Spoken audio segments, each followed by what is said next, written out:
God bless you, caller. God bless you, man. Yes. Brother Lati, what's going? All right. Let's give our support to JK. Let's discuss it. Let's track who are responsible. That woman has been faithful on this platform. This is the only thing we can give to her. And lots of phonics in Cotton Sheniye. And lots of Yeti 70.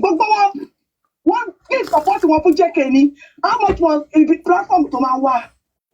I hear one my Jenny. Good at. You watch it. That's one day. Ìtìjú àti parí kẹ̀kẹ́ ló dẹ̀ fi máa lò tó kù nílé ayé ẹ̀. Tó o bá ṣọ́ra, nǹkan tó máa sì ti ṣe ayé tó fi máa jáde láyé, wọ́n gbélé lọ́wọ́ àwọn tó láyé wọ́n gbélé lọ́wọ́ lórí justice ọmọlọ́mọ. Tẹ̀lé wá mú kókó tẹ̀lé wá sọ ní ẹlẹ́ni ní kíní. Ayé ń bá mi ṣe yín ni. Ẹ jọ sọ ẹ má bínú. Ẹ lọ́mọ mi. Ẹ lọ́mọ mi. Ẹ ṣé gan. Ẹjọ́ bọ̀dọ̀ láti kí anybody tó sọ̀rọ̀ ẹjọ́ bọ̀dọ̀ láti ẹjọ́ jẹ́ kí sáré sọ̀rọ̀ lórí tí wọ́n ṣe wà lórí kọ́ọ̀dì.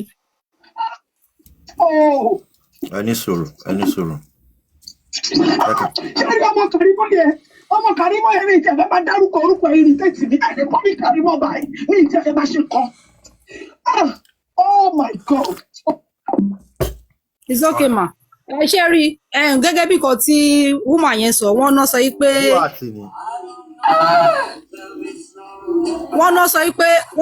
pé good heart sọ pé àwọn fẹ́ kí JK pokùnso àwọn fẹ́ kó po sódà mu àwọn fẹ́ kó mu poison. Hello Akérèlé. Nǹkan tí mo fẹ́ sọ pé everybody náà ló support JK International but good heart means your please láti tó bá yẹ kó bí ṣe wà àtàjọ jọ́kọ̀ gbé jáde kọ́ gbé bí ṣe jáde. Mo ń gbé jáde lọ́wọ́ ó wà ń ta fídíò ẹ̀ wà ń ta. Òun náà ìkànnì ní píṣọ̀ bẹ́ẹ̀ nǹkan tí bẹ́ẹ̀ ṣe owó bá gbé píṣọ̀ jáde. Mo ń gbẹ̀dẹ̀ bọ́ra. Gẹ́gẹ́ bí kan tó ń sọ wọ́n ní because gbogbo nǹkan tó ń sọ ìbá mi for the first time bẹ́ẹ̀ yẹn. Bọ̀ ó ní ọmú olóṣó gidi màlélẹ̀ ikẹ́ olóṣó ẹ̀kánì ìmájì ìnàkí lélẹ̀ olóṣó ayé àtọ̀run gidi lélẹ̀ olóṣó eléyìí gan ju ti wù mí lọ.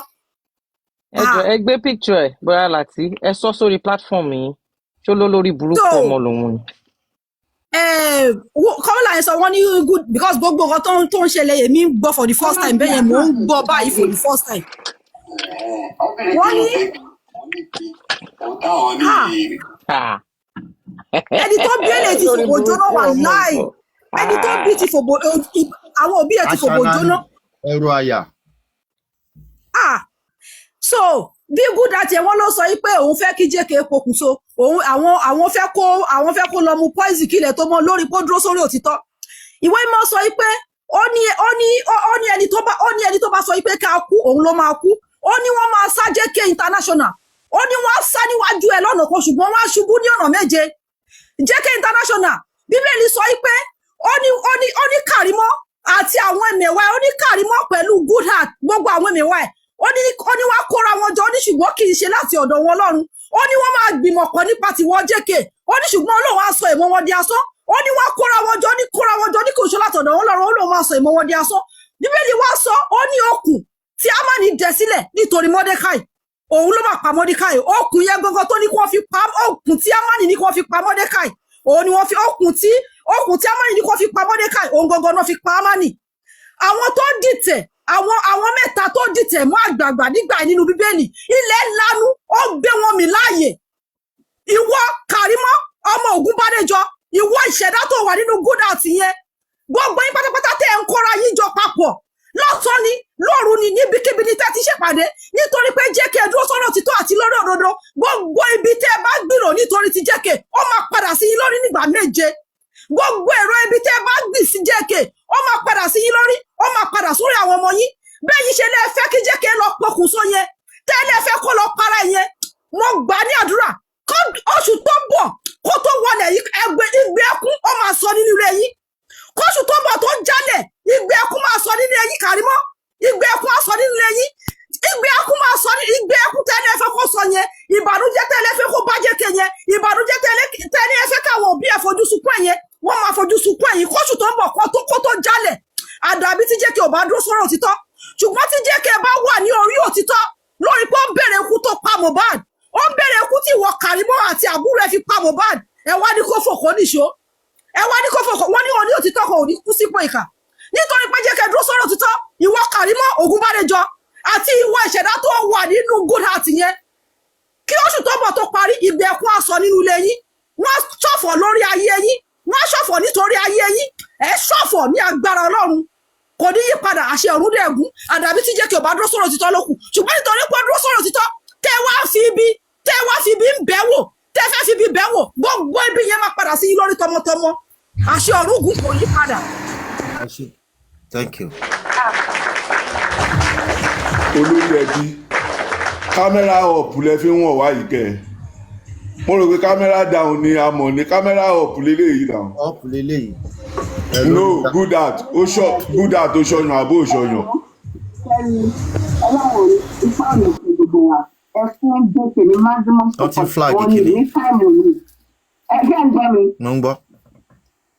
Because lórí dínsí lánàá náà ní òru àná náà wọ́n sọ pé ibi tí jẹ́kẹ̀ ti máa lọ ń bó gift wípé wọn ò lè support ẹ̀ tó báyìí. Kọ́lọ̀ wọn ra gbogbo ibi tó ti máa kí wútúbà jímọ̀ lẹ́yìn àti ibi tí wọ́n ti kí i.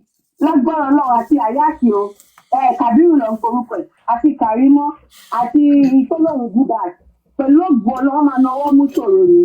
Kàwé tó ń bọ̀ tí gbogbo wa ń wò lọ́kàn tá à ń gbàdúrà kó bá wa láyé kó bá wa láyè yìí ìbànújẹ́ ìnira ló máa fi wọnú ẹ̀. Camera down kọ́ lélẹ́yìí ó yàtọ̀ sí camera. Kámẹ́rà ọ̀pù lélẹ̀ ẹjọ́ ó ṣọyàn àbí kò ṣọyàn ṣé ó mọ̀ pé mo mọ̀ téèyàn bá ṣọyàn.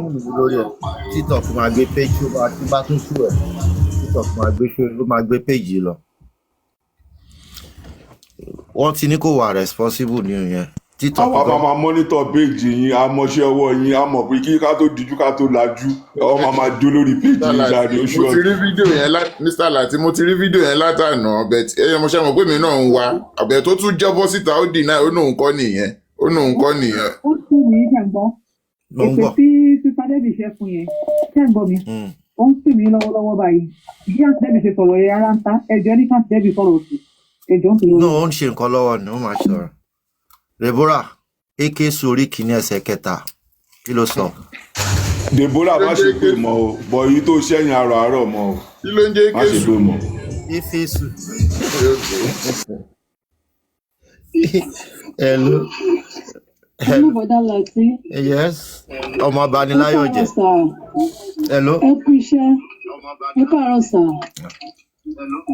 Hello sà, ẹ káàárọ̀ sà. Wọ́n á gbọ́ yín. Ẹ slow kí ní tẹ̀ ń gbọ́ ń bẹ̀ yẹn ẹ lè máa gbọ́ méjì pọ̀. Ẹ kú iṣẹ́ sà. Ṣáwa nìyẹn. Ẹ wo ọ̀rọ̀ JK. Òun ló yẹ kẹ́ máa sọ Ọlọ́run á dùn wúmà yẹn nú. Ṣé rí àwọn Kàrímọ́ lórí burúkú ni wọ́n àwọn ọmọ òṣì wọ́n ti jábọ́ láyé ìyá wọn. Kò yẹ kó jọ yín lójú kò sí nǹkan tó special. Obìnrin ní JK. Ọkùnrin dẹ̀ ló ń dó kò sí Newton nínú níbẹ̀. Kò sí Newton. Okó àtòbò wọ́n wọnú ara wọn ni. Kó gbé jáde jù yẹn lọ. Otí ẹ̀ náà tó jáde ó tún máa tó jáde. Ẹ fi wọ́n sílẹ̀ kó continue. Bọ̀ ẹ kó ẹ máa sọ̀rọ̀ fún wúmà yẹn. Kó fọkàn ẹ balẹ̀. Ọlọ́run á dúró tì kò sí nǹkan tó fẹ́ ṣẹlẹ̀ kò sí nǹkan tó jú òrírí kọ́ máa gbé kiri tí wọ́n ń bọ̀ ayé wọn fẹ́ bàjẹ́ ọtẹ́mi fẹ́ sọ nìyẹn ẹ ṣáà máa console Ọlọ́run máa dúró tì. Ẹ ṣé gan. Uncle Lati Ejo, please everyone. The reason why I said we should not stretch this matter ni pé having someone pé ẹ ní èèyàn àti pé ẹ ń sọ̀rọ̀ nípa èèyàn. They are different things. We have our back here. Whatever anybody ní láti sọ, Uncle Lati have our back. So, ó yàtọ̀ sí pé a kàn ń sọ. The next thing tí a lè ṣe báyìí, táǹtì Debbie lè máa bá wa ṣe, kó máa bá wa fún ní oríṣiríṣi, kó máa fún ọ lóríṣiríṣi sam, oríṣiríṣi ègbè.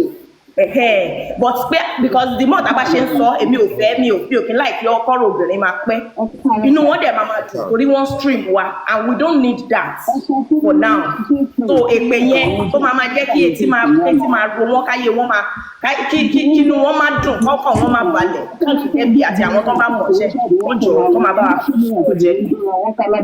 ṣé ibẹ̀ sí pé èèyàn kankan máa mú sí kó gbé dúró kò sí wẹ́rẹ̀ kò sí kankan tó lè fi ṣe. Ẹ ṣe. Kí ló dé? Hello. Olórí burúkú ọmọ ó tún ti gbéyàwó ní síbẹ̀.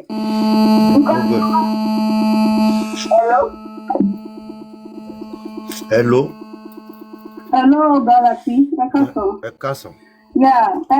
Mo like nǹkan tí Kidbot sọ yẹn. Which we can talk about it, but nǹkan tá a máa sọ ló matter. Bí nǹkan tí mo sọ yẹn, bí wọ́n ti ní kí Sister Debbie kọ́ máa fún wọn ní sáàmù yẹn, ó wà òkè bẹ́ẹ̀. At least that means you are also supporting her and you're also fighting for her. Èmi ò mọ orí burúkú tí kàrí mọ́ kàn ṣe because I don't know if she's trying to compare herself with JK International. As the other big thing I'm asking so ewúrẹ́ wey ti màálù ni. Look at her now, she's perfect, like seriously. Ìjọba bóyá kí ni obìnrin lèmi náà. Tí àbá rí obìnrin ẹgbẹ́ tó dá tán tó dẹ̀ dúró dáadáa tó she's very beautiful and intelligent. Tó bá sọ̀rọ̀ ọ̀rọ̀ orí pípé ló ń jáde lẹ́nu rẹ̀. And looking at her, ọ̀rọ̀ tó ń sọ ó má ti bọ́ọ̀dì ẹ̀. She understand unlike Karimo, jókòó lásán gan-an oríṣẹ́ àti deriva. So I don't know, she shouldn't even her comparing herself with JK. What could have been for also share clarity. So JK, I love you, we support you, and that's be fine. I beg, be fine, do your thing. All right, sir. Thank you. Yes, sir. Lolo. Okay. Oya kí lẹ wí di Naija. Mr. Lati, good morning. Can I say something? What? All right, good morning, everyone. Mr. Lati, I just want JK to know that I stand with her and I'm standing with her. And she shouldn't forget Canada and America are twin. We both share the same placenta. Whatever step she wants to take, she has our backing. She has my backing. All we should need to do is let DCF know and social services. Just let her know I have her backing regardless if she's in Canada. We can take it legally. I don't believe in ranting on social media. Thank you. Hello. Hello, Mr. Latisne. Ṣé rí nǹkan tó jẹ́ ká ṣe ń sìn ní kọ́kọ́ wá orúkọ Ayat gbogbo formation nìkan mo bọ́ ṣe máa ṣe nǹkan tó fẹ́ ṣe. Ẹni tó pè yín yẹn kẹ́ pé padà kẹ́ fún information.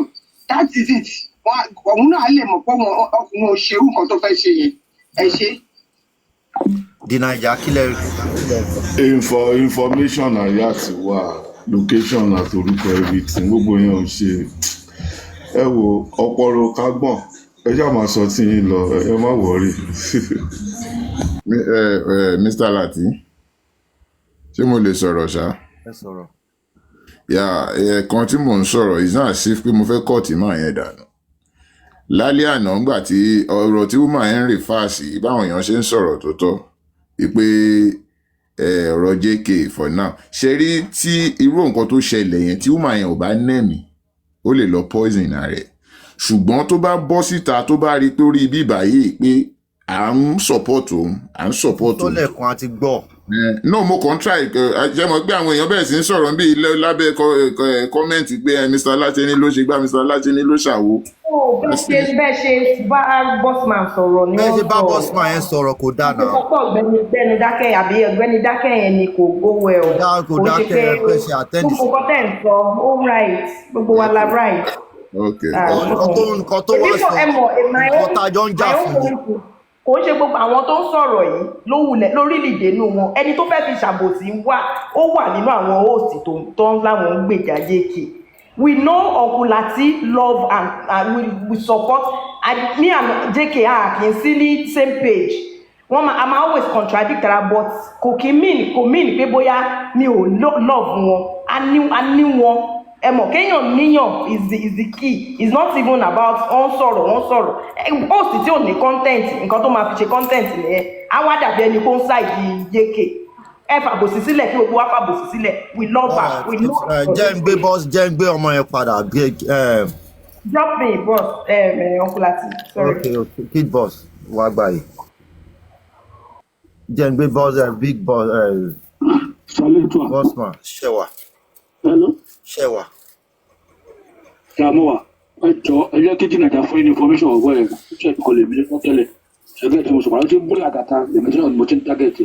Gbogbo ni mo náà statement kan ló sọ pàlà àgàtà. Ẹ fún òun kí o bá jẹ́ àyè. Àwọn sọ fún ẹgbẹ́ nínú gbòòrò South Africa. Àwọn kan ti wà bẹ́ẹ̀ káwọn kan tó dé. Ṣẹ́gẹ́ tí mo sọ. Ẹgbà information lọ́wọ́ Jìnnà ẹ bá ẹjọ́ ẹ tọ́jú ẹ̀ tó bá ti yá ajẹ́ kí ni mo ẹ̀jú sí mi. Tó bẹ́ẹ̀ pé ọ̀dà side la máa lọ. Àwọn lọ́kọ́ ọmọdé láti hostel. All right. Yeah. Thank you. Boss man. Bro, Latisne, sorry about that. I was actually driving. And Why are you talking to you? So you apologize. You are talking to us and you are picking another call. No, I wasn't picking calls. I was driving. Somebody called you. That's why he called you. No, it's the internet that dropped. No, nobody called me. All right. It's the internet that dropped me. And I don't want you to think that someone that called you either. No. That's why I came back now. Nobody called me. Nobody called me at all. Who said people called me? Nobody called me. I was driving and then I had to leave that place so that because it dropped me. I don't want you to feel bad for what happened. No. It's it's a normal thing. You don't expect a lot of people. Bossman, Nisho Cabs or Bagidi. Bossman, Nisho Cabs or Bag. Yeah, although for real, let me just speak my mind.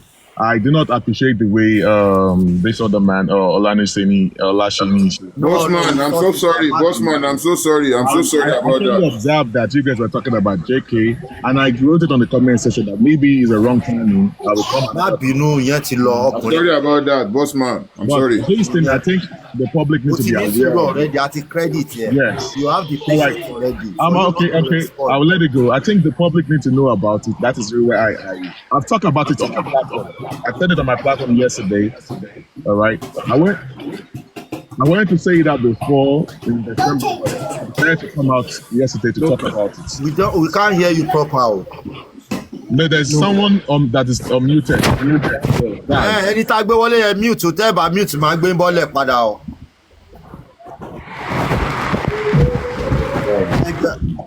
Àwọn moderator mi kàn sí bí báyìí. Alonitọ́. There's a person down there that is unmuted. That is Ẹjọ́ ta lóru Deborah ẹ̀dẹ̀ bá ń wẹ́ ní ẹ bá ń gbé bọ́lẹ̀ padà ìjọ. Ní ìrí. Báwo lè yan ṣe máa kàn gbéyàn wọlé tẹ̀dẹ̀ nílé mute? Phone coxy. Zaz the one silent. You can mute the person yourself. No, for sure ni. It's not showing here. Èmi ti mo ń gbé jábọ́ báyìí mo jábọ́ tì báyìí wọ́n ti bà page náà jẹ́ gidi. Mi ò rí drop báyìí. Lọ sórí bí ẹn pé bóyá o fẹ́ wo àwọn list yẹn kó lọ gbé bọ́lẹ̀ ń bẹ̀ tó bá rí. Èmi ò rí. Ó ti bọ́lẹ̀. Bóyá bossman, má bínú. So, Mr. Lati, I am going to give details, but I'm going to be cutting off some stuff. All right? Because there's some information that's supposed not to go. Because this thing is already getting messed up in the sense that it was supposed to be a secret thing that I expect that the legal team or Mr. Miwa will work perfectly on this issue. That's why I never talk about this on social media. In fact, the story of the phone of Mohbad, I was already aware, which I have narrated everything to the legal team, and Mr. Miwa was aware of it. I started talking about that phone when Bukky Jesse came out to start talking about it. But there are some things that she doesn't know that I actually I brought more light about the phone. We have access to that phone, the making of the number, the manufacturing number of the phone, the color of the phone. We have access to it. Now, the woman that bought car for Baba Mohbad, after we did a protest in NMS, we started working on getting info into the phone. So I also gave her the information of that phone because she's based in America, and so that she can also do some things, because we're trying to get some information on the phone. We discovered that the phone has been, the information of that, when they got the phone from Mohbad, they deleted every information on that phone. All right, which can be retrieved. So I expected that the main reason why we donated money or for us to get justice for Mohbad, because I don't understand why the public are going to donate money and we are not using the money to do things that we're supposed to use it for in justice for Mohbad. This information has been in the care of Miwa. I have access to it, or the legal team have access to it since July last year. Is it July? Things we cannot say on social media. Now, I'm not going to be part of those people that are going to be giving all those things on social media, but I'm telling you something. Only for me to see, now, only for me to be hearing that Mr. Miwa probably collected some information, more of the information of that phone, and then gave it out. I don't know who, maybe he collected it from the legal team or the other lady that got a car, Ibukun, that bought a car for Iya Mohbad and Baba Mohbad. And how the information ended up with the critical thinkers. Tell me, I was expecting them to, if you want to get the full details of the phone, there's a way we can go about it by writing whatever to Apple. You can get a WhatsApp, we can get everything, but there are some little stuff that we can get. We pay some money even in Nigeria that we are breaking into the phones to get some information. This is supposed not to be on social media. Yes. But to my greatest surprise, that the phone forensic, since the police or the government are not ready to do phone forensic, there's a way we can go behind the scene to get all this thing done, because we know that there's a lot of information on mobile phone. Mobile numbers and whatever, I have access to all that, especially that phone, gone, that they did not give to the police. So, Mr. Miwa, we have this thing. Now the public have donated money. Can you push this thing and let us have result? Do you know that they did not give money to make sure that we get access to all that phone, or to write, which the paperwork for to write to the Apple is already written, but they did not give money. They said there's no money to push the phone forensic.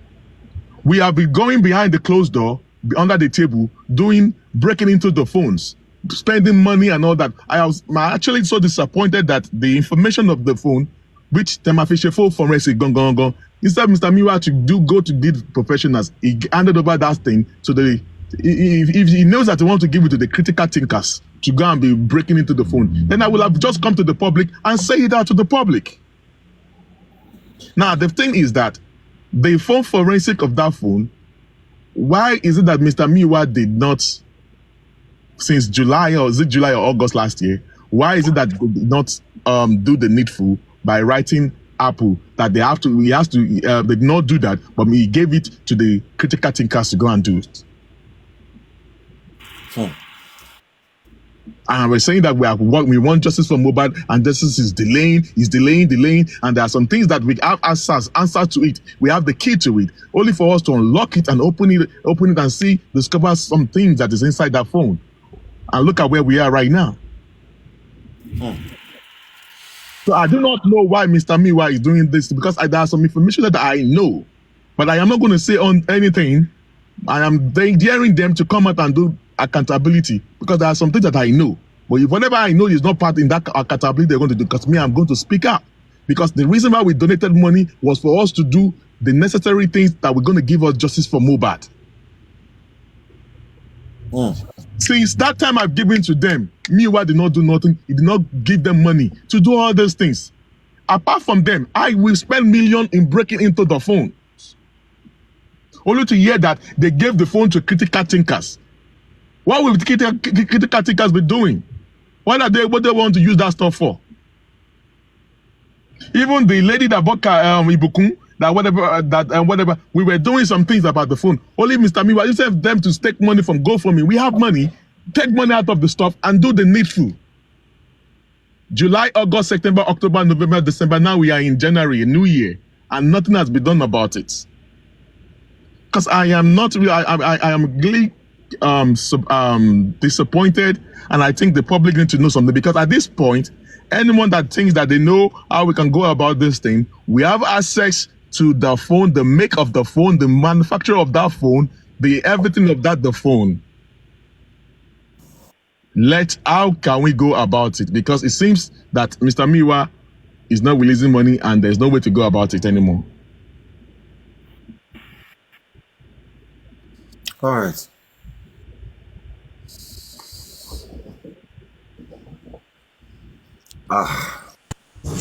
olórí ẹbí gan ò mọ ibi tí Mr. Muiwa wà. mi ò lè wá. olórí ẹbí gan ò mọ ibi tí Mr. Muiwa wà mọ́. ẹjọ́ láti fẹ́ ẹ bá wa bèrè question lọ́wọ́ máa tó sọ̀rọ̀ tán yẹn wípé ṣé bàbá ò mọ̀ nípa wípé bọ́ ṣe mú fóònù yẹn fún Muiwa ṣé bàbá ò mọ̀ nípa ìgbókè fóònù it's not the phone. ẹ má jẹ ìfọ fóònù mọ information náà sọ bó ṣe information fóònù. yes information yẹn ni mò ń sọ ipe ṣé bàbá ò wà wí ẹ̀ ṣé wọn ò gbọ́ nípa ó ti dọ́gbọ́n ọwọ́ Muiwa. I did not tell Baba about that phone. I only told Muiwa and the legal team about the phone. ìyá òun náà ni mò ń sọ ní pé ṣáà legal team yẹn ò jẹ́ kí bàbá gbọ́ sí information tẹ fún wọn yẹn ni nǹkan tí mò ń try láti sọ nìyẹn. I don't know about that one. Only for me to be hearing outside that is the critical thinker that are talking about it. ṣé mo lè chip in sọ̀rọ̀ yẹn. Hold on, ẹ jẹ́ kí bóyá York fẹ́ sọ sọ̀rọ̀ tó wà lẹ́yìn mò ń bọ̀ ẹ̀jọ̀. York. Good afternoon, everyone. Báwo ni ṣe wà? Good afternoon, everyone on the panel. Deputy. Fẹ́ respond sọ̀rọ̀ lẹ́yìn. Deputy Renewed, Latisne, the Niger, Baby Ings, Lady Mo, Bossman. Everyone, Lati comment section FYP. I say hailings to you. Everyone, I'm going to say this. And I'm going to let it close here. I'm not here to argue with anybody. First of all, I stand with JK International. I respect you. My love for you continue. You're a very good woman. And anybody that have you, it's an answered prayer in his life. So I stand with you.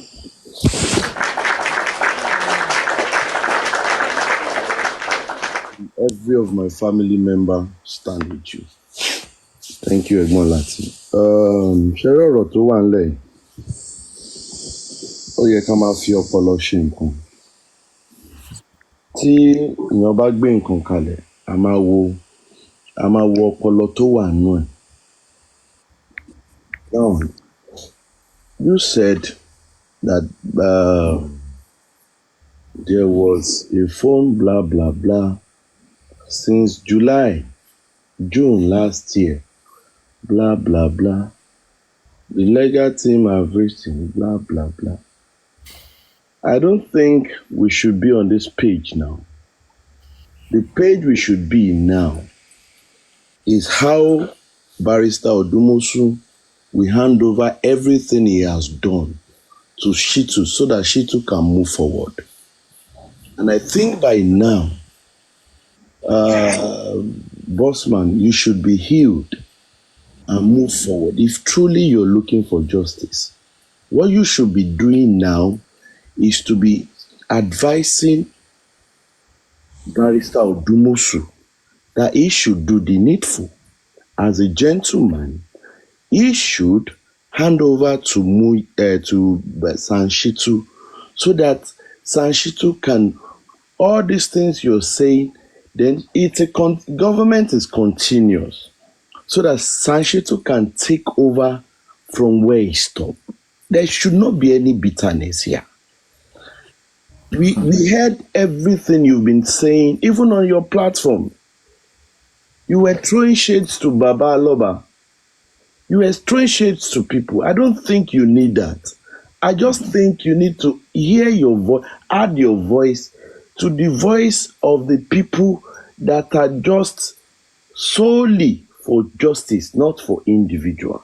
You should be calling out, advising Mr. Barrister Odumosu to, as a gentleman he is, to hand over every damn thing to Sanshitu so that this case will not be on standstill, my brother.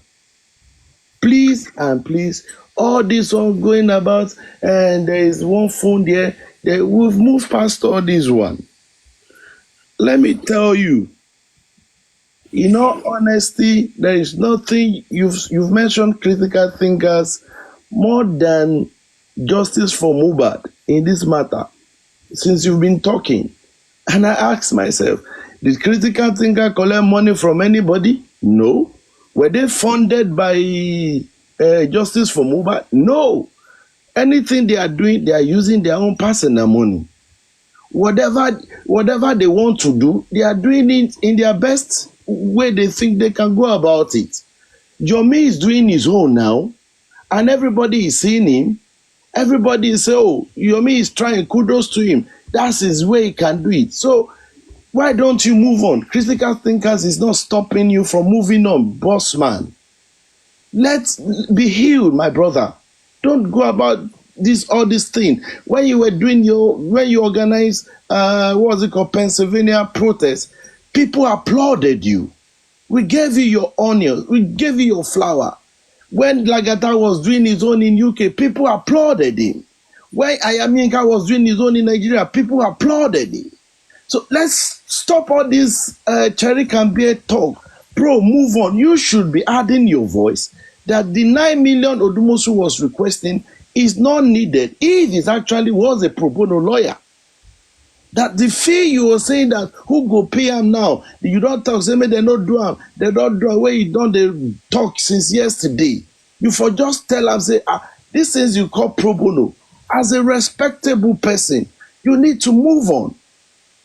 All right. Mr. Lorebi, I beg your pardon. Bossman, 1 minute. Bossman, 1 minute, please. Olorebi, ẹ má bínú pé mo. Young Daddy, good morning. I greet you, my dear brother. But I think at this point of this justice for mobile, we all need to come together, one, and try as much as possible to be more matured in everything that we do. Another thing is, whatever that has happened in the past, at this point in time, we all need to begin to respect ourselves, no matter what, no matter the age, because age is nothing but just number. I'm not even going to that. Sherry, I have said it several times. The only reason why we've been having issues and the only reason why we would continue to have issues is because we still hold grudges against ourselves. Even though ahun atenunja, but they never separate. Ìjà wọn will last forever. So if someone is having a submission and trying to handle a particular side of a situation, we should try as much as possible to analyze that side that person is talking rather than bringing our own side. Your daddy, you know I love you so much and I respect you. But you see, everything that we do in life, I as a person, Adeola, no matter how close, no matter how much I respect somebody, if I see flaws in you, I would always point it out. Because Yorùbá sọ pé tọ́mọ ìyá méjì bá wọnú yàrá, tọ́n bá lọ bára wọn sọ̀rọ̀, tọ́n bá rẹ́rìn bọ́ta wọ́n ti parọ́ fúnra wọn ni. But tọ́n bá lejú bọ́ta wọ́n ti sọ tòótọ́ ọ̀rọ̀ fúnra wọn ni. Bossman has not been on this platform for a very long time for some reasons. I said it because this was the same thing I said the last time when God protection came back and people were like, ẹ má gbà padà, ẹ má ṣe kíní kan, ẹ má ṣe kíní kan, ẹ má ṣe this. I said for someone to hold the bull by the horn and say, I want to be here and I want to talk, we need to appreciate them. For some reasons, either because they have realized their mistakes, or either because they know that probably in the past, one or two things they have done, they did wrong. So for people who had gone away from somewhere, like a prodigal son, and they are back in that particular place, and we begin to make them feel like they are not wanted, me, I will never be part of it. I do not appreciate that. We need to choose our words when we talk to individuals.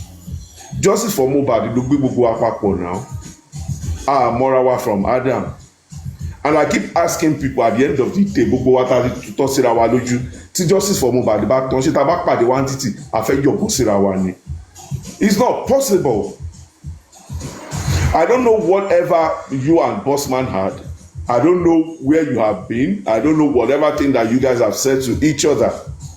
But at this point in time, I repeat, anyone that wants justice for Mohbad would not see any other person that wants justice for Mohbad as an enemy. We need to mind our words. We need to continue to respect ourselves, or else person like me, I will never be part of it. Ẹ kàn máa rí mi comment section àbí FYP ni. And this is why I don't go to any of. Go and find out. This is the only platform I go now. I don't even listen to any discussion anymore because I don't want to be confused. John to real long, we need to respect ourselves. And I know that if Bossman was somebody else, when your daddy was talking, Ati on mute to Mike, once Ati Diya Pepe scatter at this point in time. I respect your patience, Bossman. Your daddy, I respect you so much. You know I love you. But when something is wrong, we need to let the people know that it is wrong. We need to continue to call a spade and not a big fork. I don't worry along. I think the Niger, thank you so much. I think the Niger, you're getting it wrong. I've been on this platform. I didn't shade anybody. I'm just telling him that he should add his voice to tell Mr. Odumosu to hand over. I've not said anything. Your daddy, your words. Your daddy, your words were harsh. Your words were too harsh. Really? Yes. Your words were too harsh. Yes. Okay, let me say this. Let me say this. If you say my words were harsh, and I don't think Bossman say it in that way, because hold on, Mr. Lati, hold on. Kò ní ṣe bẹ́ẹ̀ yín máa ń sùn lálálẹ́ ni. Ẹ̀yin máa ń sùn lálálẹ́. Ìgbà tí òun ṣe títẹ̀ lóru àná mọ́jú, voice ẹ̀ ò harsh. The Naija ò sọ fún pé kó yé máa ṣe bẹ́ẹ̀. Haba, kí ló dé? Mo send àwọn kankan sí yín, ẹ̀yin náà ẹ̀fẹ̀ tí yín gbọ́ now. Haba, it's not fair. Yes, I just did now.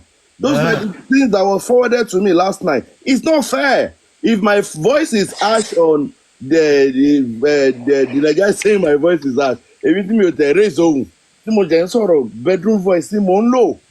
What have I said now? Yeah, but your daddy. And if you don't Your daddy. You're going to pay interest, or you're going to pay for damages. Now, possible. That defamation is also but there.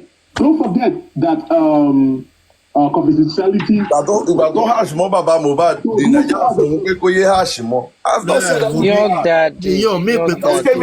I just came here to clear things. Let's move forward. What he sent to you, I would love you to also play it, but I would love to Your daddy. Hold on, please, Bossman. Ẹ jọ béèrè ni o, ẹ jẹ́ kí n dá Expander lóhùn, ó ti ń pè látàrọ̀ ìjọ. Okay.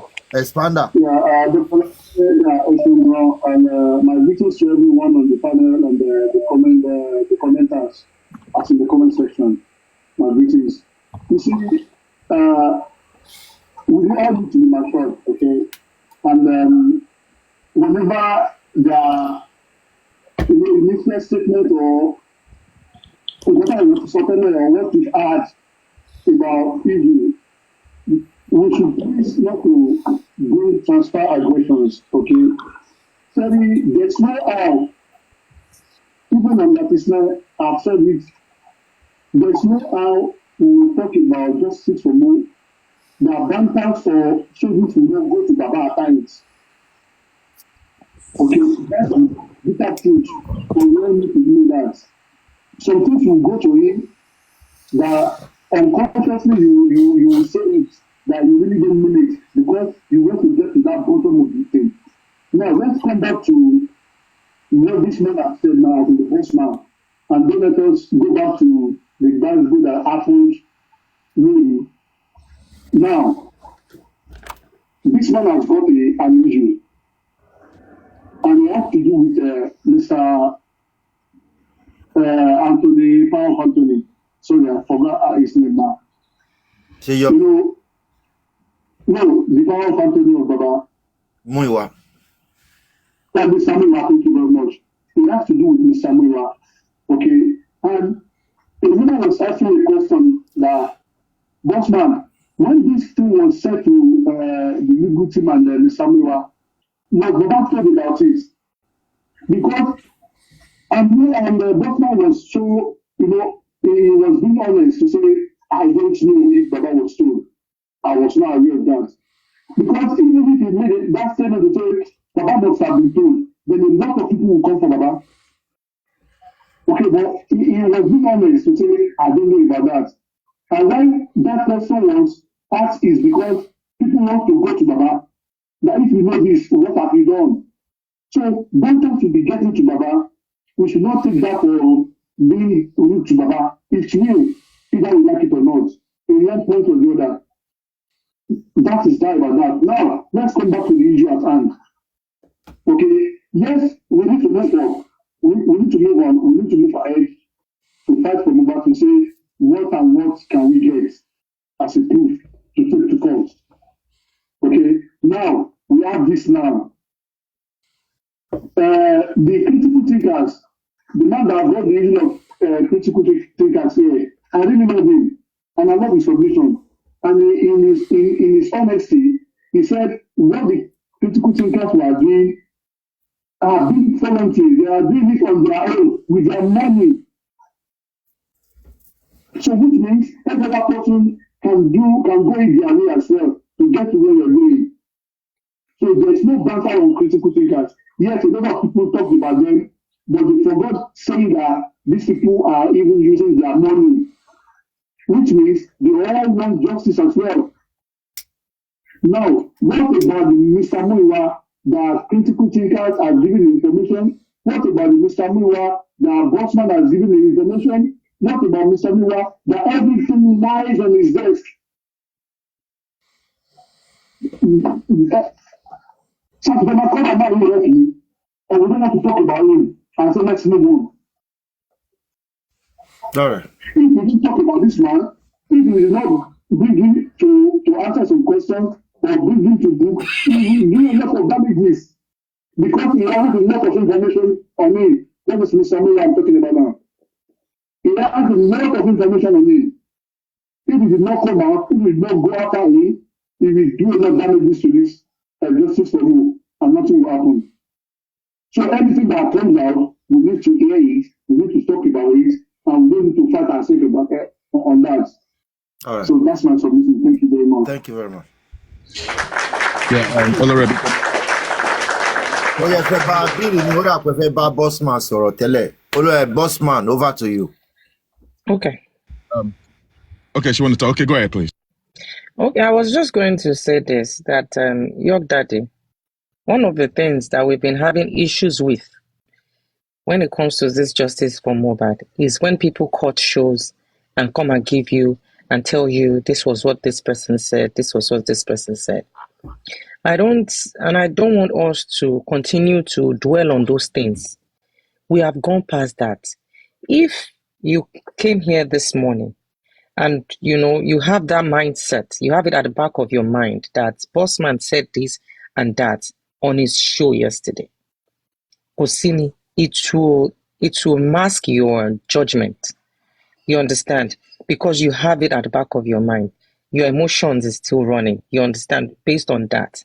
So, Ejo, for us to move forward, Ejo Tori Olong, even though Bossman might have done something wrong and must have said something that you don't like, if you had come here this morning and just do your submission, you understand, because you were obviously, angry, and that's why you stuck and you were trying, said some things. You may not know. No, you're getting me. You got it wrong. Madam, with all due respect, man, you got it wrong. When I made my first submission, I did not say anything except telling Bossman to please add his voice and tell Barrister Odumusu to hand over to Sanshitu. That was the basis of what I said this morning. Then it was when the Niger was now saying I was attacking him, I was shouting, I was like, really? Me were attacking now? The only thing I said was that he should add his voice and tell this man to hand over so that the journey can move on. Government is a continual thing. Your daddy, gbogbo wa la mọ̀rọ̀ gbọ́, Naija ló gbogbo wa jẹ́ náà ibi la sọ dẹ̀ wípé lọ́rọ̀ okay, sọ. Why? But I just I'm not want being, to. if I'm being rude to boss man, he myself go know say na pidgin I go yarn. Okay. He know me now. Boss man sabi me well. Okay, but the point is this: we are on here to resolve issues, and don't let us, take it too far, please. All right, thank you very much, Amon. Can I go ahead? Can I talk? Oh yeah, talk. Would like to respond to Young Daddy. Anyway, I don't know if Young Daddy has been up here when I came up, right? Before I started talking, I observed that they were talking about another topic, and I commented that, okay, maybe I should come another time. I didn't come up here to throw sub or throw jabs at anyone. I was only giving them what people they're not aware of. And because it's actually pain that since July, nothing has been done regarding to the forensic. And in my submission, I only mention. I have information about that forensic. I have information about it. That is why I asked you guys if I can chip in about it. Hold on, sir. Yes, sir, you will. Now, Yuck Daddy, I know that you came up for me. I know that before I can actually come into this platform, I've thought about the cruise and the probes of me coming up here. That I know that and I said in my submission that I know some people might not be cool with whatever I'm going to say, but I'm actually cool. I came with a bulletproof, and that's just the way it is. But I am not going to go in any condescending manner today, because today is all about justice for Mohbad. Okay, so it is what it is. Now back to the matter arising. Regarding to the phone forensic or me, where you said that number one, I am not a spokesman or spokesperson for Odumosu. All right. Now, last year, people said Odumosu must go, Odumosu must go. I am on the inside. There are some information that I know, but I am not going to say nothing until when they come out to do the proper accountability of the public funds, which some of you on your cohort are saying that they must not do any accountability. Then we stand there, all right? Because the money for the accountability, the money for the GoFundMe is actually meant for us to get justice for Mohbad. And I do not know why they are not giving money to do the phone forensics since July.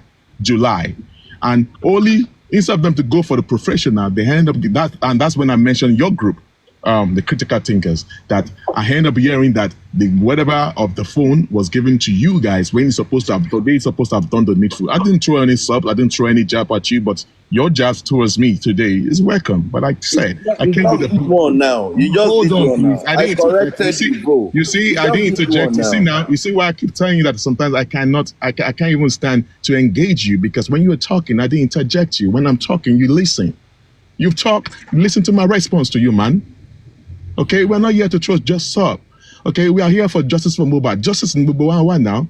Like I said, if you go the right way, justice for Mohbad is about strategy and about doing things right. When you come out to do damage control, let me give you a case study. When you take a Ragolis bottle, you drink the water in the Ragolis bottle, and the bottle, right? And you release it. Will it come back to the same shape? Calm down. No, I'm not. Am I screaming? No, I'm only giving an illustration. It will never come back the same shape, because when you do too much of damage control over time, it will now start getting a regular effect back to the thing. And that is why I'm talking about, that's exactly what is happening right here. I'm not here to throw jabs. I'm only here to let the public to know what actually happened. I'm only giving them just 1% of what happened behind the scene that people do not know about. Okay? And I'm going to be bringing more out. But I'm going to say that before I say more things that people do not know, that are throwing just because people are saying Odumosu must go. Okay, cool, Odumosu must go. You are saying that I should go and tell Odumosu. I am not the spokesperson of Odumosu. Odumosu is a lawyer. He knows what to do. So you should know that you that are asking that Odumosu must go, then you should not prepare that before you can debrief a lawyer, there will be a consequence of it. So when you ask Odumosu must go, are you guys prepared? Are you guys prepared for stuff like this? So if you guys are asking that Odumosu must go and you're not prepared for something like this, that means shows that you guys do not have a foresight. Even on my shows, on my live, you stay right there. Go check it. I also tag you, your daddy, that if you're asking Odumosu must go, then there's going to be consequence. And yeah, you are facing the consequence. You are telling me to go back to Odumosu. Do I look like Odumosu spokesperson? Don't you know there's a rudiment for you, process for you to tell a lawyer to go? Haven't you learned? They say once bitten, twice shy. How many times are you going to tell someone to get off a job? You think it is easy to tell a lawyer to leave a job? Have you been in the struggle before? That's the question I need to ask you, York Daddy, okay? Because when you are asking Odumosu must go, you guys didn't see this coming, which I have given you hint that for you to ask Odumosu must go. When David Fadele was yes, I was in support that David Fadele, the first lawyer of Baba Mohbad, that he must go. But later when he got a hint from the firm that he's going to slam, I was even telling Mr. Miller, do not. I was with Aries back then, right from the beginning. I'm talking about that and all that. We were telling, do not sack this man. Do not sack this man. Let them work together. We know that it was going to slam them. This is not his thing. You want to get them to just work hard. Anybody can pay that money. I was expecting more than that, but you saying that,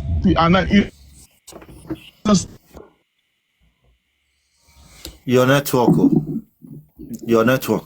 Hello, Brother. Yes, 9 million naira is a taking change. You can pay that because you are those people that are saying that you must go because you should be. Your network, oh, Bayo. Sorry. Bossman, your network is cracking. Hello. I'm going. Ọ̀fẹ́ bẹ̀rẹ̀ kankan lọ́wọ́ Bossman. Now, tí Bossman sọ pé Odumosu pé tán bá fẹ́ le ṣé wọ́n mọ consequence kan tí ó máa ṣẹlẹ̀ tán bá ní wọ́n máa le like nǹkan tán advocate pé Odumosu máa gba ó fẹ́ gba 9 million. Now, nǹkan tí York sọ, we believe pé at this moment, whether for phone forensic or anything, Baba ti tó ti pa last year lọ, we should not forget last year anything. We should continue with the new system. Now, Odumosu at gbogbo wa ti sọ pé kó máa lọ. I don't see any reason why Odumosu máa ta tí èèyàn kan tí máa advocate fún pé tó bá máa lọ ó máa charge wa ó máa ṣe kinní kan. Kí ni reason tó máa fi charge wa ìgbà tó jẹ́ pé pro bono ló sọ pé òun fẹ́ ṣe fún àwọn bàbá? Kí ni reason kí ni àṣà agreement wà láàrin wọn wípé tóun bá máa terminate iṣẹ́ òun òye báyìí lòun máa san.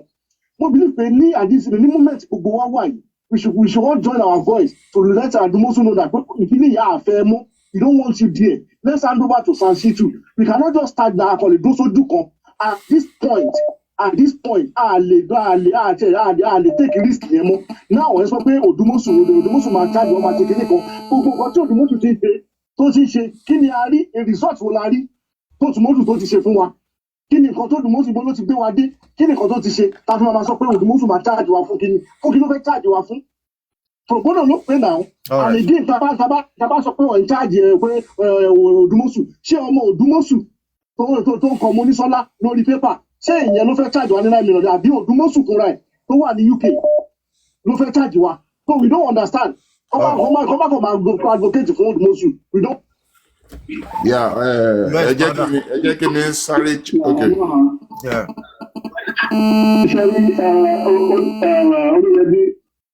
I think it was this week when we were talking about this Odumosu stuff. And the question I asked and what I said was, look, before we can castigate Odumosu, can Mr. Miwa bring out the agreement that was signed by this man? Mm-hmm. That is the way to go. Mm-hmm. Sign. Okay. Agreement was not done because this man came out and he said he signed an agreement with Mr. Miwa. So what was in the agreement? We don't know. So we don't check where they are writing you, they are correcting you. Ó dìgbà téèyàn bá rí agreement yẹn náà. Exactly, Olórí exactly. So let us forget that pro bono or no pro bono. Come on, agreement yẹn lákàrí. Bẹ́ẹ̀ àwọn ọmọbìnrin ẹni tó charge wa tó scam wa ó right àbí kò right. All right. Now, can I say something regarding to when they brought Odumosu, right? I am aware of Odumosu since. I am aware of Odumosu since November 2023. All right, before all right, and when that was when that was when they were trying to send David Fadele to leave Baba Mohbad. All right, so they brought in Shitu. You need to ask them who brought Odumosu. All right. Whoever brought Odumosu, back then, we were asking them, Mr. Miwa lied to me that Odumosu was a son. All right. All right. Hello, Chris. Látàárọ̀ ẹgbẹ́ là ń gbọ́ látàbẹ́lẹ̀ látàárọ̀. All right. Bossman, Honorable York, Bayo Billion, ẹni gbogbo akájọ ní sùúrù, ẹni gbogbo òyìnbó, ní gbogbo yín dá alẹ́ yẹn. Òyìnbó yẹn gbogbo lẹ́bí ń pọ́jú gbogbo nǹkan tó ń ṣẹlẹ̀ ní orí Justice for Mohbad yìí. Ẹni number one, Ṣẹ́rí Odumosu, you cannot hold anybody to ransom. If you have a lawyer working for you before, if at all you sign an agreement and you feel you cannot go along with the lawyer, you can drop him. Gbogbo important sọ yẹn kò ní kankan ṣe. You can drop, you have the right to drop the lawyer. Your new lawyer will just write to him, and if he refuses to drop all the documents with him, you take him to court. Let Odumosu come from UK to Nigeria. Odumosu lẹ́gbàá, ó ti betray nǹkan tẹ́ gbé fún láti jẹ́ pé ọmọ ẹ̀ máa ṣiṣẹ́, ọmọ ẹ̀ kọ́ lẹ́gbàá ṣiṣẹ́. If Odumosu want to contest that 9 million with you, take him to court. Ọba bí ìyá ẹ̀rẹ́ kó máa bọ̀ Nàìjíríà.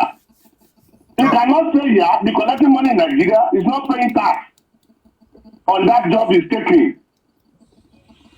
All right, Prince. Yeah. Just give me 2 minutes. Anything against that, Baba, anything they can sign doesn't matter. You cannot take any dime. Tell him, whoever knows him, nobody will pay him. This is public money. It is not Baba that is paying the money from his pocket. This is public fund. He's saying in England here to embezzle public fund. All right. You have to tell him to his face. Olórí ẹbí Bossman fẹ́ mọ reason. Tell him he should drop all the document with him.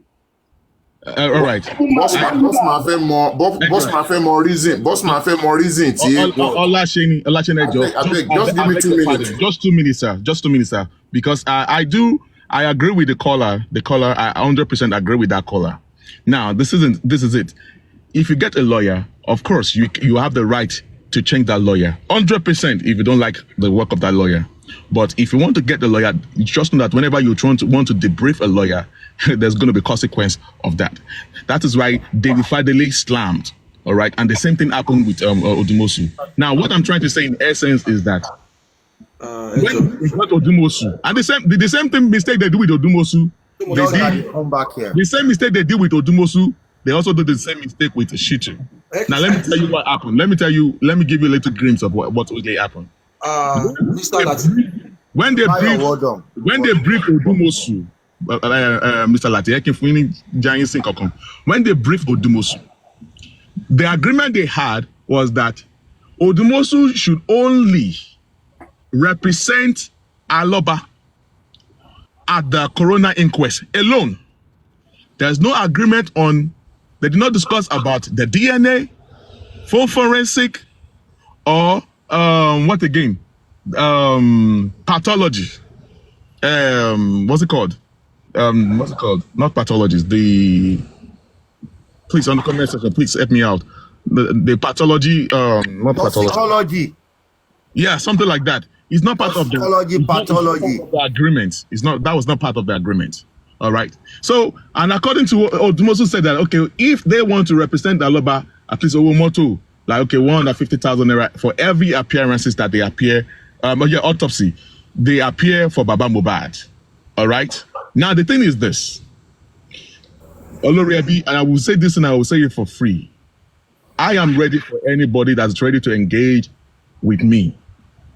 No yabbing. Let's talk about facts. All right. Hold on. Number one, sir. Hold on. Jẹ́ ká gbọ́ Báyọ̀, kí ló ṣẹlẹ̀? Tabari. Jẹ́ kí n sọ tèmi, mi náà kí n sáré sọ one of the. Ó yá, kí lẹ fẹ́ sọ? Yeah, nǹkan tí mo fẹ́ sọ ni pé lórí ọ̀rọ̀ phone forensic. I think last time November, inú ilé yìí náà ti sọ pé kí n lọ bèèrè lọ́wọ́ bàbá Mohbad pé why tí wọn ò ṣe. Then mo pé bàbá Mohbad pé kí ló ń ṣẹlẹ̀ lórí ọ̀rọ̀ phone forensic. Bàbá Mohbad ní pé ìgbà tí àwọn dé Apple pé nǹkan tí Apple request lọ́wọ́ àwọn pé káwọn mú wá káwọn tó lè ká. Láṣẹ ní ẹjọ́ ẹ má sọ ọmọ ẹjọ́ ẹ dákẹ́ ẹjọ́ tó Ọlọ́run ẹjọ́ ẹ fílẹ̀ bẹ́ẹ̀ ẹjọ́. Okay. God bless you. Sherry, Mr. Lati, ẹjọ́ ẹ má bínú everybody, please. I'm sorry, Mr. Lati, thank you so much. Sherry, the fact is that some people think that they can use personal vendetta, and I'm surprised that D. Niger said what he said by saying that Meki Yogdajima attack or something. As at yesterday night, see, everybody was just getting ready to have fun. We were on Mommy 8070 supporting JK International, and I received this video from this guy up here. And you need to listen to what he said. This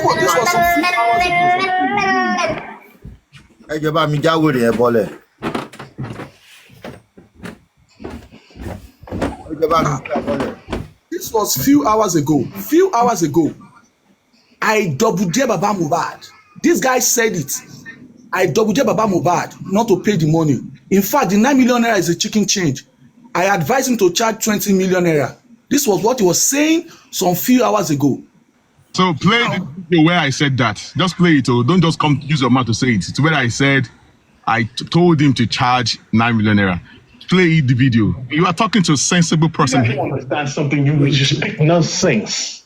You speak nonsense. You don't understand nothing. I'm telling you something today. If you do not pay that 9 million naira, interest will be going on, and you are going to pay for damages. The amount is going on it. Chesiba, he's double dare. Hold on. You said I double dare. I'm not talking to you, sir. Let me address. I said that I double dare. I said I double dare. Ìwọ náà lo interject ọ̀rọ̀ ẹ̀ ló ń sọ náà ó lè ní ò fẹ́ bá sọ̀rọ̀. Ọ̀rọ̀ ẹ̀ ló ń sọ òun ló wá interject. You said that's why I asked you to play. You said I double dare. That it was Bossman that told Odumosu to charge 9 million naira. You see that you are a liar now. Just play when I said that. When Odumosu was employed, did he tell that inside that agreement that it is daughter going to represent him in Nigeria? Let me ask him. Did he tell to Baba that Odumosu, I cannot go to Nigeria? It's my daughter will be taking the job before he starts on that job. Let's ask him. So where is he going to collect that 9 million? Ask him. Let him answer my question. All right, can I answer that question, please? Like I said, I came with a bulletproof. You're free to say. All right. So now, I was not there. I was not there when they went to hire Odumosu. All right. You should ask that question to those that briefed Odumosu, because I am one of the #1 critics of Odumosu. All right. I am one of the #1 critics of Odumosu. Even as at November 2023 to January, was still lying to us that Odumosu was the son. When we went on J-Blink's platform, because when Miwa said something, I did not even do any research, because we came with a son. I came with a son, Olisa Agbakoba, Aries and whatever came with Bankole and Smith. Now they brought Odumosu. So God who made me, I guess Tenyo Mologotu was there that day in that meeting. That meeting. And when they brought Odumosu, the way he projected, the way he spoke, I was melted. He spoke very well. He spoke like someone that actually make a lot of sense. So I succumbed with all the standard I brought that can help us to get this thing. I succumbed to it because that man spoke very well. Now I want to tell you something, sir. I don't know if you are close to Odumosu. You need to go and talk to Odumosu. Then you will hear. There are some things that I don't need to talk to Odumosu that I'm aware of. Injustice from Mohbad. Nobody asks that whoever support or defended me, it is me, boss man. It is me, boss man. If I tell you that there are some things that are saying that is not good. So the question that the caller asked, it is not me that you should ask that question to, throw the question to. Show the question to the people that went to engage Odumosu. Not me, boss man. All right. Mr. Lati, Uncle Lati, ẹ decide question first. Hold on, Bayo, hold on. Olórí ẹbí, mo kí gbogbo ilé, mo kí gbogbo comment section. Ẹ jọ̀ọ́ mo fẹ́ dá sí ọ̀rọ̀ tẹ́ ẹ discuss ni. Ẹ sáré fún ẹ. Bossman, he has done a lot for JKM. He has done a lot. So when I now start to see this other side of him, I felt so bad.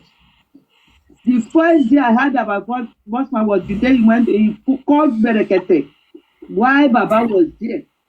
Since that day, I love the man. I love his resilience.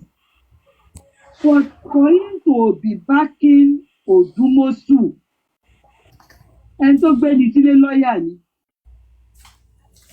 do you know that Odumosu has breached the contract by putting in public the privacy of his client? They can report to the Bar Association and sanctions will be placed on him. There will be sanctions for revealing the privacy of his client. That one is enough for Odumosu Komoluwabi. So quietly hand over everything in his possession. Kó tiẹ̀ resign fúnra rẹ̀ gan. Kó bá jẹ́ ọmọlúwàbí tó fẹ́ orúkọ rere, tí wọ́n bá gbé ẹjọ́ ẹ̀ lọ sí Nigerian Bar Association, sanctions will be placed on him. Mami. Ẹyin tí wí tẹ̀kọ́ ra ìjọsẹ̀ tí ẹ mọ tó wà ìlú lọ́ṣà. You are saying they cannot sack him, they should pay. They should take him to the Nigerian Bar Association. If he has not breached the contract, then his daughter don't represent. Was that part of the agreement? You are collecting so much, you are sending your daughter to the court. Is that part of the agreement? I lose my respect for Bossman. I so much hold him in ISC since the day he called Berekete, the first time that Baba went there. And I've been following him. Through him, I went to Yeye Kudi. But I'm so disappointed at his utterances. I'm so disappointed. I didn't even expect it from him. He's a man that I like resilience. All right, I should go. Mama law ejo, am I call law? Am I call law? No, but only if I respond by the ejo. Grandma, thanks for what you just said. Yeah, thank you for your like me. Okay, maybe I must have done something in the past that whatever. Like I said, you said you are disappointed. Well, I can't help that. But one thing I know is this: there are some things that I know that you do not know. Can I say, Oloriabi? Can I respond to Mama? Hold on, madam. Let this guy. Bossman. Okay, respond to Mama. Mama, I don't know because I'm on Jurawalo, all right, and there are some things and information that I know that some people do not know. I just said something that I am once against Odumosu. Right. I'm one of the best critics of Odumosu. I'm also to tell you again that the reason why they brought Sanshitu, I was the one that made the move. Because we were trying to say that we are going to need Olisa Agbakoba. And because of, I said we are moving Olisa Agbakoba, which Miwa gave authorized that we should go and beat Olisa Agbakoba before they went to bring Shitu. They thought I was supposed to be mad when they brought Shitu because clear because of what Mama said. Can I talk? Talk. So now, you said I'm not siding Odumosu. Even on my platform yesterday, I played some tape where they said Odumosu look GoFundMe and Odumosu Riley in my platforms that we sue Odumosu chamber myself, and I demand and I believe that Odumosu will get it forever wherever he is. That they claim, they allege that the money of the GoFundMe and access account Odumosu Logbagbogbo. And I've said that I'm going to sue, and I'm going to sue Odumosu's chamber that he must provide the statement of his accounts. I said it on my platform. They did not play that one, though. Bayo that was saying that did not hear. Those people that were coming, spreading hero and all that, they did not say that I said that I was going to sue Odumosu's chamber that he must provide a statement of accounts of his chamber of owó tí wọ́n allege pé wọ́n fún Odumosu because they said Odumosu ti ra ilé, ó ti ra mọ́tò, gbogbo owó access account of Baba Mohbad, Odumosu ló gbé lọ. I said that, and I said I am not against Odumosu. I'm not saying that they should not. Anybody can go, any lawyer can go. But what I'm saying is that before you can disengage a lawyer, I understand what it is. So if you, instead of you facing me, why can't Baba Mohbad and Shitu? Shitu is a son, and Odumosu is according to what they call him, that is a Chanja Bay. Tell son Shitu to sue Odumosu now. Tell them to sue Odumosu. You double dare Baba Mohbad. I said they should sue Odumosu because Baba Mohbad has a case. Let them sue Odumosu. Yes, of course, you're going to pay damages if you don't pay that money. You think it's a joke? Boss man. Mr. Jina, ẹ̀gbọ́n láti ẹjọ́ kémi tó bọ́ọ̀lẹ̀ ẹ̀jẹ̀ sáré sí Naija abeg no vex make I just I wan calm down. ṣé ní gbogbo bass up and down yìí èmi tí ẹ fẹ́ béèrè pé kí ló dé tí àwọn kan ṣe dúró dandan pé kán gbé kinní yẹn lùrù sórí more than necessary because bí Bosman ṣe ń sọ̀rọ̀ yìí èmi ṣe lè ṣé personal interest kan wà nínú ọ̀rọ̀ tó wà lẹ́yìn ni àbí justice tí gbogbo wa ń wá yìí ó yàtọ̀ sí eléyìí táwọn ń wá because ẹni mo máa sọ̀rọ̀ with full confidence àìdọ̀bùdí àìṣe kinní kan ẹni eléyìí náà máa sọ̀rọ̀ ṣé personal interest kan wà nínú ọ̀rọ̀ yìí ni tí personal interest bá wà nínú ẹ̀ kó fún àwa innocent people kó tí àwa sílẹ̀ ká máa lọ ká ní sùúrù we are looking for the same thing so why eléyìí èmi máa ṣe eléyìí kókókókó ẹbí mi lè máa gbèrú kẹ̀kẹ́ ẹ jẹ́ ká ní sùúrù let's join us and look for solutions sọ̀rọ̀ yìí. All right. Ẹ ṣé gọ́mà. Ẹ ṣé o. Ọgbọ́n mo fẹ́ drop o. Fẹ́ drop fún kí ló ó dán. Dókítà Adéjọ́ kí n sọ̀rọ̀. Ẹjọ́. Ó dọ̀ báyọ̀. Ta lẹ ló.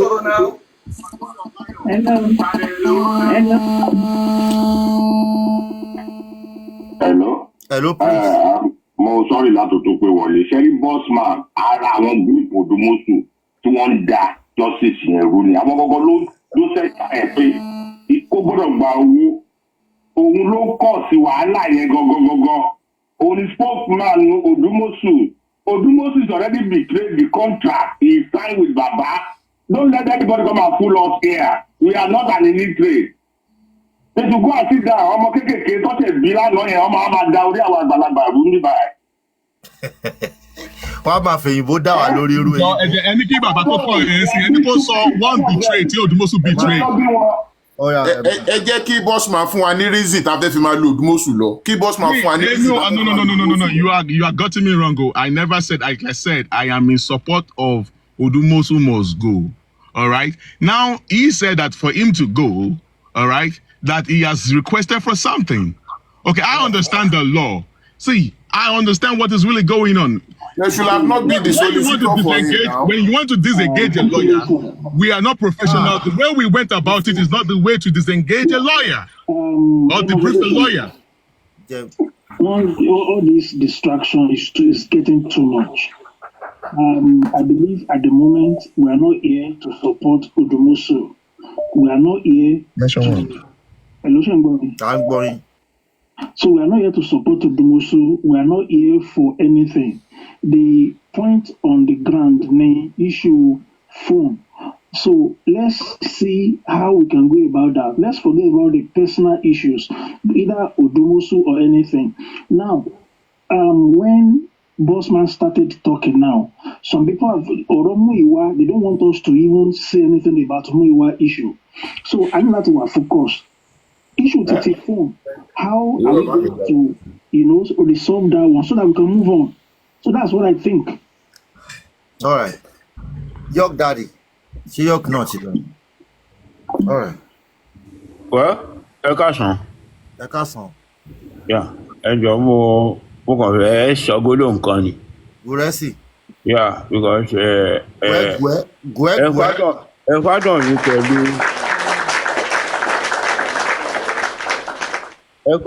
pẹ̀lú ọ̀rọ̀ yín ó lè má jà gèrè, but at least this is a matter that is sensitive to justice. It's really unfortunate pé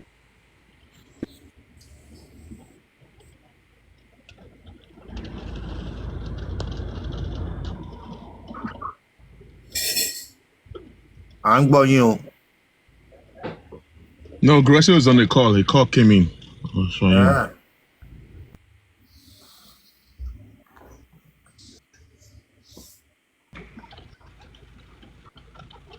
Hello, Isaac.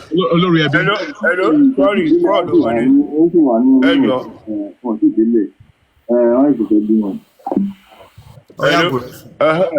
Now, I'm not disappointed in one or certain people because the handwriting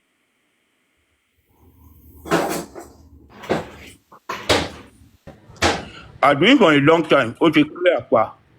Yeah, let me tell you.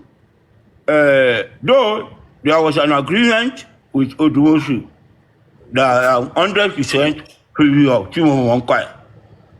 But one time I witnessed the agreement. I read it and I understood.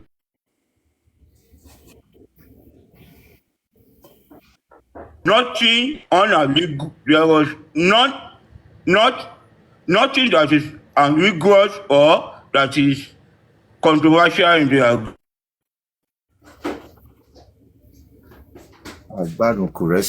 The agreement was clearly stated. Can't go right. Can't go right. Call Colundi song.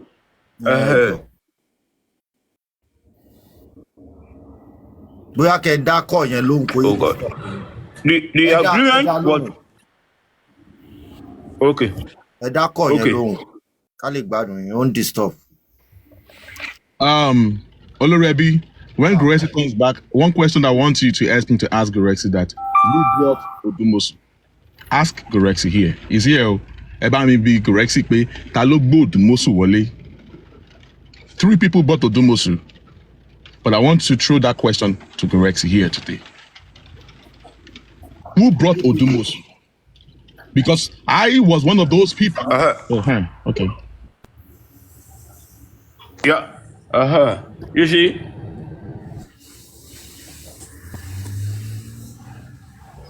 Ṣé kọ́ yìí ṣì tún disturb yín ni?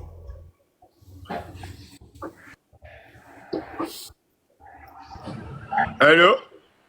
Hello, Gressel. Ṣé wọ́n máa jẹ́ kẹ́ ẹ sọ̀rọ̀ ṣá? Hello?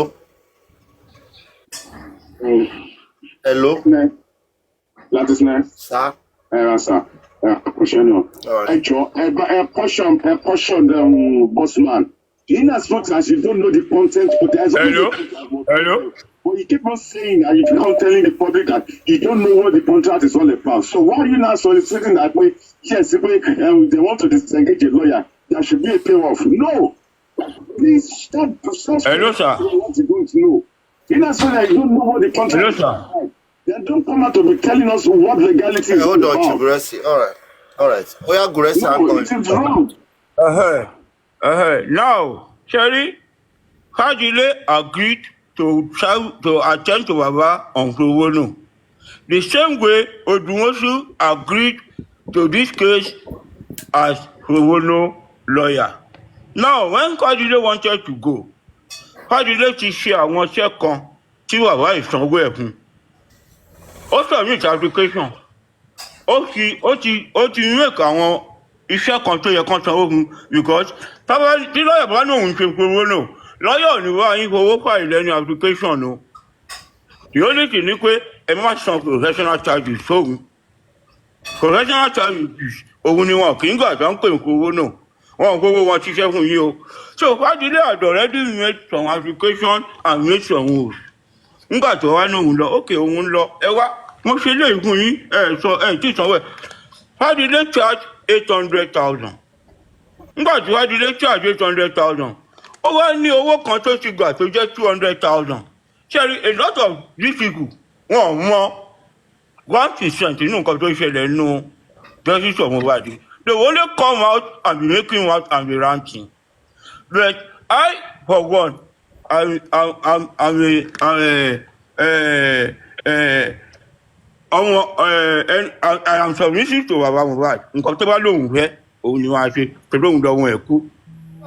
Mi ò ní ẹ̀wà sọ nǹkan tí bàbá yẹn ò fẹ́, nítorí pé òun ni mo wà. My loyalty is for him. I declare my loyalty for him. Nítorí òun lọ́wọ́ ẹ̀ kú, òun ni mo dẹ̀ rí kó wá justice. Now, nígbà tí Fádilé charge 800,000, wọ́n wá ti ó di ní nígbà tó kọ kiri wọ́n wá sọ wípé ní ìjẹta wọ́n san 200,000 fún ẹ fún fáìlì application yìí at the end of the day 600,000 ni wọ́n fún Fádilé. And gbogbo ọlọ́sàn ń pa pé adá kan àbí kinní kan ló send 1 million tó fi ṣẹ́tù Fádilé. Àtọ́ tí a bá ń gbọ́ pé bàbá yá 400,000 kan lọ́wọ́ ẹnìkan tán ní Múyìwá kọ́. The person that borrowed the money is someone in London. 400,000, 200,000 wà nílẹ̀ lọ́wọ́ bàbá nínú owó tí wọ́n rè jọ. Ògùn láti san 600 Fádilé. Owó iṣẹ́ tó ṣe ni. In this case of 9 million, I want to tell you that Baba is not owing Odumosu for any service rendered. Odumosu only went to dig charges from what he has been settled. Case nǹkan tí wọ́n ti parí ọ̀rọ̀ tán ti parí ni Odumosu ló lọ ń gún owó jà. I want to collect this amount.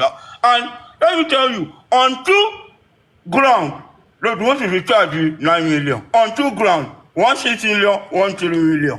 Who does that? A governor lawyer. That you are not, your client is not owing you anything. And someone is standing to tell me that is justified. Look, there are a lot of corrections, there are a lot of things I can say, but I decide to keep quiet. Let me tell Watchman, I always pity those who listen to you. You are kind of misleading the public. And I want to tell you, all you are misleading them is 98% lies. You can continue. I don't have any problem with it. As long as I stand for the truth and for justice. Tó bá kú ọ̀la, kí n lòdì sí justice tí mo believe nínú ẹ̀ tí mo mọ̀ pé yes, sincerely, tó bá pè mí pé kí ni mo ń ṣe wà tó pé kọ́ báyìí ni, kọ́ ló ń pè mí lọ́rùn. I will never and I can never. Look, Odumosu, this case we are, what Baba is doing, ní pé kí bàbá bí Odumosu pé aláyé, ní ìdí gbogbo eléyìí. Why are we longing it? People should sue Baba. Someone said you should ask me a question about Odumosu. He has accused me of bringing Odumosu. He has accused me of so many things. He has accused several people because he's confused. He doesn't know.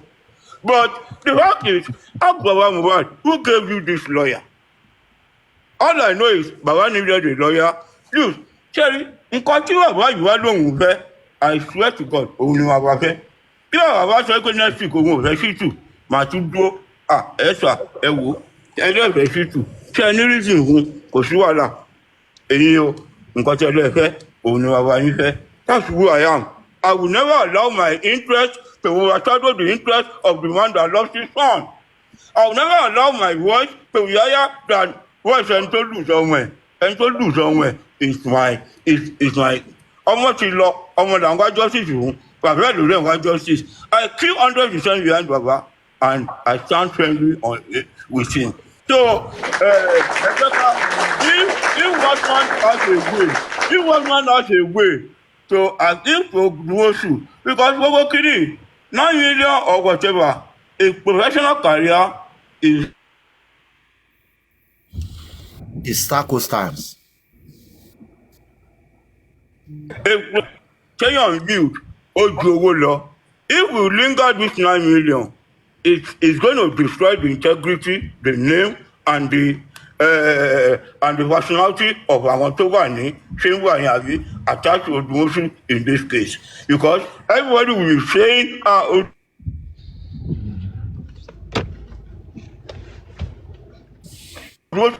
nǹkan tó bá ṣe lẹ́nìí ó máa ìtàn ní lọ́la, and it's going to go. Òun nìyẹn ní a lot of you who are in London hearing Odumosu for the first time and so that kí wọ́n mọ̀ ní negative on negative ground.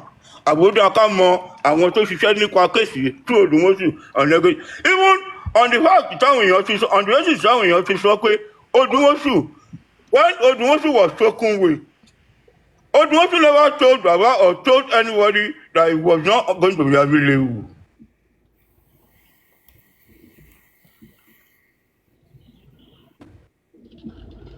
All right.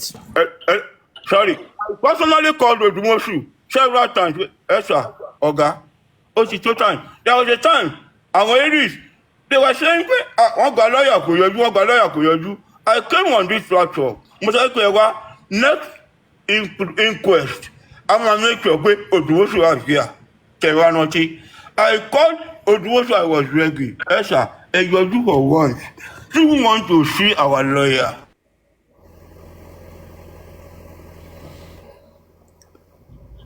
Wọ́n ti told me pé ẹ wá iṣẹ́ tó wà ní ẹ̀yẹ àwọn ọmọ yẹn sì lè handle ẹ̀. But in a nutshell, anybody that can agree to Odumosu, he can still be consulted on the background. He can still. Ẹ ó kí bóyá táwọn tó ń pè yín. Bàbá sọ wípé. Question of wrestling o. Kí ni question tẹ́ fẹ́ bèrè? Question tí mo fẹ́ bèrè ni pé way forward. Because àkọlé máa lọ front and back ọmọ agbowó wọn lè gbowó gbogbo kan tó wà lẹ̀ tí boss man for everybody sọ kò kún mi èyí tó kàn mí ní pé okay what is the way forward okay Odumosu sọ pé òun fẹ́ gba 9 million and we are not ready to give Odumosu the 9 million fine so tí Odumosu ready láti fún Odumosu tí Odumosu náà ready láti move forward láti sọ pé òun fẹ́ gbé document sílẹ̀ ṣé orí ibẹ̀ la máa wà ní àbí kí ni solution kí làwọn fi pé a lè ṣe fún Odumosu torí àfẹ́ sanwó yìí ṣé kó pe Odumosu lẹ́jọ́ ni kó lè fi gbé ìrọ́wọ́ ẹ̀ lẹ̀ because àkọlé máa rojọ́ from Monday to Friday lórí ọ̀rọ̀ yìí tó sí solution me I'm for solution what is the solution because we can't be talking about this without solution. Latisne solution.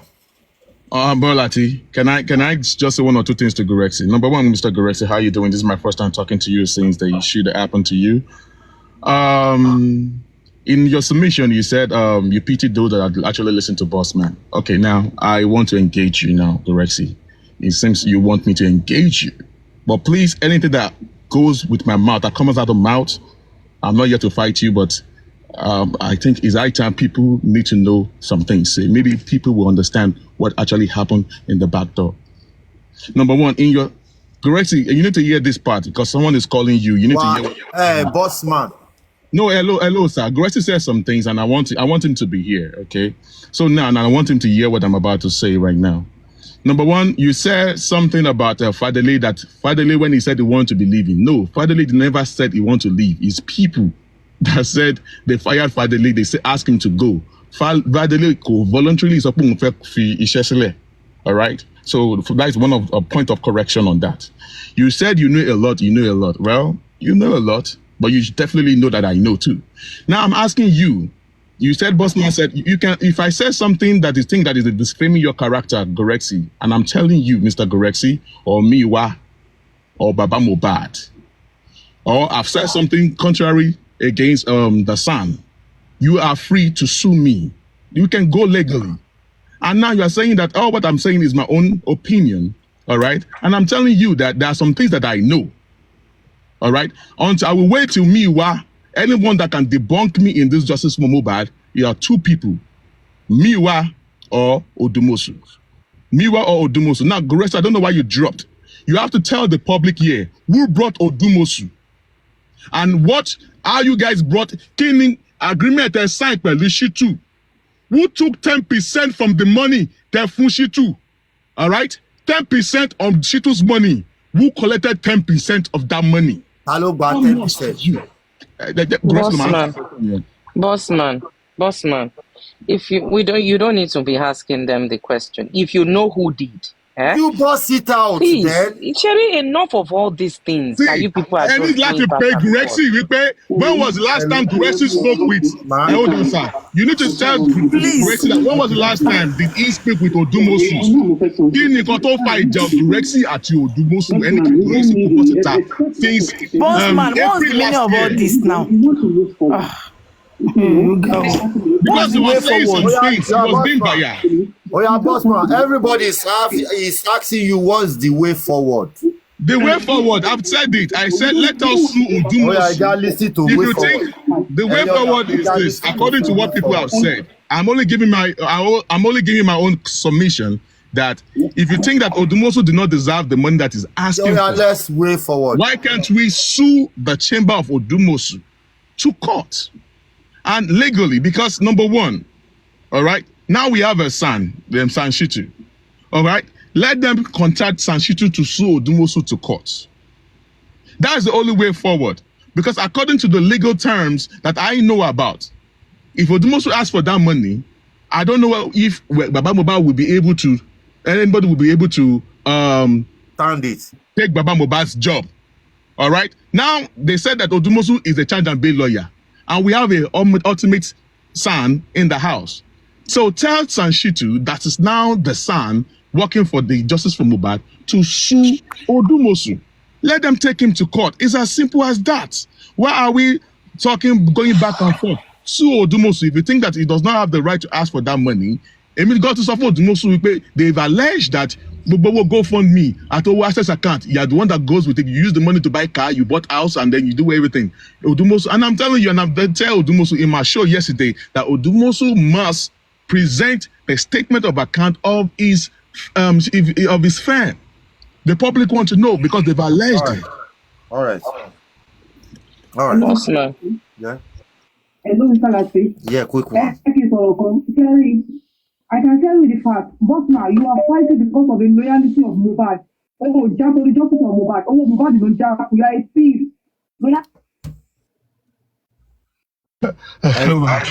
Yeah, I'm a thief. I am. Hello. Yeah. Am I a family lover? Some of the players are fighting for Mohbad's money.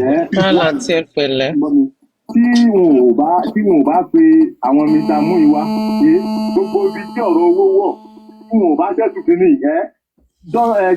justice yóò ní lọ síwájú because they are trying to hide so many things. Wọn ò dẹ̀ fẹ́ tú jáde. Wọ́n dẹ̀ ń bọ̀ àṣírí yẹn. Wọn ò fẹ́ tú jáde. Kí Bossman ó ti ń tú. That is it. Ẹ jẹ́ kí wọ́n gbé statement of account síta. Let them For the past 18 years, let him fi wá sínú dark. For the past 18 months, let him fi wá sínú dark. Ó ga o. Ẹ gbé Guresi padà wá sókè nítorí Ọlọ́run. Bossman, jẹ́ kí n bẹ́ẹ̀ ní question kan. Ṣé òwò náà wà nínú group tí Mr. Muyiwa organize? Were you in that group? No. Critical thinker. I was never. No, I was in the structure group. I was in the structure group. First group. Structure group. I was there. You was there as well. In the structure group. Yes, structure group. Oh, you know a lot. You know a lot. Mr. Muyiwa, Olori Abi. You know a lot. Sherry, apart from Muyiwa, I know a lot. You know a lot. Hey, but Bossman, what do you want this to help us now? What is the way forward? Hold on, mo be. Mọ̀dí tí mo fi béèrè. Ṣé rí nǹkan tó ń ṣe Bossman yìí náà? The same thing ló ń ṣe Andy. The same pains náà ni Andy ń go through because àwọn náà jọ wà nínú group yẹn nígbà yẹn. Ṣé wàá rí bọ̀dá láti? At that time, you don't want to talk. Balati, all this time, I've been defending Miwa. You've been saying that we will change, it will change. But then let me tell you something, Mr. Miwa. But the phone forensic thing that happened threw me off balance. That phone forensic threw me off balance. Wọ́n ti jọ pa ẹ ò lè rí ìdí ẹ̀yẹn mọ́. Ibi tó ń lọ yẹn bóyá òun kò fẹ́ gbà nínú 9 million yẹn ni. No, ẹ máa sọ̀rọ̀ bẹ́ẹ̀. Prince ẹ máa sọ̀rọ̀ bí àmọ́ like bẹ́ẹ̀ ẹ máa sọ̀rọ̀ ńgbà mí. Ẹ máa ti sọ̀rọ̀ ẹ máa sọ̀rọ̀ bí àgbàlagbà. Odumosu ó ti betray contract yẹn ó tẹ̀ sign contract 100 million. In as much it's not on the ground in the court where they ask you to come and do a job, a criminal job for them. That what is enough to take Odumosu to court. Ẹ bẹ́ẹ̀ máa jẹ́ kó máa fi gbogbo òpó ọ̀bẹ fún wa. Bàbá yẹn máa win a hands down ní. You cannot take a criminal court and be sending a baby lawyer there. It's not done. You go tó má jẹ inside the contract. Ẹ máa gbọ́ ó lè stated in the contract that okay my baby is going to represent me in the court. Ìjọ kò tiẹ̀ mátà kò bá jẹ́ barrister gan ló gbé lọ síbẹ̀ ọ̀tọ̀ lẹni tó sanwó fún ọ̀tọ̀ lẹni tó lọ àpéà níbi iṣẹ́ kò lè work ní anywhere. Latisne, in that case enough that's what enough ó ti tó gbé Odumosu lọ sí court. Kò lè gbọ́wọ́ náírà. Ẹ má máa jẹ́ kí bọ́ọ̀sì máa gbogbo òyìnbó tó sọ yẹn òyìnbó tó ní nínú ni. Òyìnbó tí ò ní bí. Mo ní kẹ́ sọ Odumosu now. Ẹ sọ ẹ̀. That is the answer. Let me tell you, bossman. Sherry, as far as I'm concerned, you may be fighting for this justice, but there are lots of things that you are not being truthful about. Because if you come here, let me finish. I don't know you, and I mean, anybody, you understand? But the thing is this, if you have information, you keep saying that you know this, you know that. If you want us to move forward, why don't you just say it once and for all? Tell us where you are having issues with these people.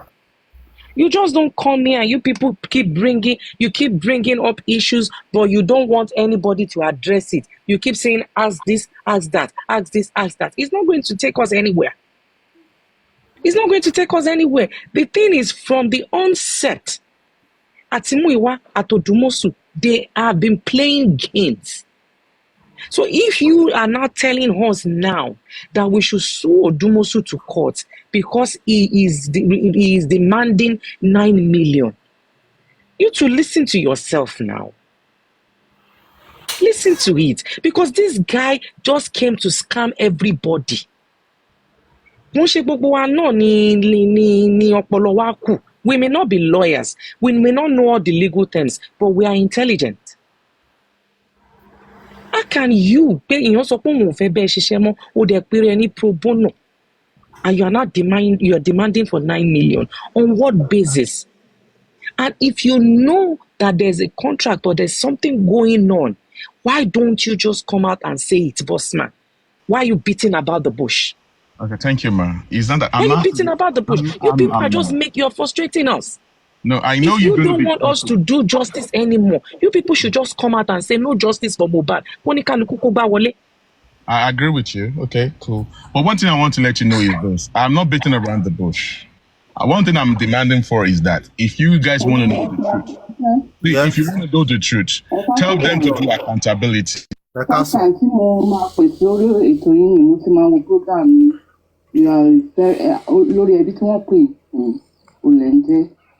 Àgbáyé dẹ̀ ní bàjẹ́ gbogbo nǹkan tẹ́ bá dáwọ́lé a máa yọrí sí rere. Wọ́n sì tí mo fẹ́ kẹ́ ṣe rí bossman tó ń sọ̀rọ̀ nígbà tí àárín wọn tòrò ẹ̀ ò síbẹ̀. Ìgbà táàrin wọn túká ló bẹ̀rẹ̀ sí ní tú àṣírí síta. Èèyàn tó bá ń wá justice ò ní stand on ẹni táwọn public sọ pé wọn ò fẹ́ way forward náà máa wá. Kì í ṣe pé wàá máa fẹnu pé okay dandan bàbá Mohbad must pay. Because o ní àwọn kan tí wá sí ìjà ẹni kì í ṣe pé o ní interest lórí kéèsì yẹn. Tó bá ní interest lórí kéèsì justice for Mohbad o ní insist o ní máa bá àwọn tó jẹ́ pé way forward ló máa wá. Purpose tẹ̀ fi ń jàjà ẹni pé bàbá ilẹ̀ ń support kì í ṣe pé Odumosu lẹ̀ ń support ẹ̀ ń bá bàbá ìjà ẹ̀ nítorí pé ọmọ ẹ̀ ti fún un sílẹ̀ pé àwọn ẹbí òun wọ́n máa support wọn nígbà tó ń bá sí láyé mọ́ or if anything bá happen sàn. So why tó fi wá ń lé òun èèyàn tó bá ń wá nǹkan tó bá jẹ́ pé nǹkan tó bá máa dà èèyàn ń lo òun líle kí èèyàn máa lo òun líle sí nǹkan wàá tẹ̀ wàá ra máa sọ ni tó jẹ́ sẹ́ wọ́n ń play first message yẹ pé nǹkan tó ń sọ ni pé òun insist pé bàbá Mohbad must pay 9,000 because àárín ní ògùn wọn ni nígbà tí àárín ní gún tí gbogbo yín wà papọ̀ tí ẹ̀ pé ẹnìkan kan sí even include olórí ẹbí Nobody knows anything about owó yẹn. They ti misuse owó yẹn. Now, ẹ ti misuse owó yẹn. Ojúmọ́sùn tí wọ́n á sọ pé the remaining money tó tún kù. Ṣé ẹ pé wọ́n á máa fi bá kéèsì yẹn lọ ọtún kó wá? Wọ́n sì ń insist pé kọ́ kówó yẹn sílẹ̀. Kó dá bẹ́ẹ̀ náà ẹ bẹ̀rù Ọlọ́run. Ẹ bẹ̀rù Ọlọ́run. Because ọmọ ìtókù kò wú òbí ẹ̀ náà. Abiyamọ ni bàbá Mohbad. Tí èmi àtọkọ mi bá rí ohun bàbá yìí, mo máa ń sunkún ni. Abiyamọ ni ẹ má provoke, ẹ má stress mind mọ́. Ẹ fi sílẹ̀. Ẹ help ẹ tẹ́ ẹ bá dẹ̀ délé help ẹ sílẹ̀ lọ́rùn. Àwọn tó máa help ẹ wọ́n á dìde. Wọ́n pọ̀ tó bá ní help ẹ fi sílẹ̀. Ìwọ àti Yèyé Kúdí, ẹ̀yin méjèèjì ẹ fẹ́ help ẹ. Leave him alone. Let him be. Àwọn tó fẹ́ help ẹ wọ́n máa dìde. Olórí ẹbí ìṣe àwọn olórí ẹbí Bukky Jesse, a lot of people are ready to help. Ẹ jẹ́ kí wọ́n help ẹ. Young daddy gbogbo wọn rẹ̀ jù láti help ẹ. Ẹ fi wọ́n lẹ̀ tẹ́ bá di help ẹ. Leave him alone. Ẹ fi wọ́n lẹ̀. Let him be. Èwo ni kí ẹ máa sọ pé kó fún ọkọ̀ lọ́nà ní kó fún 9,000. Ẹ lọ 9 million. Ẹ lọ mú yóò bá sàn. Ẹ̀yin lẹ̀ mú nǹkan tó yẹ kẹ́ ṣe ni pé Santity ló máa collect as pé you don't want him again. All right, ẹ ṣé gan. That's why I said that. ẹjọ́ ẹ̀rọ pé mi ti sọ̀rọ̀ látẹ̀kùn. Torí pé àárín èèyàn mọ́ ni. Nígbà tí àárín wọn wọ̀, tó wá bá yín pé kó tó àṣírí kankan fún mi. Tó wá bá yín ọkùnrin àti tó wá bá yín pé ẹ jẹ́ kó tún nǹkan tó bá fẹ́ tún. Bọ́ọ̀sì náà wá bá yín kó wá tó àṣírí kankan fún mi. Láàárín wọn ò wọ̀ mọ́. Pé sí nǹkan wọn mọ́. Ó fi neglect. Ó fi pé òun ò gbọ́ àwọn information mọ́. Náà wá fẹ́ bá yín, ó wá fẹ́ máa mú yín mọ́ra tó kò tú àṣírí. Kò ní àṣírí kankan tó fẹ́ tú. Tó bá máa ní àṣírí tó fẹ́ tú, kó lọ sí platform Yèyé Kúdí kó lọ tú. Kó lọ platform ẹ̀ kó lọ tú. Kì í ṣe platform olóríire ti yín. Olórí ẹbí ni yín. Ẹ̀ ń tún ayé ṣe ni gbogbo everybody ló ń wò yín. Èmi ò jẹ́ fans yín. Bọ̀ láti gbà tẹ́ ti bẹ̀rẹ̀ Mohbad kíni. Mi ì lè ṣe kí n má wò yín. Mo wà lẹ́nu sẹ́gun máa bọ́ síbì kan máa wò yín. Gbogbo àwọn torí àwọn a lot of people want to fall in love with you. Ẹ má jẹ́ káwọn àwọn burúkú kan bá platform yìí jẹ́. Let him go. All right, tó. Anyway. Boss man ṣe rí pé mi ti sọ̀rọ̀ látẹ̀kùn. Ṣé rí nǹkan méjì sí mẹ́ta ni mo fẹ́ sọ. Number one ni pé ẹni àwọn secret kan àwa ní interest láti gbọ́ àwọn secret yẹn tẹ́ ẹ bá fẹ́ sọ kẹ́ ẹ sọ bọ́ tẹ́ ẹ bá sọ ẹ pa ẹnu yín mọ́ láíláí ẹ má sọ̀rọ̀ nípa ẹ̀mọ́ tẹ́ ẹ bá ti lè sọ kẹ́kọ̀ọ́ wa máa sọ pé ẹni secret tẹ́ ẹ bá ti lè sọ báyìí ẹ má sọ mọ́ ẹ má dẹ̀ wá fún wa ní distraction lórí platform mọ́. Secondly ni pé èkejì ni pé nǹkan tó wà níwájú wa báyìí òun ni Yomi ẹni tí tó bá ti yàtọ̀ sí nǹkan tí Yomi gbé dání kẹ́ni tí má gbé wá kẹ́nìbọ̀dì má gbé wá sí ọ̀dọ̀ wa tàbí ọ̀rọ̀ ti pé à ń support JK lẹ́yìn yẹn tó bá ti yàtọ̀ sí ọ̀rọ̀ Mr. Yomi pẹ̀lú kan tí Yomi gbé dání ẹjọ́ kẹ́nìbọ̀dì má gbé ní tiwa sórí platform yìí wá sọ mọ́ torí arípò òun nǹkan tí Yomi gbé dání ló fẹ́ help justice torí gbogbo àlàyé àròyé tẹ̀ ṣe látàárọ̀ ó ń fà wá lọ sẹ́yìn ni sọ ti gbogbo secret tẹ́lẹ̀ mọ́ yẹn tẹ́ ẹ bá ti lè sọ ẹjọ́ ẹ má wá distract wa mọ́ ẹ má sọ anything mọ́. Hello. Bossman, give me 1 minute, please. Bossman, 1 minute. Terry, Dr. Latisne, Sherry, no, Espada máa fún mi update. Espada gbọ́ kí ló ṣẹlẹ̀ lánàá lọ́dọ̀ Yomi. Well, okay. Nǹkan tó ṣẹlẹ̀ lọ́dọ̀ Yomi, máa padà wá sọ̀rọ̀ fún Bossman, bọ̀ ẹ jẹ́ kí n ṣe update yẹn náà. The update to happen lánàá ni pé wọ́n lọ sí court lánàá. No, wọ́n ti lọ sí court níjẹta. But níjẹta yẹn ni wọ́n ti fún àdúrà ní information pé wọ́n ní díẹ̀ ní ọ̀dọ̀ AIG tó ju Commissioner of Police Lagos State lọ Assistant Inspector General of Police ní AIG yẹn. So ibẹ̀ ni wọ́n ti fún pé kí àdúrà kó report sí ọ̀dọ̀ AIG. So wọ́n nígbà tí wọ́n dé ọ̀dọ̀ AIG Mr. Yomi pẹ́ kó tó débẹ̀ bọ̀gbà tí wọ́n ṣàdé ọ̀hún AIG béèrè pé kí ni nǹkan tó ṣẹlẹ̀ pé Yomi ti competition against ẹ then pé AIG dẹ̀ sọ categorically pé even CP that is the Commissioner of Police kò lè withdraw kéèsì àdúrà àti Dàmọ́lá yẹn pé it's not a thing tán lè settle out of court because it has to do with crime and the perjury as well.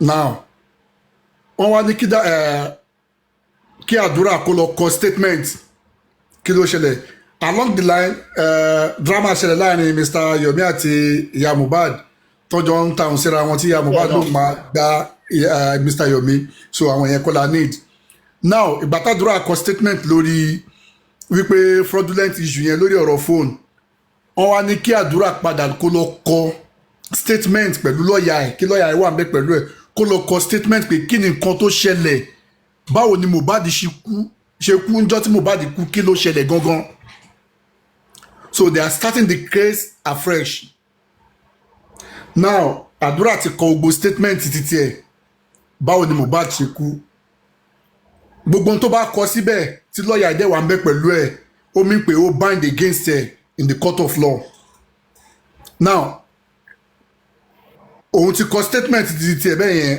right another thing tó wá ṣẹlẹ̀ ni pé wọ́n wá sọ fún Mr. Yomi wípé 3 seconds video tí wọ́n sọ níbo ló wà wọ́n béèrè lọ́wọ́ àdúrà ni ó wà lórí fóònù tóun tà fún wọlé kò ṣe gbé wọlé Dàmọ́lá fóònù tó tà fún Dàmọ́lá ńbo ni fóònù wà wọ́n ló wà lọ́dọ̀ àwọn ọlọ́pàá ní pàǹtí so AIG dẹ̀ ti kọ́ ó dẹ̀ ti sọ fún wọn pé fóònù yẹn kọ́ máa mú bọ̀ lọ́dọ̀ àwọn fóònù yẹn 10 minutes ni àdúrà sọ pé wà ń bẹ̀ bọ̀ lójú IG wọ́n ládùúrà dínà pé òun ò sọ pé 10 minutes video kankan wà.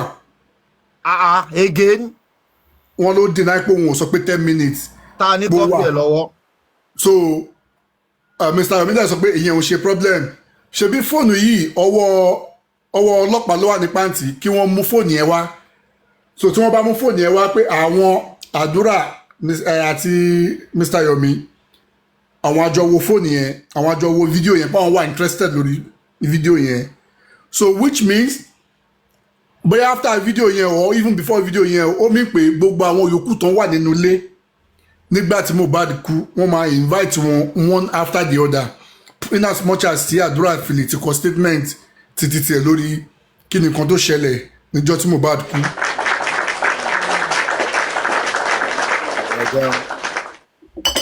so ibi tí ọ̀rọ̀ wà at the moment nìyẹn àdúrà sọ pé òun ò sọ pé 10 minutes video yẹn wà bọ̀ ó dẹ̀ ni pé èmi tí mo bá dúrà máa deny video yẹn èmi mọ̀.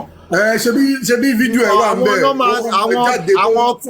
àwọn King White tó tẹ̀lé ṣé mọ̀ pé ọmọ yẹn mọ̀ sọ willingly ni ọmọ yẹn mọ̀ sọ̀rọ̀ yẹn willingly nígbà tó ṣe tán lọ́ máa kọ́ pé Obama ti sọ bẹ́ẹ̀ pé ó gbọ́dọ̀ deny. àwọn náà lọ gbogbo yẹn ti bọ̀ because gbogbo kíní ló wà ló cap ní video capture ẹ̀. Expander mo fẹ́ bá sọ̀rọ̀. wọ́n gbọ́ ikú hàn ẹ́ tètè. Mr. Expander ṣe mọ̀ pé lọ́ọ̀yà tẹ́ ẹ sọ yìí lọ́ọ̀yà àwọn mi ni ṣé lómi wà mẹ́tò jára àtàgbà tí mo bá àdúrà ń kọ́ ṣé mọ̀ pé ó lè kọ́ àdúrà ní tó máa sọ tẹ́lẹ̀ mo bá jẹ́ weakness bẹ́ẹ̀ ṣé mọ̀ pé lọ́ọ̀yà àwọn mi tó ń ba gbogbo ẹ̀jẹ̀ ni àdúrà ń lò so ta ló tún jẹ́ third party tó wà ń bẹ̀ tó lè bá wa mọ̀ pé lọ́ọ̀yà yẹn ò kọ́ àdúrà ní tó máa sọ nípa nǹkan tó ṣe ṣe rí orú ọ̀rọ̀ bẹ́ẹ̀ yẹn. bossman ti lọ bossman I'm still coming back to you o máa break gbogbo yìí lónìí o. ṣe rí irú ọ̀rọ̀ bẹ́ẹ̀ yẹn Kọ́lá ẹni tí àdúrà bá present pé lọ́ọ̀yà òun náà ní lọ́ọ̀yà àmọ́ lọ́ọ̀yà anybody mi tó tún jẹ́ ìyá Mohbad wà ń bẹ̀ àdúrà wà ń bẹ̀ ẹni tó pè ní lọ́ọ̀yà òun wà ń bẹ̀ ó dàbí bóyá King White náà ní wà ń bẹ̀ pẹ̀lú wọn so irrespective of any other person tí lọ́ọ̀yà yẹn bá ń ṣiṣẹ́ pẹ̀lú ẹni yẹn represent àdúrà níbẹ̀ yẹn lọ́dọ̀ AIG so bóyá wá jẹ́ lọ́ọ̀yà Wùnmí ní nǹkan kan ṣe pẹ̀lú yẹn ó present ààrẹ as lọ́ọ̀yà àdúrà simple as that ní ìdá títọ́ pínpín. all right bóyá bossman ẹ yá padà sórí bossman. ẹ kí n sáré give information mi lórí Mr. Bossman yẹn and I'll drop now. Mo kí everybody and I greet you to Mr. Bossman, I greet everyone, my honourable expander and others. Sherry, Bossman, ẹ jẹ́ kí n sọ wọn kọ́ fún yín ọkùnrin ni yín o. Sàkátà pàrọ̀lá dẹ̀ máa ń sí tọ́. Ibi tó bá dẹ̀ lé, a máa ń bọ́kùnrin ogun. You said there are some things that you are not letting out. You said you are only telling us 1% of all that you know. Why are you hiding the remaining 99% from us? I believe that if there is anything you want us to know, and that as long as you want justice for Mohbad, and you want the truth to prevail, why are you then hiding? You don't need to hide anything. Say it as it is. You ask some questions, and I will rephrase it to you again. You said ta ló gba Odumosun. Then you said ta ló gba 10%. I believe you have answers to these questions. Why don't you just break everything once and for all and let us know the truth about everything? Why are you holding back? As long as you know that holding back will not do us any benefit, I believe that you just say it as it is. So, Mr. Bossman, I will appreciate if you can if you can expand it, like my honorable expander. Expand it. Let us see. Let us know. Let us understand what really is going on that we others do not know that you know. That's the only way. If not, because everybody is saying you are something else now, as if you are anti-justice, as if you don't want things to work. You understand? But if you actually break it once and for all, everybody will understand what is really going on. That is what I'm trying to tell you. So do not take my words wrong. That is all I have to say. Thank you.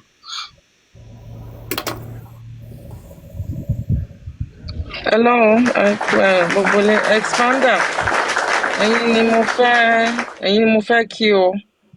I just want to appreciate your maturity and the way you've been going back and forth. In fact, the way you've been handling this matter, I've never seen your face, but your intelligence tells the way you speak, the way you handle matters has already shown your level of intelligence and maturity. And we really appreciate you so much. Thank you. Thank you so much. Mr. Ayomi Ekabo. Mr. Ayomi ti wọlé. First and foremost, mo fẹ́ dúpẹ́ lọ́wọ́ all the members of this platform. Mo ti kí yín dáadáa ní àná, mo kí yín ní ìjẹta. I want to say thank you for your support, Mr. Latisne, and ó bá nǹkan tá fẹ́ lọ. So if any success was achieved in that event yesterday, day before yesterday, this platform has a big part they played, because every little help counts. And I want to say thank you to Senator Expander for that heads up, trying to give update, because everybody deserves the update.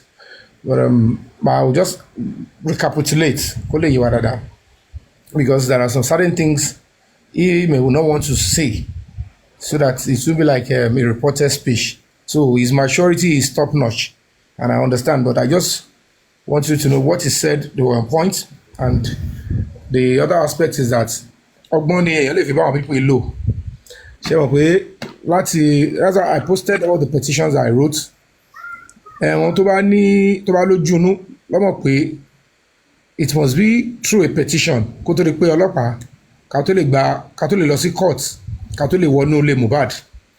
and the honest truth is this: I need to tell you, get justice that way, it's going to look like we're going to start afresh. Afresh here, wọ́n ṣe pé ó lọ títí, torí pé nígbà tí ọ̀rọ̀ ti kọ́kọ́ bẹ̀rẹ̀, wọ́n ti gbé wa lọ ọ̀rọ̀ ṣẹlẹ̀ ní Sábó, àwọn Yaba lọ́kan, wọ́n dẹ̀ gbé wa lọ sí odindi Badagry. Lẹ́yìn Badagry, wọ́n ní ká fèsì Togo. Ṣé wọ́n pé ibi tí ọ̀rọ̀ ti ṣẹlẹ̀ ní Sábó àti Yaba àti wà ní Badagry àti Togo. So gbogbo oríṣiríṣi ló ti wọ̀, and the police, they were so cooperative and forthcoming. Though wọ́n ti bà nǹkan jẹ́ díẹ̀ o, mi ní parọ́ fún yín o. But be that as it may, àti competition yẹn approval ti wá even before we did the first press conference. Ṣé n get?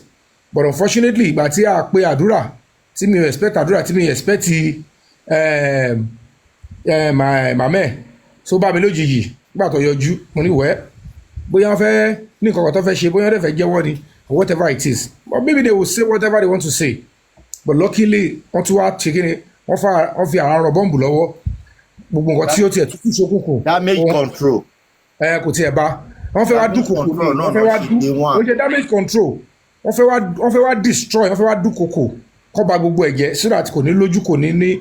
However, that being said, ibi táwa ń dúró dè ní pé mi ò mọ nọ́mbà àdúrà mi ì mọ lé ẹ̀ kò tí yẹ yín and ó lójú yàn tí mo lè béèrè àdírẹ́sì lẹ̀ lọ́wọ́ ẹ̀ so the only way tá a fi lè rí náà ni pé ká dúró de court case tó fẹ́ ṣe so adẹ̀yà ń dàbí ọgbọ́n ni mo ṣe à ń pariwo pé ní owó tá a máa fi ṣe ní o petition o bóyá Àbújá la máa lọ o lẹ́yìn tá a bá ṣe gbá lẹ́yìn tá a bá ṣe àwo kọ́ lè bá sinmi sára Ọlọ́run dẹ̀ bá wa ṣe as a matter of fact they were meant to arrest him 3 days ago ṣé n get me but you know gbàtọ́ gbogbo technicality okay invite kó bá dà pé bóyá ọ̀rọ̀ bóyá kan lọ́wọ́ agbára turn it to invitation let's see if they will run or not and ìgbà tó yí ọlọ́pàá dẹ̀ lọ gbé tí sí wọn létí pé madam ṣẹ́rá wa tàwa ńlẹ̀ rí ṣẹ́rí bus ṣẹ́rí operational vehicle wọ́n yìí pọ̀ ńlẹ̀ ẹ̀yin ọmọ yín lọ́wọ́ fún o but ẹ fi ẹ̀lẹ̀ ṣe aago 8 láàárọ̀ kùtùkùtù ẹ appear ibẹ̀ ló fà tí ẹ fi rí pé yàbọ̀ bá dìyẹn bọ̀rẹ̀ sí ṣépè ní ìjẹta yẹn however gbà tó dẹ̀ máa di pé ó di àná wọ́n appear wọ́n ti débẹ̀ láti bí aago 8 sáago méjì yẹn but I couldn't come because mo ń ṣe graduation fáwọn ọmọ mi ní Abẹ́òkúta lánàá so mo tún láti rush padà lọ sí Èkó. Congratulations to them. Thank you so much. So now the details of it is this: the AIG has ordered that they should go back to the investigation. But táwọn bá dẹ̀ ti tó bá ti ṣe níbi tó lápẹ̀rẹ̀ ń bì the petition ta kọ lọ máa send ẹ̀ sí yín sí a copy Mr. Lati is that they should take the case file away from the Lagos State Command kọ́ gbà kúrò lọ́wọ́ àwọn pàǹtí and the AIG and the that command should investigate the matter. So it's going to get there. But how will it get there?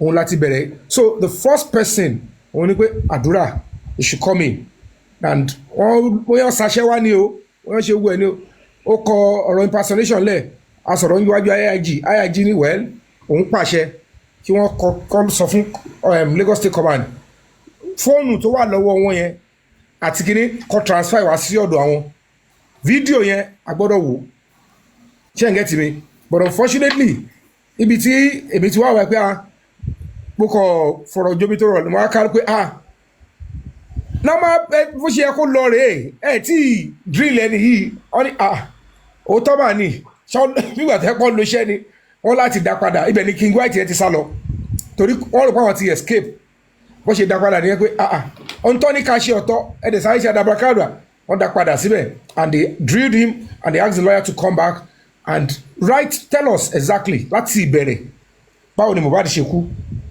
èmi ò ní interest láti gbọ́ ṣé n gẹ́tì mi kò ṣe pé mi ò lè rí mi tí ní interest àti rí nítorí ohun tí à ń retí ń sìn ni pé fídíò tó ní fóònù òun ni ṣe wọ́n pé fóònù yẹn ó lóun lòun ní fídíò tó wà ń bẹ̀ òun ló mọ̀ kó ṣe Dàmọ́lá òun ló rìkọ́ọ̀dì fídíò yẹn kò ń ṣòun Dàmọ́lá ló mọ̀ gbà tí fídíò dé ní fóònù ṣé n gẹ́tì mi àdúrà ló lè sọ bí fídíò yẹn ṣe dénú fóònù ó dẹ̀ ní òun ta pẹ̀lú ẹ̀ and it's quite funny báwọn èèyàn ṣe máa rò pé wàá tarú sensitive picture images bẹ́ẹ̀ 3 seconds yẹn ó ṣòpọ̀ ń jà ní ó ní Mohbad Wùnmí àtèèyàn kan tí ò fẹ́ dárúkọ ó wá fẹ́ ta fóònù ó máa ta láì ṣe kíni láì yọ gbogbo yẹn kúrò ẹgbẹ́ kan nìyẹn ẹlẹ́ẹ̀kejì ó ní TikTok òun lanúlẹ̀ ní Dàmọ́lá yẹn ṣe ní access no problem ẹ má fòyà gbogbo yín ohun tó ti wà important jù ni pé ó ti kọ bí òun ṣe ta fóònù bẹ́ẹ̀ bí Mohbad ṣe nǹkan tó ṣẹlẹ̀ ní ọ̀tún Mohbad kú ó ti kọ tiẹ̀ síbẹ̀ now tọ́ bá ti mú fóònù yẹn padà wá tí AIG ti wò ó dẹ̀ ti sọ pé ohun tí àwọn ò fẹ́ gbọ́ ni pé kò sí fídíò yẹn mọ́nu fóònù yẹn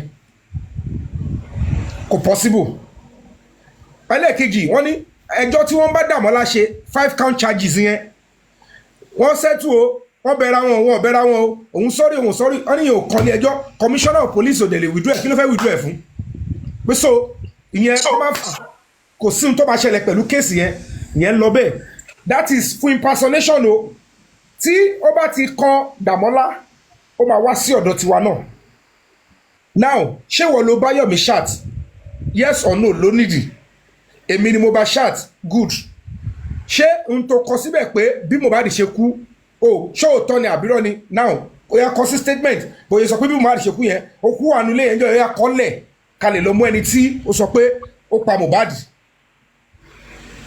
tó bá wá sọ pé òun kọ́ lòun tún wá ṣe é pé òun kọ́ lòun kọ́ mọ́ wípé ń tẹ́rí yẹn o bóbò ni o wọ́n fòun dígẹrẹ wú ni o ẹ má jẹ́ kó tún ṣáàjì òun o wọ́n á padà sí ẹni tó lóhun ta fóònù tóhun ta ti ẹrùtẹrù abuké tẹrùtẹrù ṣe ti understand mi ìfẹ́ sọ̀rọ̀ jù lórí ẹ̀ but ẹ ti understand so that is where we are now because the case is starting afresh but afresh yẹn kò ṣe pé bóyá need step púpọ̀ o step méjì sí mẹ́ta ni then the other one tó wà ń bẹ̀ tó ń ṣẹlẹ̀ nu case yẹn lánàá òun ni tí wọ́n ní King White yẹn ń sọ yẹn lórí ọ̀rọ̀ neighbor tó ní CCTV ẹ rí àwọn tí mo sẹ́ẹ̀dì sí we wrote an application to the Inspector General of Police and the IG was kind enough to quickly approve it ipe kọ́ lọ fún máa yẹn ní protection ẹ má gbàgbé pé nígbà tí mo sá lọ sí France tí mo lọ London jọ sí tí mo bú sẹ́kún ní airport this was the same man tí mo ti rò pé bó ṣe lé mi yẹn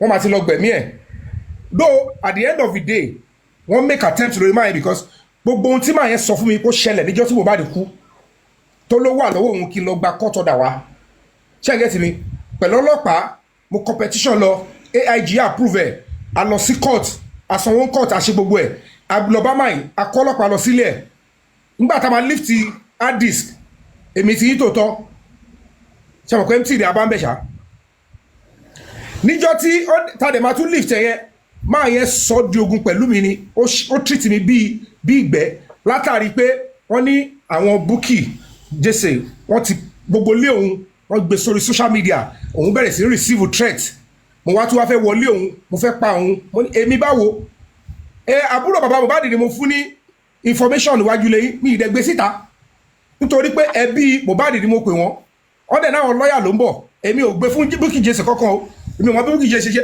máa yẹn ṣàní lọ́rọ̀ bó ṣe rí bóun tiẹ̀ ṣe wáyé láìfò òun ò save mọ́ máa yẹn dẹ̀ ń gbọ̀n wọ́n rí lánàá ìyá Mohbad gbogbo wọn rí èmi àti máa yẹn dẹ̀ bẹ̀rẹ̀ wàjà níwájú AIG in fact I accused him of a crime tí ó dìjà láàrin máa ti pé mo ṣe tí mo máa accuse òun of a crime mo wá wọ́n pé ní ohun tí ẹ sọ fún mi mo choose láti máa wò ó ń jọ yẹn ni because mo pé báwo mo ṣe máa jókòó sunu lẹ́yìn tí mi mọ̀ yín rí kí n máa jókòó nǹkan tó ṣe láàrin ọjọ́ méjì mo ya ìtẹ̀yà sábọ́ta kó bá jẹ̀bi tí mo ti wò lọ́wọ́ àti wá kábi tó máa gún mi pa at the end of the day mo sọ fẹ́ èèyàn bì wọ́n ní mò ń parọ́ wọ́n ní mò ń ṣe kiri kan òun láti wá lọ gba court order àti gba police protection IG fún wa ní approval òun ni mo ti sẹ́ndì sí yẹn ọlọ́pàá mẹ́ta pẹ̀lú bọn foundation wa ló máa sanwó fún odidi ọdún kan ká dẹ̀ gbé evidence jáde ká get justice òfò la bá ń bẹ̀ o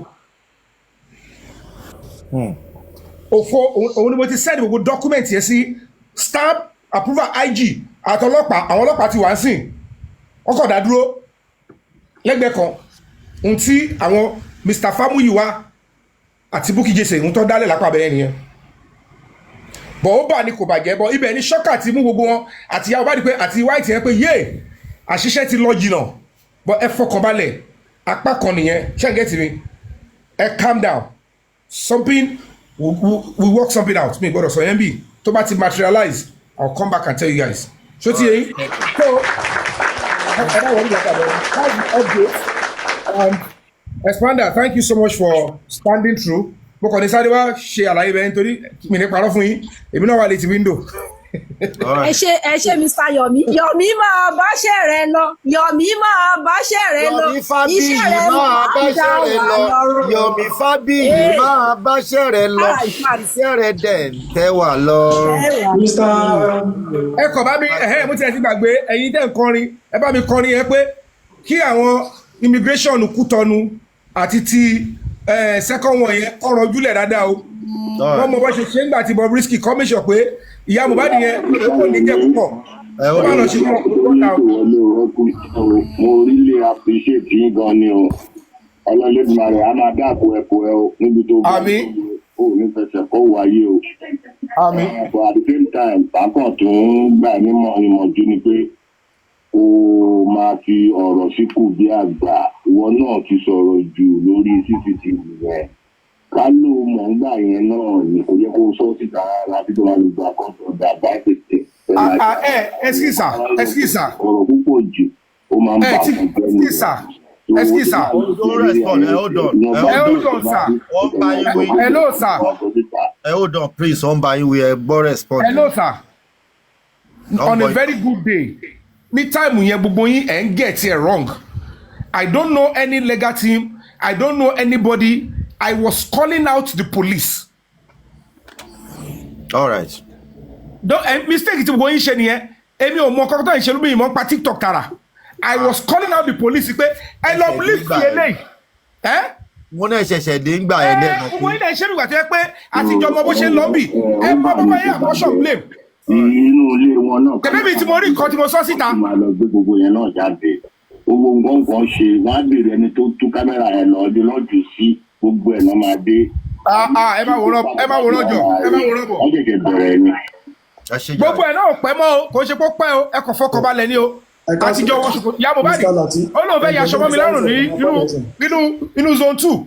Ó tún fẹ́ yọ bàtà, èmi náà wá mú kí ni. Wọ́n dàbò ẹ̀bùn ẹ̀ pa àwọn nìkan ẹ̀ lábọ́rọ̀ lọ́wọ́. Wọ́n tẹ̀ lánàá. Ẹjọ́ jẹ́ kí sáré sọ̀rọ̀ mo máa bọ́ọ̀lù ẹ̀jọ̀. All right, sir. Wọ́n yẹn fọkàn balẹ̀ máa rí, we are going forward. Ṣé mo lè máa lọ? Ẹ ó dọ̀nù bóyá ọ̀fẹ́ Mr. Easy. Ok. Nǹkan tí mo fẹ́ sáré sọ̀rọ̀ just one or two things ẹjọ́. Àwọn ọmọ orin ní comment section yẹn nígbà tí boss man wà lókè. Wọ́n béèrè pé kí ni way forward. Ṣé ojú àwọn èèyàn fọ́ ni àbí etí àwọn èèyàn dì? Wọ́n mọ̀ pé Yomi everybody tẹ̀lé ni. Àbí àwọn èèyàn ṣé wọ́n fẹ́ máa rojọ́ orí app yìí náà fẹ́ wá máa rojọ́ ni every day by day. Wọ́n rí nǹkan lẹ́sìn wọ́n tún béèrè way forward. Ẹjọ́ ẹ bá mi sọ fún àwọn pípù yìí kẹ̀ pé ṣé tí ń dùn wọ́n ni ojú wọn fọ́ ni wọ́n mọ ibi tí way forward wà sí. Ẹjọ́ bossman gbogbo anybody gbogbo ẹjọ́ tó ń rò àtàmọ́ tó ń rò kiri kọ́ńkó ó ṣì wọn lọ ẹjọ́ ẹ jẹ́ ká forward ẹ jẹ́ ká tẹ̀lé Yomi mo forí Ọlọ́run bẹ̀yìn àfàwọn èèyàn tí wọ́n bá di tójú wọn dẹ̀ fọ́ ẹjọ́. is an insult kì í ṣe èèyàn kan kì í ṣe èèyàn méjì ló sọ̀rọ̀ tó ń béèrè way forward ẹjọ́ sà àtàgbàlagbà wà nù ẹ má sọ bẹ́ẹ̀ mọ́ sà. Kàn change way forward wọn ni kàn lè fọ́ is an insult. ẹjọ́ ẹ má bínú bó ṣe rí lára mi mo ṣe sọ̀rọ̀ yẹn because inú bí mi ni tó ń béèrè pé way forward ṣé ẹjọ́ ní wàá rò lórí app yìí ni tó tún béèrè way forward àbí wọ́n fẹ́ wá dáwó kú ni. Calm down.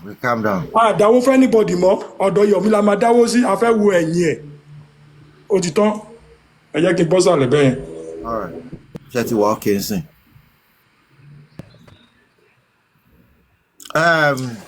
Ta ló ní question fún Mr. Yomi kan tó máa lọ o? You have question? Any question of the day? It's me. Mo dẹ̀ ti gbàgbé question tí mo fẹ́ bí. Mr. Yomi ẹ kú iṣẹ́ o. Ni ẹ sà. Hold on. King ló ń bá yín sọ̀rọ̀ o. Ẹ ká sọ. Mr. Yomi King entertainment kò ń ṣe King White o.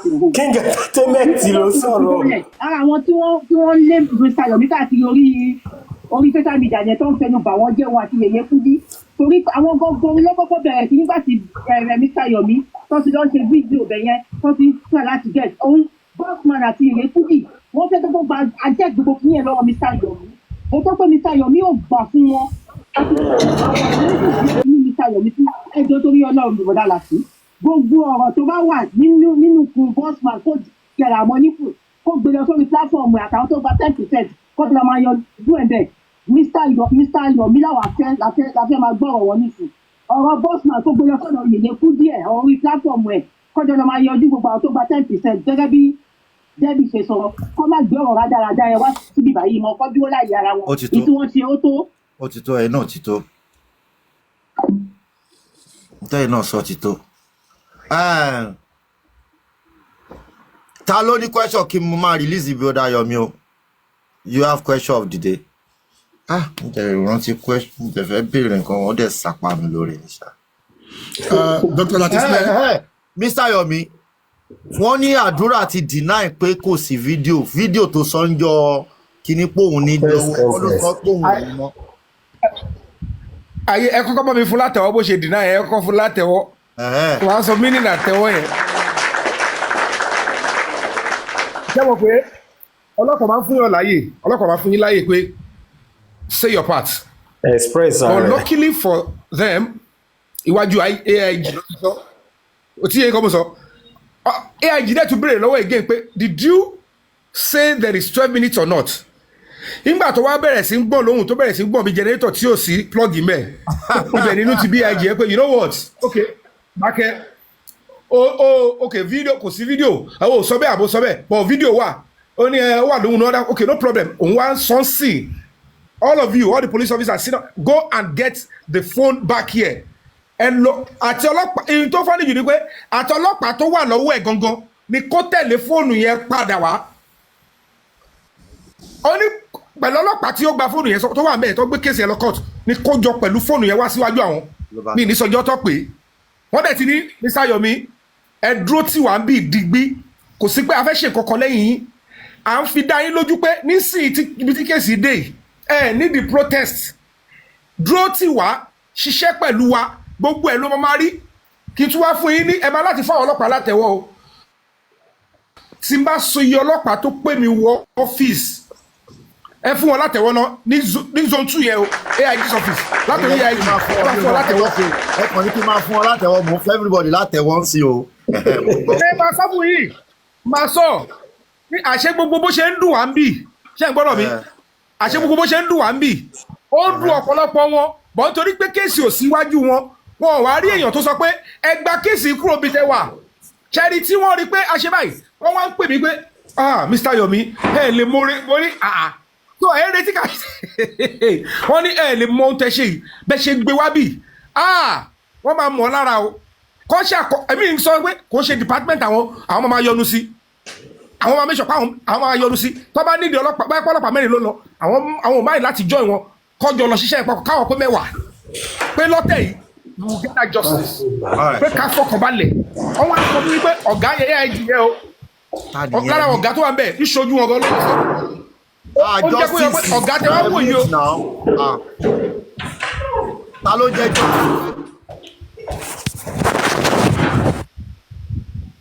entertainment ẹ ti yàdànù ṣó ti yẹ yín kọ́ mọ̀ sọ so ẹ jẹ́ ká fọkàn balẹ̀ ìyẹn ò ní pé ká àdíjókòó tẹ̀tẹ̀rẹ̀ o we keep praying we keep working with them gbogbo àwọn steps kan wà mí ní sọ́ọ̀fì tó bá materialize torí pé ó ti involve police operation ṣé ń gẹ́tì mi kó má bàbá jeopardize ìgbésẹ̀ tó fẹ́ gbé wọn ò gbọ́dọ̀ mọ́ ṣùgbọ́n ẹ má jẹ́ parọ́ fún yín ìgbẹ́ ọ̀rìn ni majority wọn yà lọ́wọ́ yìí ìgbẹ́ pátápupa ìgbẹ́ ọ̀rìn ìgbẹ́ yín torí nọ́mbà ti bà wọ́n obi àtàdúrà àwọn èèyàn kọ́mẹ̀tì látara yìí pé white Mr. Yomi àwọn èèyàn kọ́mẹ̀tì látara yìí pé slave white wà pé àwọn èèyàn kọ́mẹ̀tì látara yìí pé slave white wọ́n ní slave white wà pé látàná slave white wọ́n ló wà pé látàná. ó sá lọ létà. ẹ kú sẹ́sà àpò àtàrọ̀ sà ẹ kú ètò náà ṣé mo pé ara nǹkan tẹ́ àná kókó tó wà ń pè ní ó kọ́kọ́ sá lọ. pọ́blíkì ṣé mo pé ní ìsìn tí Mr. Yomi tó ti pèsè yìí lọ ṣé mo fáwọn gbọ́ gbogbo nǹkan tó ń lọ gbogbo àwọn tó láwọn ṣiṣẹ́ lọ undergrad ọdún kan àtààbọ̀ tí wọn ò fún wa ní nǹkan kan tó wá fẹ́ mọ gbọ́dọ̀ jákujàku wá ń sìn so bọ́dá Yomi ọlọ́run á kún yín lọ́wọ́ ṣiṣẹ́ o ẹ ní fọmọdé o oya tari ẹ. all right ma thank you. Any question of the day ta ló ní question. friend request ìyá pàṣẹ ìbáyìí mọ́mí bírì ní ẹ dá sọ̀rọ̀ lẹ̀ yìí. èmi ò tiẹ̀ ní question èmi kàn ń jó ní báyìí èmi ò ní question mo kàn fẹ́ kí òun kú Yomi mi. ẹ ká sọ gbogbo ilé. God bless you. Ọlọ́run àtúbọ̀ máa kún yín lọ́wọ́. wọ́n lò náà ní postman wá sọ lẹ́ẹ̀kan yẹn wípé kẹgbé wọ́n gbé máa yàn lọ sí court wọ́n bá gbé lọ sí court wọ́n ti mọ̀ pé wọ́n bá lọ sí court wọ́n lè tọ́ níbẹ̀ wọ́n lè lọ́dún kan lórí kéèsì pé wọ́n lè fi fà ẹ́ kó àwọn lè rí ibi ṣe DNA nǹkan tí postman ń fẹ́ ṣe nìyẹn technicality tó fẹ́ gbé gbà nìyẹn pété ìbàdí sanwó yìí a máa ti ṣe ẹ̀rí lè ṣe àwọn nǹkan tẹ̀tẹ̀ ṣe but for the fact pé Yomi ti kọ́rọ̀ àti DNA gbogbo ẹ̀ ló máa ṣàṣeyọrí ẹni tó bá mọ bàbá Mohbad ẹni tí náà lọ competition lọ sí zone 2 ó náà lọ àti petition tiẹ̀ mọ́ sí zone 2 yẹn dé kí petition bá petition bẹ̀ so they will do the needful. ṣé bí bọ̀dá Yomi ṣe bùrágìrì bí bọ̀dá Yomi ṣe mú àdúrà sọ́wọ́ yìí ṣé bàbá Mohbad lè mú àdúrà bẹ́ẹ̀ láéláé. Dr. Latisne. láyé Dr. Latisne ẹjọ ẹ dẹ́kun pàṣẹ sọ. bí bọ̀dá Yomi ṣe drag àdúrà yìí ṣé bàbá Mohbad tó drag àdúrà bẹ́ẹ̀. kò possible wọn lè drag àdúrà bẹ́ẹ̀ mo kí everybody lẹ́ẹ̀kan sí be renewed thanks very much. ṣe rí lóòótọ́ gbogbo wa máa ní different opinions lórí nǹkan tó wà nílẹ̀ but ṣẹ́rí kábàlẹ̀ tètè débi tá à ń lọ tá a bá mọ bí tá a wà ó máa fẹ́ difficult a bit láti débi tá à ń lọ on time ṣe get it now in this case ń bola wà ṣẹ́rí Bossman àti nǹkan tí Bossman fẹ́ wá sọ tí àwọn èèyàn bá ń sọ pé ẹ̀tọ́rí àárín wọn dàrú ni kó má sọ̀rọ̀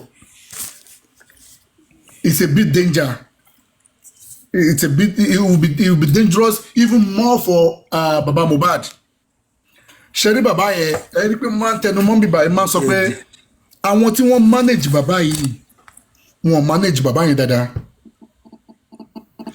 ara àwọn kan yẹn la ti ń rí yìí wọ́n ti ti bàbá yẹn sẹ́nu trailer now Odùmọ̀ṣù ló gbàbí kan yọ ń sìn yìí pé tí nǹkan kan bá yóò bá ṣẹlẹ̀ ta ló mọ lára àwọn tó súnmọ́ bàbá yìí tó bá fẹ́ kí bàbá yẹn ṣe nǹkan kan tí bàbá yẹn ò bá fẹ́ ṣe ọ̀táwọn kan tó tuntun súnmọ́ tó bá ní kí bàbá bá ṣe ta ló mọ evidence mi táwọn yẹn náà tún máa mú jáde against bàbá yẹn bottom line kan tí mo fẹ́ sọ ni pé it is the best time for anybody tó bá ní anything against anybody tó ń destruct justice for Mohbad lọ́wọ́ kí wọ́n sọ síta because tí wọn ò bá sọ tá a bá mọ tí wọn ò bá sọ tá a bá mọ ta ni èèyàn bí ta lè yan re tí vital information mi bá tún dé àwọn ẹni tá a tún máa gbélé lọ́wọ́ náà nìyẹn o so èmi kàn wò pé ká má dá anybody nù èyí tá à ń ṣe lọ yìí everybody fi way out nìyẹn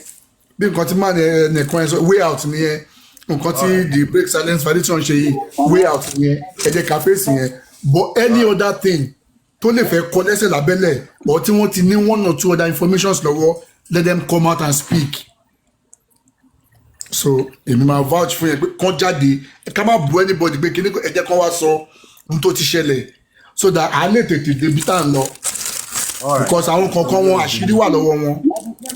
ẹ ká sọ.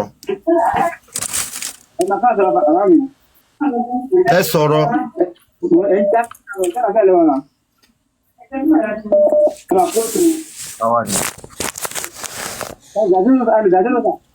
ẹ ti ń sọ̀rọ̀ ẹ sọ̀rọ̀. Latisne mo fẹ́ ẹ̀gbọ́n tó fẹ́ béèrè lọ́wọ́ Mr. Yomi ṣẹ̀dọ̀lẹ̀ sáà bàbá mi àmọ̀ fún àwọn ti fákà àwọn fákà máa fi fákà wọnú ẹ̀ èèyàn ti yín làwà. Bàbá ṣé gbogbo tí Yomi sọ látàrọ mẹ́rin ṣe believe kí ni point tẹmu ta ẹ̀mí kọ́sí lórí point nígbà tó tún mo lè dìbò rárá nínú ìkọ́tún sọ látàrọ mẹ́rin. ṣé mi máa ẹ̀yin lẹ̀ rí point mu ṣé point tèmi mú dání ni kí n fún ẹ̀yin ni àbẹ́yìn lẹ̀ tí rí point mu. ẹ lọ bí gọ́gù. Hello, Aji. Hello, Aji. Báwo. Olóyìnbó kan ọmọ gúdà tẹ́sí wọlé síbẹ̀ yẹn block pé ẹ̀dá tó ti wọlé bẹ̀rẹ̀. Tí ó ń kọ́mẹ̀ntì ni. Owó ṣàwọlé sísìn ló ṣàwọlé sísìn ló ṣàwọlé. Alright. Ṣé ẹ fẹ́ kí n fẹ́ nìyẹn létí ni? Bí o lè sọ̀rọ̀ báyìí. Àwọn tí ń wù mí ni gbogbo ọ̀rọ̀ gbogbo ènìyàn kan lè máa fún lé sí jàre. Àwọn tí ń wù mí ni kò nídìí kẹ́ fún wọn lé sí ara ń ta wọ́n ni. Ọ̀rọ̀ burúkú wà lẹ́nu mi náà ni o nítorí ẹ̀kọ́ ọmọ tó fẹ́ jáde. Mr. Yomi ẹ mọ̀ pé gbogbo ajá tó bá gbó gbogbo wọn náà kọ́ nìyẹn wọn tiẹ̀ ní kìmí àwọn pọ́pì làwọn yẹn pọ́pì. ọmọ Bọ́lá ń lé Olúwo. Yes, sir. Ẹ káàárọ̀ everybody. Mr. Yomi, God bless you. Thank you. I really appreciate your strength, your courage. Thank you for all you're doing, and may God be with you. We are strongly behind you. Keep going. There's something I want to bring to your attention. Some months ago, there was a guy, he's not a Nigerian actually, but he's a strong fighter of justice. He showed us some videos and pictures that was not on the social media as of that time. And these pictures and videos were showing us the back of Mohbad's head that has bandage, which indicates that he probably had a fall. I don't know if that might be of help if you get such pictures to take to the station. Because it wasn't on the net at all. I'll try and see if I can link up with the guy so we can get those pictures and videos across to you, because that might actually be very, very helpful. Because it shows there was a fight and it was pushed. All the pictures that were circulating around, we never got that picture. I think the guy sneakily showed it to us on the Mommy Jokem. Even with the description in the chat, tí wọ́n send sí lórí TikTok, ó jọra wọn lọ. So hold on. So I'll see if I can link up with the guy. Mr. Atibola, hold on, ma. Yes, sir. Wọ́n fẹ́ bí question. Mr. Lati. Mr. Yomi, question kan mo ní support yín ni pé God bless you. A ti ń rí iṣẹ́ yín. Ọlọ́run dẹ̀ máa ràn yín lọ́wọ́. Àmín. Nǹkan tí mo kàn fẹ́ sọ fún yín ni pé nísìnyí you are the main enemy fún àwọn other side àwọn anti-justice. Gbogbo nǹkan kí gbogbo bá máa ṣe, you just have to be careful because kò sí nǹkan tí àwọn people yẹn ò fi fẹ́ ṣe láti fi lè ebi tó bá rí pé àṣírí àwọn tó fẹ́ tú. Oúnjẹ tẹ máa jẹ ebi tẹ máa rìn sí, you just have to be careful. Ọlọ́run tó dẹ̀ bá yín bẹ̀rẹ̀ ṣe yóò máa bá yín parí ẹ̀ ó máa ràn yín lọ́wọ́ because àṣẹ̀ṣẹ̀ ní àti rí feelings báyìí nísìnyí pé yes we are moving towards the justice. Ẹlẹ́dàá ó máa dúró tì yín lórí ìrìn àjò yìí, ẹ ò ní ṣìṣe, ẹ ò ní ràkúbá, ẹ ò ní ràdàbá. Gbogbo ìmọ̀kímọ̀ tí wọ́n bá rò nítorí titi yín àbí láti fi há mi, Ọlọ́run máa gbé yín borí ẹ̀. Thank you, my brother. God bless you. I appreciate you. I'm very, very happy. Látàná yẹn tí mo ti rí bí wọ́n ti lè fi position yín tí AIG tó ti bẹ̀rẹ̀ sí ní address ẹ̀. Wọ́n bẹ̀rẹ̀ ti ní kán lọ mú kéèsì yẹn láti ibi tí Mohbad ti kú. Tí ó jẹ́ ẹ mọ̀ pé Mr. Sheni ẹ mọ̀ pé àwọn tèkó sọ pé àwọn ò lè líǹkì kéèsì yẹn papọ̀ mọ́ ti Mohbad tẹ́lẹ̀tẹ́lẹ̀. Ti gẹ́ẹ̀tì ọ̀rọ̀ mi. So táwọn yẹn mú kéèsì yẹn láti ibi tó ti kú. No, congratulations to you, Mr. Yomi. May Almighty God be with you and protect you for the rest of your life. Thank you, my brother. God bless you. Thank you so much. Thank you, sir. Okay, so I'll see how I can link up with the guy if we can get the pictures and videos. Yeah, you can send me a DM. Okay, I'll do that. I'll do that. All right. Okay, God bless you. Hello. Stay safe. Thank you. Mr. Lati, God bless you. God bless you. Thank you. Gbogbo ilé ẹ ṣé gan ni o, inú wa dùn kálẹ̀ o. Ibi tá a lọ, a máa débẹ̀ lágbára Ọlọ́run. Yomi o ṣé gan ni, God will bless you. Ṣé rí ibi tí Yomi ṣe dé yìí, iṣẹ́ ó ti lápẹ̀rẹ̀. Torí lánàá ní àwọn platform Yomi wà tó give solution. You need to see Karimo space. So I was using 2 phones to see the 2 shows. Karimo cannot look up. He was so sober. She was so sober. When Yomi heard that, when the dude was giving the solution of what happened yesterday at the police station. Then again, about 2 o'clock in the midnight, we were on the Aries platform.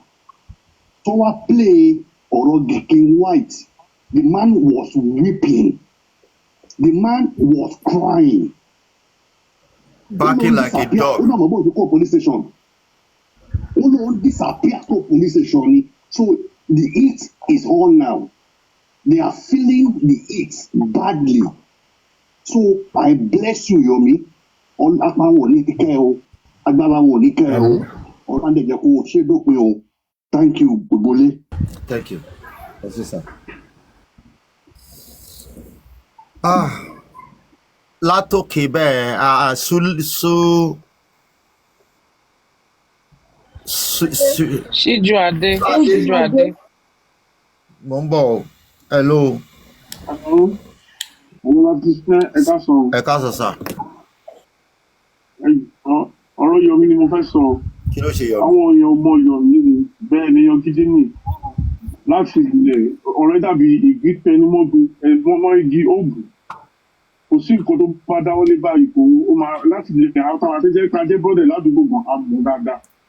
Ọmọ gidi ni kò sí ṣèyàn burúkú. Láti wo lẹ pé? Àti wo lọ pé? Ó àkùrọ̀ ọmọ tàbí kó ná gidi kò ń ṣe ká gidi tiẹ̀ orí òótọ́ ló máa ń bèèrè lórí kò ń ṣe kébékébé èèyàn. ẹ bèrè lọ́wọ́ ẹ̀ dáadáa láwùṣẹ́yìn ó ní bo làdúgbò yìí tó bá gbóhùn mi láwùṣẹ́yìn dẹ̀ngẹ́ ló sọ̀rọ̀. ó ti tán ó ti sọ̀rọ̀ ó ti tán pátápátá àbítọ́ dárúkọ yẹn finishing yẹn wà rí mi tí bẹ́ẹ̀ tó sọ̀rọ̀ bọ̀bí tọ́ dárúkọ yẹn finishing yẹn wà rí. gbẹ̀ngẹ́nẹ̀ aláwùsá kọ́ yẹn. aláwùsá ò gbé ń ganá sọ̀rọ̀ jíbọ́lá. ọmọ ọba ṣé wàá pa ọpa ìsì. mo wà pa kò sí ọba bá ṣe ẹ lọ mọ àlẹyìn ègò sí wèrè. Thank you, my brother. Thank you so much. Thank you. Ẹsẹ̀ mi di ṣẹ́ni nọ́mbà mi. Wọ́n ní ṣẹ́ni nọ́mbà. Ṣẹ́ni nọ́mbà mi bàbá Gbẹ̀ngà. Mo ní nà. Okay, good. Ẹ ṣe àìsí mi WhatsApp. Ó ti pẹ́ mo ti gbúrò yín. Okay. All right, ọ̀rọ̀ mi respect ẹ̀ gbọ́. Thank you. Ọmọ ọmọ àdúgbò. Ibi tó bí mi sí tí mo dàgbà sí ká tí ó gbọ́ ẹ̀. Almost 38 years mo lọ́la gbọ́dọ̀ sọ ẹ̀. Na gbogbo story irú bẹ̀ yẹn sì tẹ́ ẹ bá lọ bẹ̀ bóyá mi mọ̀ bóyá lady kan tó wá ń jọ kan tó ń sọ pé tó ń sọ̀rọ̀ ara wọn tó tajọ dàgbà ládùúgbò ni tó dẹ̀ mọ̀ pé a ti ṣe nǹkan youth ládùúgbò ẹ̀ lè gbọ́rọ̀ owó láíláí. In fact ibi tí mo ṣe dé tí unlike mi tí mo ṣòótọ́ dé honourable tó represent ní Lagos State House of Assembly àti gbogbo àdúgbò máa yẹn ni wọ́n sọ pé èmi ní kí n fi ṣe PA kájọ lọ sí aláùsàgbà yẹn. That was why I got the first political appointment 2003. ẹ jọ̀ọ́ ẹ bá mi ṣe I love you JK International ẹ bá mi spread I love you JK International ẹ jọ̀ọ́ ń tọrọ lọ àbúrò mi ni mi gbọ́dọ̀ gbàgbé ẹ jọ̀ọ́ ẹ bá mi ṣe emoji love JK International we love you. kí ló ṣe wọn. Albarika ló ṣe jàre. Ok, àkàtó sọ lọ́ọ̀bù ni. Àwọn olórí burúkú kan náà fẹ́ bà orúkọ ẹ̀ jẹ́ Ọlọ́run dẹ̀ ní fún wọn ṣe wọ́n fẹ́ bà lórúkọ jẹ́ ni. That's not nice. Àwọn pains ọkùnrin tó ti wà pain tó ti wà so useless. Ìwà ọkùnrin ẹjọ́ ṣe nǹkan ní àṣírí ìwà tóbìnrin ẹjọ́ ṣe nǹkan ní àṣewà wà nù fẹ́ gbé síta ṣé Ọlọ́run wàhálà ètò rẹ̀ mo ṣe wà very careful àti báyé èèyàn jẹ́ obìnrin ni. Obìnrin yìí sì láti ba ayé èèyàn jẹ wọn ò ní láti lọ lé babaláwo.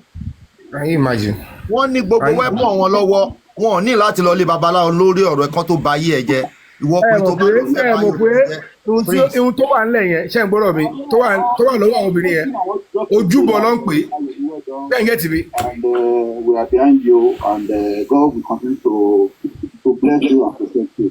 And actually gbogbo business ń lọ we are on the right track. And they might take justice by the grace of God. Wọ́n ti rẹ̀ sọ pé kí mi sáyọ̀ mi kan ṣọ́ platform láti máa lọ. Because wọ́n lọ sí àwọn platform àwọn onípátákó kan. Àwọn justice ìjọkọ̀ báyìí jẹ́ pé ọ̀rọ̀ àdàdà ni wọ́n sọ ń bẹ̀. Mi ò mọ ẹni platform. Wọ́n máa ń sá platform náà platform onípátákó pa ẹ̀kọ́ wọn máa lọ síbẹ̀ mọ́. Ọ̀rọ̀ àdàdà ni wọ́n kàn fẹ́ ta ọ̀rọ̀ tó ń sọ ń bẹ̀ kò make sense. Ọ̀rọ̀ tí. Ẹ bá ti rí mi bí tí ẹ bá ti rí mi tó yẹ kẹ́ rí mi ẹ ṣáà máa kọ sí comment section àwọn pátákó parí o tí bá ti rí àwọn pátákó pa márùn-ún máa yá dànù. Ó support justice wọ́n máa lọ sáwọn platform àwọn ní pátákó pa platform pátákó pọ̀ gan lórí bí o lórí justice so wọ́n kàn ní láti wà very careful àwọn orí platform wọn máa lọ jẹ́ pé wọ́n kàn máa da wọ́n kàn máa sọ àwọn ọ̀rọ̀ tí ò make sense ọ̀rọ̀ jẹ́ pé kò hard enough. Kò hard up. Yeah. No problem, sorry. All right. Thank you, sir. Bọ́lá kí ló dé tẹ̀ rí sí nǹkan tí Mr. Yomi sọ yẹn pẹ̀lú pé kí wọ́n máa táìpù pé pátákó parí káwọn lè jì. Èmi ò gbọ́ bẹ́ẹ̀. Mọ́mí wa ṣe wá. Ọ̀gá ẹ kú ọjọ́ mẹ́ta mo ti wá yín láti bí 3 days. Ẹ lọ bírèkì ni. Yóò lọ bírèkì yóò lọ bírèkì. Ẹ mọ̀ pé January la máa ń rìn ní àwọn license wa exam gbogbo ẹ̀ à ń kàwé ní mi ìtẹ̀ ráyè. Wọ́n sọ àwọn license àwa nìyẹn o ga. Èmi kan ti mí ìsinyìí àwà àlàáfíà ẹ kú iṣẹ́. Ọ̀nkú Yọ̀mí mo sáré wá kí mo dá yín lóhùn o ẹ kú ọjọ́ mẹ́ta ẹ kú gbogbo ẹ̀. Àwa nìyẹn o ẹ pẹ̀lẹ́ ẹ kú iṣẹ́ o Ọlọ́run á túbọ̀ máa tì yín lẹ́yìn lórúkọ Jésù ẹ ní ṣubú ara ẹ ní ṣubú ẹ̀mí o ẹni tó bá ní kẹ́ ẹ má dé òun lẹ̀ ní dé bá lórúkọ Jésù. Ọlọ́run ààbò Ọlọ́run àánú Ọlọ́run ẹwà Ọlọ́run á máa rọ̀gbà yín ká. Àmín. Gbogbo abiyamọ good abiyamọ wà lẹ́yìn yín ẹ lè ṣubú lórúkọ Jésù tá a fi ṣìgbẹ́kẹ̀lé ẹ ṣe láṣeyè. Àmín mà. It's well with you. Ẹ pẹ̀lẹ́ bọ̀dá láti mo ní kí n kí yín ni kí n káwọn èèyàn mi. Mo try láti gòkè lọ́dọ̀ Mr. Yomi lánàá mo bẹ̀rẹ̀ sí wọn à gbé mi kó tó di pé mo tún bí sìn. Ẹ má bínú mà. Ọlọ́run gbogbo ṣe à ń gbádùn yín o Ọlọ́run dẹ̀ ń gbádùn yín náà o. Ọlọ́run á dẹ̀ máa fún yín ṣe lágbára Ọlọ́run. Ẹ má listen sí gbogbo àmọ́ tí ẹ jẹ́rìí yín ná ó mọ̀ pé akọni ọkùnrin ni yín kò dẹ̀ gbúdọ̀ ṣojo so tọ́lọ́run bá ti wà lẹ́yìn èèyàn gbogbo ariwo tó ń pa yẹn wọ́n ń pa lásán ni Ọlọ́run ló fún yín ṣe o kì í ṣe pé ẹ máa ń ṣe ọ̀pọ̀lọpọ̀ ló ti ṣe tó ti kùnà bẹ́ẹ̀ Ọlọ́run á fún yín àìjagun yẹn lájàyè gbogbo àwa tá a dẹ̀ ń tì yín lẹ́yìn náà Ọlọ́run ò ní tì wá lójú o àní sọmọnù Ọlọ́run á dì wá mú o gbogbo ohun tá ẹ̀ ń ṣe là ń gbádùn a dẹ̀ appreciate yín o bọ̀dá láti ẹ dẹ̀ kó àforítì o kí gbogbo ilé o mo ní kí n sáré kí yín ní o. Ẹ ṣé gan ma thank you ma ẹ ṣé gan ma. Adébáyọ̀ ó yẹ sọ̀rọ̀ kámẹ́rà hand up Adébáyọ̀ sand tọ̀ yàrá dé àwọn èèyàn wà ń sálẹ̀ Adébáyọ̀.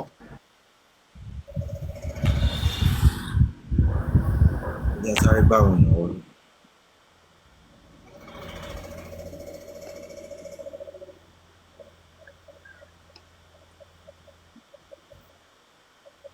Number.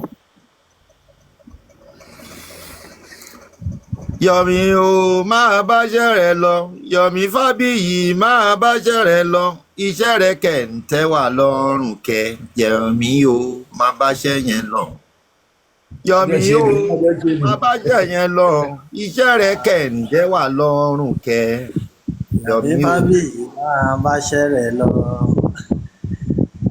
Ẹ kúrò lẹ́. Ẹ tí mo gbọ́ lé ẹ sọ̀rọ̀ straight away ẹ sọ̀rọ̀. Ẹ ṣé gan Mr. Lati inú mi dùn pé gbé mi wọlé ṣe rí Mr. Yomi Ọlọ́run á dúró sí yín kò ní padà lẹ́yìn yín lágbára Ọlọ́run ọba ṣe irú àwa yìí ó tẹ̀dẹ̀ ti sú wa ti mọ́kàn kúrò ní justice of Mohbad but àsìkò tí ẹ̀yin tún padà bẹ̀rẹ̀ iṣẹ́ yìí tẹ́ bá rí ń sìn ẹ̀yin làwọn èèyàn fẹ́ gbọ́ nítorí pé ẹ̀yin gangan lẹ̀ ń gbé wa sí ojú ọ̀nà tá ṣẹ̀ṣẹ̀ ń mọ ibi tí à ń dojúkọ báyìí wọ́n ti change gbogbo story yẹn mọ́ wa lọ́wọ́ débi pé táwọn èèyàn bá ti jáde báyìí tẹ́ bá rántí ńgbà kan ẹ̀gbọ́n Wùmí là ń tẹ̀lé lárò pé bóyá fẹ́ rí nǹkan gidi mú wá látọ̀dọ̀ ẹ̀ ẹ̀rí nǹkan tó sọ́ dì wọ́n sọ di ogun abẹ́lé ni tó ti yàtọ̀ sí justice táwọn wá but yín sì ìṣẹ̀lẹ̀ yín wá jẹ́ ìjayà ẹ̀rí tí gbogbo olúkàdúkú ti lọ́ yàgbẹ́ gbóná wàláì láti àárọ̀ kùtù gbogbo ibi tí mò ń lọ tí mi ò bá ti rí ibi tí wọ́n ti ń sọ̀rọ̀ justice for Mohbad mi ò ń lè dúró nítorí pé a fẹ́ mọ̀ ń bo la dé ń bo là ń lọ bọ́ ẹ̀yin lẹ̀ ń jẹ́ ká máa gbọ́ àwọn nǹkan tí a fẹ́ gbọ́ Ọlọ́run tó dẹ̀ wà pẹ̀lú yín kò ní dójú tì yín lógo títí Ọlọ́run ọba tó wà pẹ̀lú àwọn ọlọ́pàá tó ń ṣe lọ́wọ́lọ́wọ́ yìí kò ní dójú tì wọ́n. lágbára tí Ọlọ́run ọba lágbára Ọlọ́run ọba Ọlọ́run á fún yín ṣe kò ní dójú tì yín kò ní padà lẹ́yìn yín ẹ jẹ́ kí wọ́n máa bínú kán máa tara lágbára Ọlọ́run justice táwa ń wá yẹn a máa rí lágbára Ọlọ́run ọba akẹ́tì ní rí ó ti ń bọ̀ ṣèbá ọlọ́pàá ti rí i. a ti rí justice eléyẹ báwọn rí gàrí. àwọn ọlọ́pàá ti rí i. so inú wa dùn gidi gan inú wa dùn Ọlọ́run ní padà lẹ́yìn yín Lati akẹ́yìn náà ẹ ṣé gidi gan ẹ ṣé gan inú wa dùn. Yes sir. Ẹ ṣé gan sir. Thank you. Bye. Kofi ṣé mo ti rí Kofi gbé wọlé. Yeah, mo ti wọlé. Yeah, Shewa. Yeah, good morning, everybody. Sorry, I'm on the road. It may be a bit noisy. Bear with me, please. Mi ò ní much láti sọ. Mr. Yomi, my few words will be directed to you. Well, I happen to be one of those that defend you anywhere, even here on Olori Ebi platform. Ìjọ kan wà gan tó jẹ́ pé wọ́n bí mi ní question as if pé mi ni Yomi Fabiyi. But I always well, ṣe ló ń bí mi ní question as if pé mi ni Yomi Fabiyi pé kí ni o wá ìtorí báyìí, and I was there to actually I always stood and you know say I have to appreciate everyone that gave me the chance to prove myself. You know,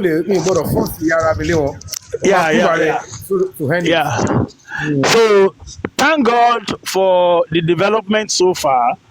I said it here that from the day that you showed us your movement into the house of Mohbad, that you don't even need to open your mouth to say this is what I'm up to, that every reasonable individuals will have seen the handwritten on the wall. Because yes, even if you didn't say anything. But I realized that there are a lot of detractors, a lot of people are looking at what will become of you. On your platform yesterday, I was send requests yesterday and day before yesterday, but to the pay volume poor, I couldn't come up. So my point is this: there are a lot of people talking about the issue of camera down, camera up, this and that. You are actually the next target. Gbogbo wa ni ìṣòwò ogun tẹ́já bá sọ lódò àmọ́. Ọmọ amú level wá fún mi. Exactly. Tẹ́já bá sọ lódò báyìí àmọye tó tó. Orílẹ̀ èèyàn máa ń fọgbọ́n orí ìjà gbogbo ogun tó bá ti wá náà ni. So gbogbo ogun tó bá ti wá èèyàn fi orí èèyàn fi jà gbogbo. Fèsì sọ̀rọ̀ sí Mr. Kofi sọ ni. So please. Èmi náà sọ lé lórí mú ní wọ́n máa wá ní on a level náà máa wá náà máa gbé level. Exactly. Kì má gbà. No, èèyàn máa forí ṣe ni. Ilé tí èèyàn bá máa gbà èèyàn á gbà. So èèyàn á dẹ̀ ensure wípé kò kí ń ṣe wípé tan kámẹ́rà ẹ̀ fún mi. Àwọn àgbàpá àfáà wọ́n ń gbé level wá fún wa, àwa ń kọ́ ni. You understand?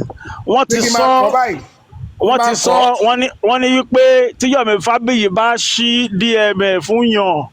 So many requests wípé come and do this with me, come and do that, ló ti máa pọ̀ ń bẹ̀. So èèyàn máa ń fi ọgbọ́n ṣe gbogbo nǹkan. I have the opportunity to talk today because when you will be on in the afternoon, later in the afternoon, mo lè má wà available to come up torí mo ní training kan tí mo ń ṣe. So I'm on my way to the place now. So nǹkan tó ṣẹlẹ̀ ní since I have the opportunity and you are here right now, it's better to actually say it out. Please be careful. Gbogbo nǹkan oúnjẹ tí tẹ́yìn ò bá ti ní jẹ èyàn kì í fi rún mú. So ẹni tó dẹ̀ wà lókè òun làbùkù máa ń wá káàkiri. So please. Tí bá ti lápíopíó lábùkù. Ẹ wo bí just apply wisdom. Mo ń bọ̀. Mr. Kofi olórí ẹbí. Tí Ọlọ́run ní gbé mi ti minor kò dẹ̀ ní gbé mi tọmọ kékeré, ẹni tá a bá jọ gúnra wa ni, tá a bá lára wa jọ lára péyàn yá mi ó fẹ́ ya fọ́tò ni. No face no case. Tó bá tún wá rí ẹ fẹ́ gbọ́ ẹ̀yin ò lè fi ẹdẹ́rù ba èmi ṣé ń gbọ́dọ̀ mi torí pé àárín lè rí àníkọ́ gbé gbogbo ẹ̀ kó kàn mí. Bàbá kò stop èmi láti máa fèsì ibi tẹ́mi ń lọ. Ṣáàtì bọ̀ bóyá protest tá à ń bá lọ eré tá à ń bá lọ ìgbọ́n mo ṣe máa ń lò lórí ẹ̀ tí máa ń fèsì ọlọ́pàá wọ́n dẹ̀ sọ pé àwọn ò fẹ́ kí n jára mi sí o kí àwọn máa ṣe normal ẹ̀ wọ́n sọ pé ẹ fẹ́ gbé pọ̀ síta ẹ fẹ́ gbèrè síta ẹni tó bá gbé síta ọkọ̀ don't give it audience tó bá ti fún ọ lọ́díẹ̀sì ó ti yá kọ́ jẹ lọ. Yes. Òfin ló sọ pé tó bá ti rí òwe o ti commit crime àbó òjé èèyàn mọ́ ẹ bóyá ọyàn tá à rí lórí ẹ wo orí TikTok dáadáa àti rí ọyàn ẹbí ti fẹ́ bọ́. Àwọn aṣọ tó ń bára wọn sùn dáadáa tí wọ́n gbé sórí Facebook. Ẹ wo Kasonga ó dá fẹ́ gbọ́ ṣé láàrin mi àti very dark man ṣé wọ́n gbé òwò ẹ̀ síta ṣé wọ́n celebrate ẹ̀ ṣé wọ́n fúnlẹ̀ èèyàn ká máa fi wọ́n gbé òwò síta theory ni tó bá ti package ẹ̀. Wọ́n ti dẹ́kun tiwa náà sí taari. Kí wá ní even ordinary president Ahmed Isa said something. Only to anybody bá gbé noodle síta gbé wọ́n fẹ́ fún un ní popularity the more ni. You understand? Mọ yẹ ìgbà tó máa dó Kasongo ni Kasongo. Bọ̀bọ̀ yẹn tẹ̀ wò yẹn Bàtásà lẹ pé gbogbo bẹ̀ yẹn pé lẹ́kọ̀ọ́ yẹn Bàtásà mi lẹ. Bàtásà. Ṣé fẹ́ gbọ́ level tó bá wà lọ́wọ́ yìí ó máa kọjá kàsí. Wọ́n máa ti place order lọ́wọ́ ẹ̀ àìmọye order. Ṣé tí wàá fún yín náà ṣírí again lára àwọn tó ti jẹ́ṣẹ́ yẹn tẹ́lẹ̀ tó jẹ́ pé ọmọ máa rí ẹkùn ẹ̀bí Jésù ni pé àníṣe ìwọ ló máa gbà mí láṣẹ mi ò lè fi eléyìí lẹ̀ ẹ̀ka máa bọ́dà ẹ̀fún ọlọ́dún ẹ̀sìn. So that's my little advice. I'm just joking, but I'll be careful. I'm just trying to let you know. Please be careful. Please be careful. Don't give because tó bá ṣẹlẹ̀, you know, wọ́n tó máa distract wa a bit. Look at the little distraction that took place during Arifa's saga. Thank God, wisdom and common sense prevail at the end of the day. You will recollect that I actually DM you on it also, and immediately other people talk about it. You came out and the issue was laid to rest. So please, we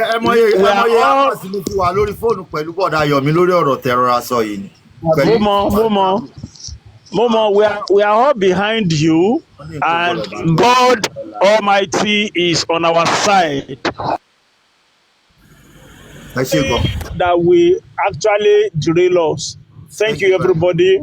Bye for now. Bye. Amino Kofi. Oui, Bodalati, Kwafe. She my jam no Kofi. Oh, Kofi, Kwafe. Bodalati Ekushe. Hello, Bodalati. Mo ní meeting kan tí fẹ́ bẹ̀rẹ̀ nsìn. Ó sì yín sir. I appreciate you so much. Ọ̀dà Yomi Ekushe. Ọlọ́run àdúró tì yín. Thank you. Máa bá ṣe yín wá wà lẹ́yìn yín. Tẹ́ bá ní ẹni assist ẹ jẹ́ ká gbọ́. Tó bá fẹ́ ṣe ẹ jẹ́ ká gbọ́. Bọ́dà Yomi. Bọ́dà Yomi.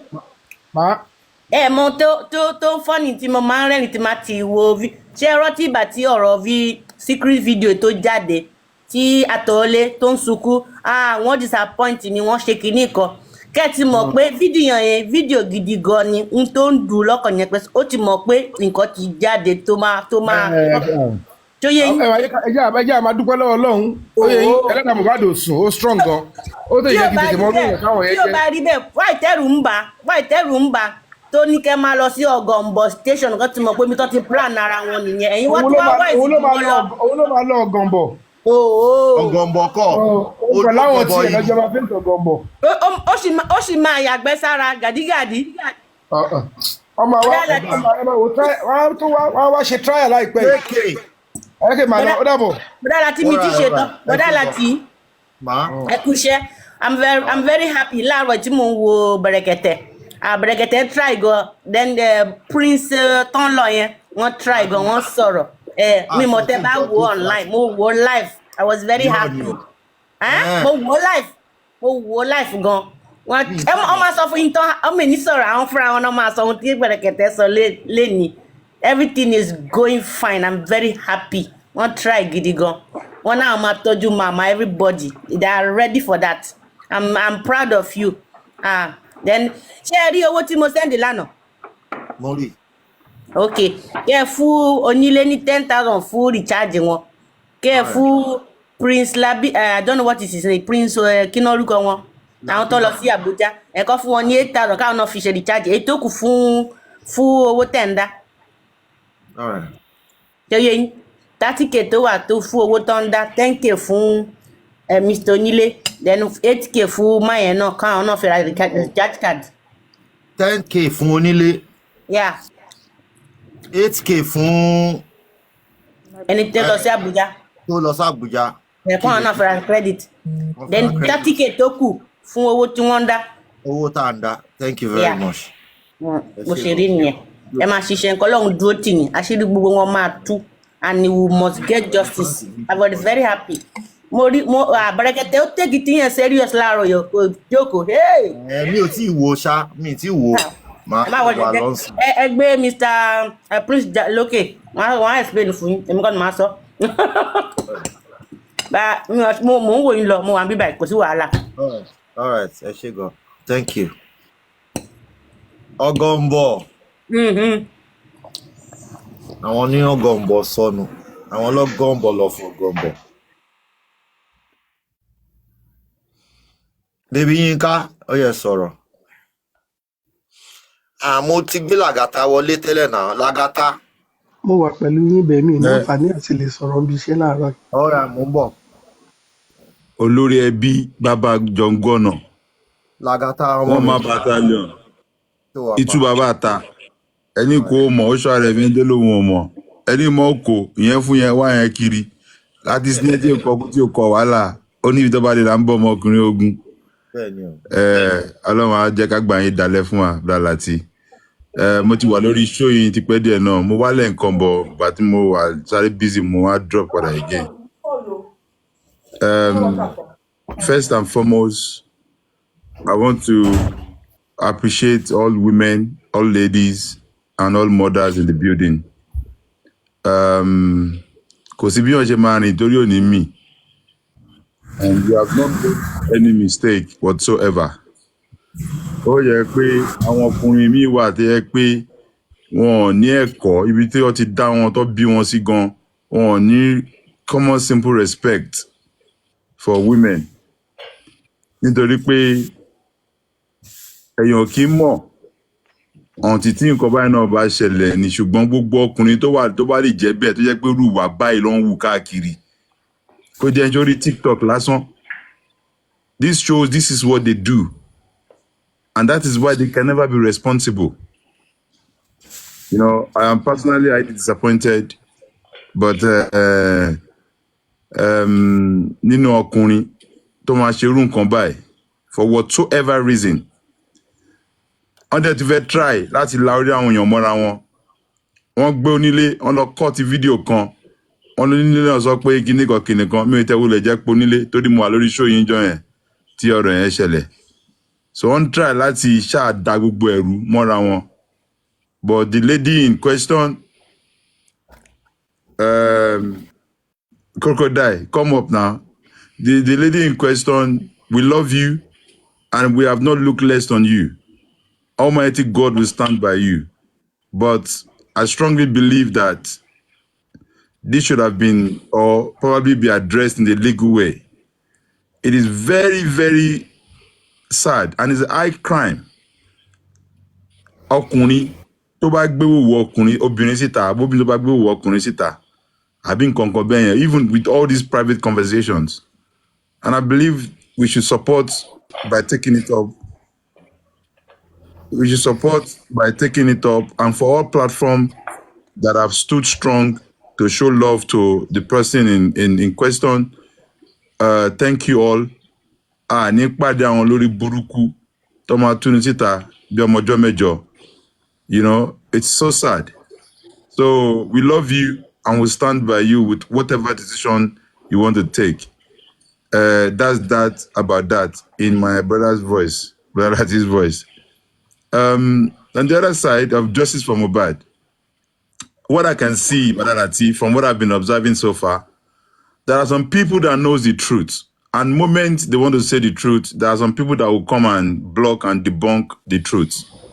But like I've always been telling you, Egbon, a day will come that the moment we people started to actually allow the truth, no matter how bitter it is, that we should always allow the truth to be the truth.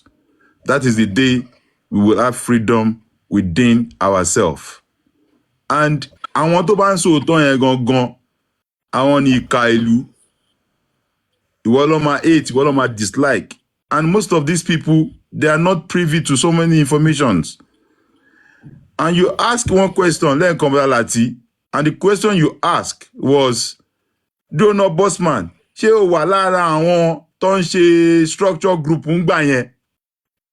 but was you were asking a good point. And mo sọ tán náà mo ní a jẹ́ pé pains tí Andy go through pains nínú ẹ̀ a jẹ́ pé the same pains lòun náà go through. àwọn ará wa náà tó máa wá sọ pé èmi ò ní lo pain èmi á kọ́ lò pé when there is time Mr. Muyiwa needs to come out because if there is anybody that is putting Baba under the bus is that man Muyiwa.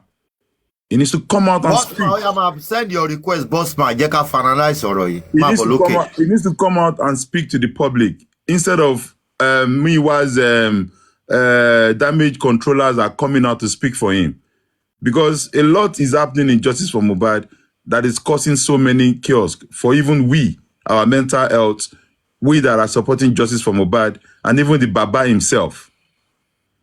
It's not by saying, I love Baba, I'm Baba's family, I'm Kiniko, that is Justice for Mohbad. No. Me, I would never ever be in a part or party to anybody that would talk down on Baba. It's okay. And I strongly believe that if Odumosu is listening, please tamper mercy with justice so that we can have headway with Justice for Mohbad. Tamper mercy with justice. Because me, if Baba is saying that this is the barrister, this is the son, this is the barrister that I want to use, well, there be it. We have to support. We have to support. In the last few days, Mr. Yomi has been doing a lot of good work that is coming out positively as well. And to other people that as well that have been doing press conference, trying to make sure that we all see what happened in Justice for Mohbad. And I pray that Almighty God will continue to strengthen them, guide their brain, be with them for them to be able to make a right decision in this Justice for Mohbad. So me only saw much Bralati, but me I know that we will get justice for Mohbad. Inshallah. Because she might get here near more. We will. Lágbára Ọlọ́run. Èèyàn kan náà ló máa fún wa ní justice yẹn ṣá. Bẹ́ẹ̀ ni ẹ̀gbọ́n. Ọwọ́ èèyàn láti lọ gbà ó sí ọ̀. Bẹ́ẹ̀ ni bàbá. Bẹ́ẹ̀ ni. Thank you very much. We dey with you 100. Tóyọ̀sí Àdìsá. Tóyọ̀sí Àdìsá. Kálẹ̀ Mọ̀dàlàtì. Kẹwàá pa. Àwọn pa. Mo kàn fẹ́ shipping sí ọ̀rọ̀ Mr. Yomi yẹn nítorí ní àná nǹkan kan ṣẹlẹ̀ lọ́dọ̀ àwọn Caro White. Ó dà pé àwọn tèmi lórí police station tó lọ yẹn. So wọ́n ṣàbẹ̀rẹ̀ sí ní argue ọ̀rọ̀ yẹn pé Caro White ti fẹ́ máa da àwọn pé kí ni Caro White ń ṣe ní ọ̀dọ̀ Aries pé báwo ni Caro White ṣe máa bá Aries máa ṣe ọ̀rẹ́ dẹ̀mọ̀ pé ọ̀tọ̀ọ̀tọ̀ ni àwọn ṣàbẹ̀rẹ̀ sí ní drag ọ̀rọ̀ yẹn. So nǹkan tí mo wá fẹ́ fàyọ ni pé wọ́n wá ń sọ̀rọ̀ pé police station ọlọ́pàá kíní kámẹ́rà kíní Adébáyọ̀ fídíò tí àdúrà sọ pé òun ní. mute máa já yín bọ́lẹ̀ o. ṣé ń gbọ́ sà. à ń gbọ́ yín jà. pé kámẹ́rà tí fídíò tó wà lọ́wọ́ àdúrà wípé ṣèbí ọlọ́pàá yẹn ó ti rí nǹkan tí ó wà nínú ẹ̀ páwọn pílẹ̀ fún ọlọ́pàá wípé ọlọ́pàá rí àwọn tèmi wá ń bèè lọ́wọ́ ẹ̀ pé kí ni wọ́n rí bẹ̀ wọ́n ní wọ́n á sẹ́ pé wọ́n rí pé kò sí Mohbad ló rìkọ́dù fídíò yẹn o Mohbad ló rìkọ́dù Mohbad ní ẹnì kẹta àti Wùmí pé Wùmí àti ọ̀rẹ́ àti èèyàn kan bíi girlfriend Mohbad ni wọ́n jọ ń jà níbi ibẹ̀ pé Wùmí àti girlfriend Mohbad ni wọ́n jọ ń jà pé Mohbad ló rìkọ́dù ibi tí Caro White yìí sí nìyẹn àti kíná porúkọ ẹ̀ kò ní bàjẹ́ tó ti bàjẹ́ fún wọn ṣàjọbẹ̀ sí ní ágí ọ̀rọ̀ yẹn lánàá pé nǹkan tó máa bẹ pé ńgbà tí IG yẹn gan wo fídíò yẹn gan pé ṣe ló pòṣe pé kò ní mímì wọn ṣàjọ ń sọ ní àná yẹn ni tèmi wá dáhùn tèmi wá ní báwo ni wọ́n ṣe máa gbé fídíò yẹn lọ fún ọlọ́pàá kó rí ó wá ní onímìnì Caro White wọ́n sọ pé kò ní mínì pé ṣebí nǹkan tó wà nínú ẹ̀ ni wọ́n ti gbé síta pé nǹkan tí ò ní mínì ló wà nínú fídíò yẹn pé ṣebí ọlọ́pàá yẹn gan ti sọ pé ọ̀rọ̀ tí ẹ wá rán dìlé lórí lélẹ̀ tẹ̀ sọ pé 3 minutes video. ẹ̀bẹ̀ kí ló dé tóun wá sá lọ lánàá kí ló dé tóun sá lọ. àmọ́ rízì tó fi sá lọ bọ̀ tí létà àwọn tẹ́mì àmọ́ rízì tó fi sá lọ bọ̀ tí létà ni àwọn tẹ́mì wá bẹ̀rẹ̀ sí ní bàjá pé ó ṣe máa lọ máa bá Aries ṣọ̀rẹ́ ó wá ní òun ò lè torí justice for Mohbad pé àwọn tóun ti mọ̀ kẹwàá sọ pé kóun má bá ṣe kò possible fún òun kóun má bá Aries ṣe wọ́n ṣàjọ bẹ̀rẹ̀ sí ní fa ọ̀rọ̀ yẹn lánàá tó bẹ̀rẹ̀ sí ní jà. So nǹkan tẹ́mi fẹ́ sọ fún brother Yomi nìyẹn pé ṣé wọ́n gbọ́ àárín yẹn pé wọ́n play fídíò yẹn fún ọlọ́pàá yẹn nǹkan tó jẹ́ kí n gòkè gan nìyẹn tí mi mọ̀ pé wọ́n máa lọ kó tó di pé mo sọ̀rọ̀ torí wọ́n sọ pé wọ́n ti play fídíò yẹn fún àwọn ọlọ́pàá pé àwọn ọlọ́pàá ti rí nǹkan tó wà nínú ẹ̀ pé girlfriend Mohbad àti Wùmí náà jọ ń jà níbi ibẹ̀. ẹ̀yin náà dẹ̀ mọ̀ pé irọ́ ni àwọn pípù yẹn. irọ́ ni ẹ̀yin náà mọ̀ pé wọ́n máa wá bí tán máa yí mọ́. tán máa yí sí olórí burúkú ni wọ́n. wọ́n fi nǹkan irọ́ tó ń pa fáwọn followers wọn náà ń pa fúnra wọn. distraction ni. So we don't need the Uncle Yomi to come and debunk anything from them. So tó bá. Again wa madam mi mẹ́tò sọ̀rọ̀ ẹ̀ èmi mo ti wọlé. ẹ ti dọ́fẹ́. The point is this ẹ bá jẹ́ kí ẹ má máa tẹ̀lé àwọn yẹn. nǹkan tí à ń sọ náà lẹ máa sọ ẹ lè dá wọn lóhùn. ẹ mọ̀ pé nítorí ibi tó wà yìí kẹ má tẹ̀lé mo fẹ́ sáré sọ kẹ má tẹ̀lé wọn because at this point now if you follow them ẹ fẹ́ jẹ́ kọ́ máa rí yín àti pé àwọn ọmọ kéékèèké yẹn kọ́ máa rí yín báwọn lè máa gbá yín káàkiri. I have just told you mo zombie point blank kó tó di pé ẹ sọ pé ẹ yẹ kẹ́ ti gbọ́ mo ní an order has been given. Mo ṣe ń bá yín sọ̀rọ̀ even the signal has gone to the command àní ẹni tó investigate case yẹn àti fóònù yẹn àtẹni tó investigate you will see I will tell you next week they will be before the AIG. 80-70 ṣẹ́wà. So ẹ bá máa tẹ̀lé owó àwọn yẹn in tèmi ta play fún wọn ibi tí ọ̀rọ̀ gbọ́dọ̀ ti kọ́kọ́ bẹ̀rẹ̀ òun ni 3 seconds video yẹn mo ní láti fi hàn AIG. bàbá láti ẹni kẹ́gbọ́n yẹn mi máa sọ̀rọ̀ because mo wà lórí platform yẹn bí kíngin Ògúnfẹ́ àti ayébàjẹ́ bọ́yọ̀ sọ̀rọ̀. ẹ fún wọn ní clue ni ẹ má máa fún wọn níṣẹ́ kọ́ wá máa dìbọn kí. ẹ máa gbọ́ sẹ́yìn kọ́ má sàn pa ẹ̀mọ́ gan kọ́ má sàn pa ẹ̀mọ́ mo fẹ́ sọ fún wọn kí wọ́n má sàn kan pa ẹ̀mọ́ ẹ̀rù ń bá ọ̀tọ́ náà wá bóun ṣe sá lọ ó wá ń sọ sọ́tìmẹ̀tì kan lórí kéèsì ẹ pé kí ọ̀rọ̀ pé Wùmí kí Wùmí kó make action right now láti wọ́n bọ́n tó máa ṣe pé ó ti fẹ́ sọ àwọn báyìí. ó ti yé kọ́ má sàn pa ẹ̀mọ́.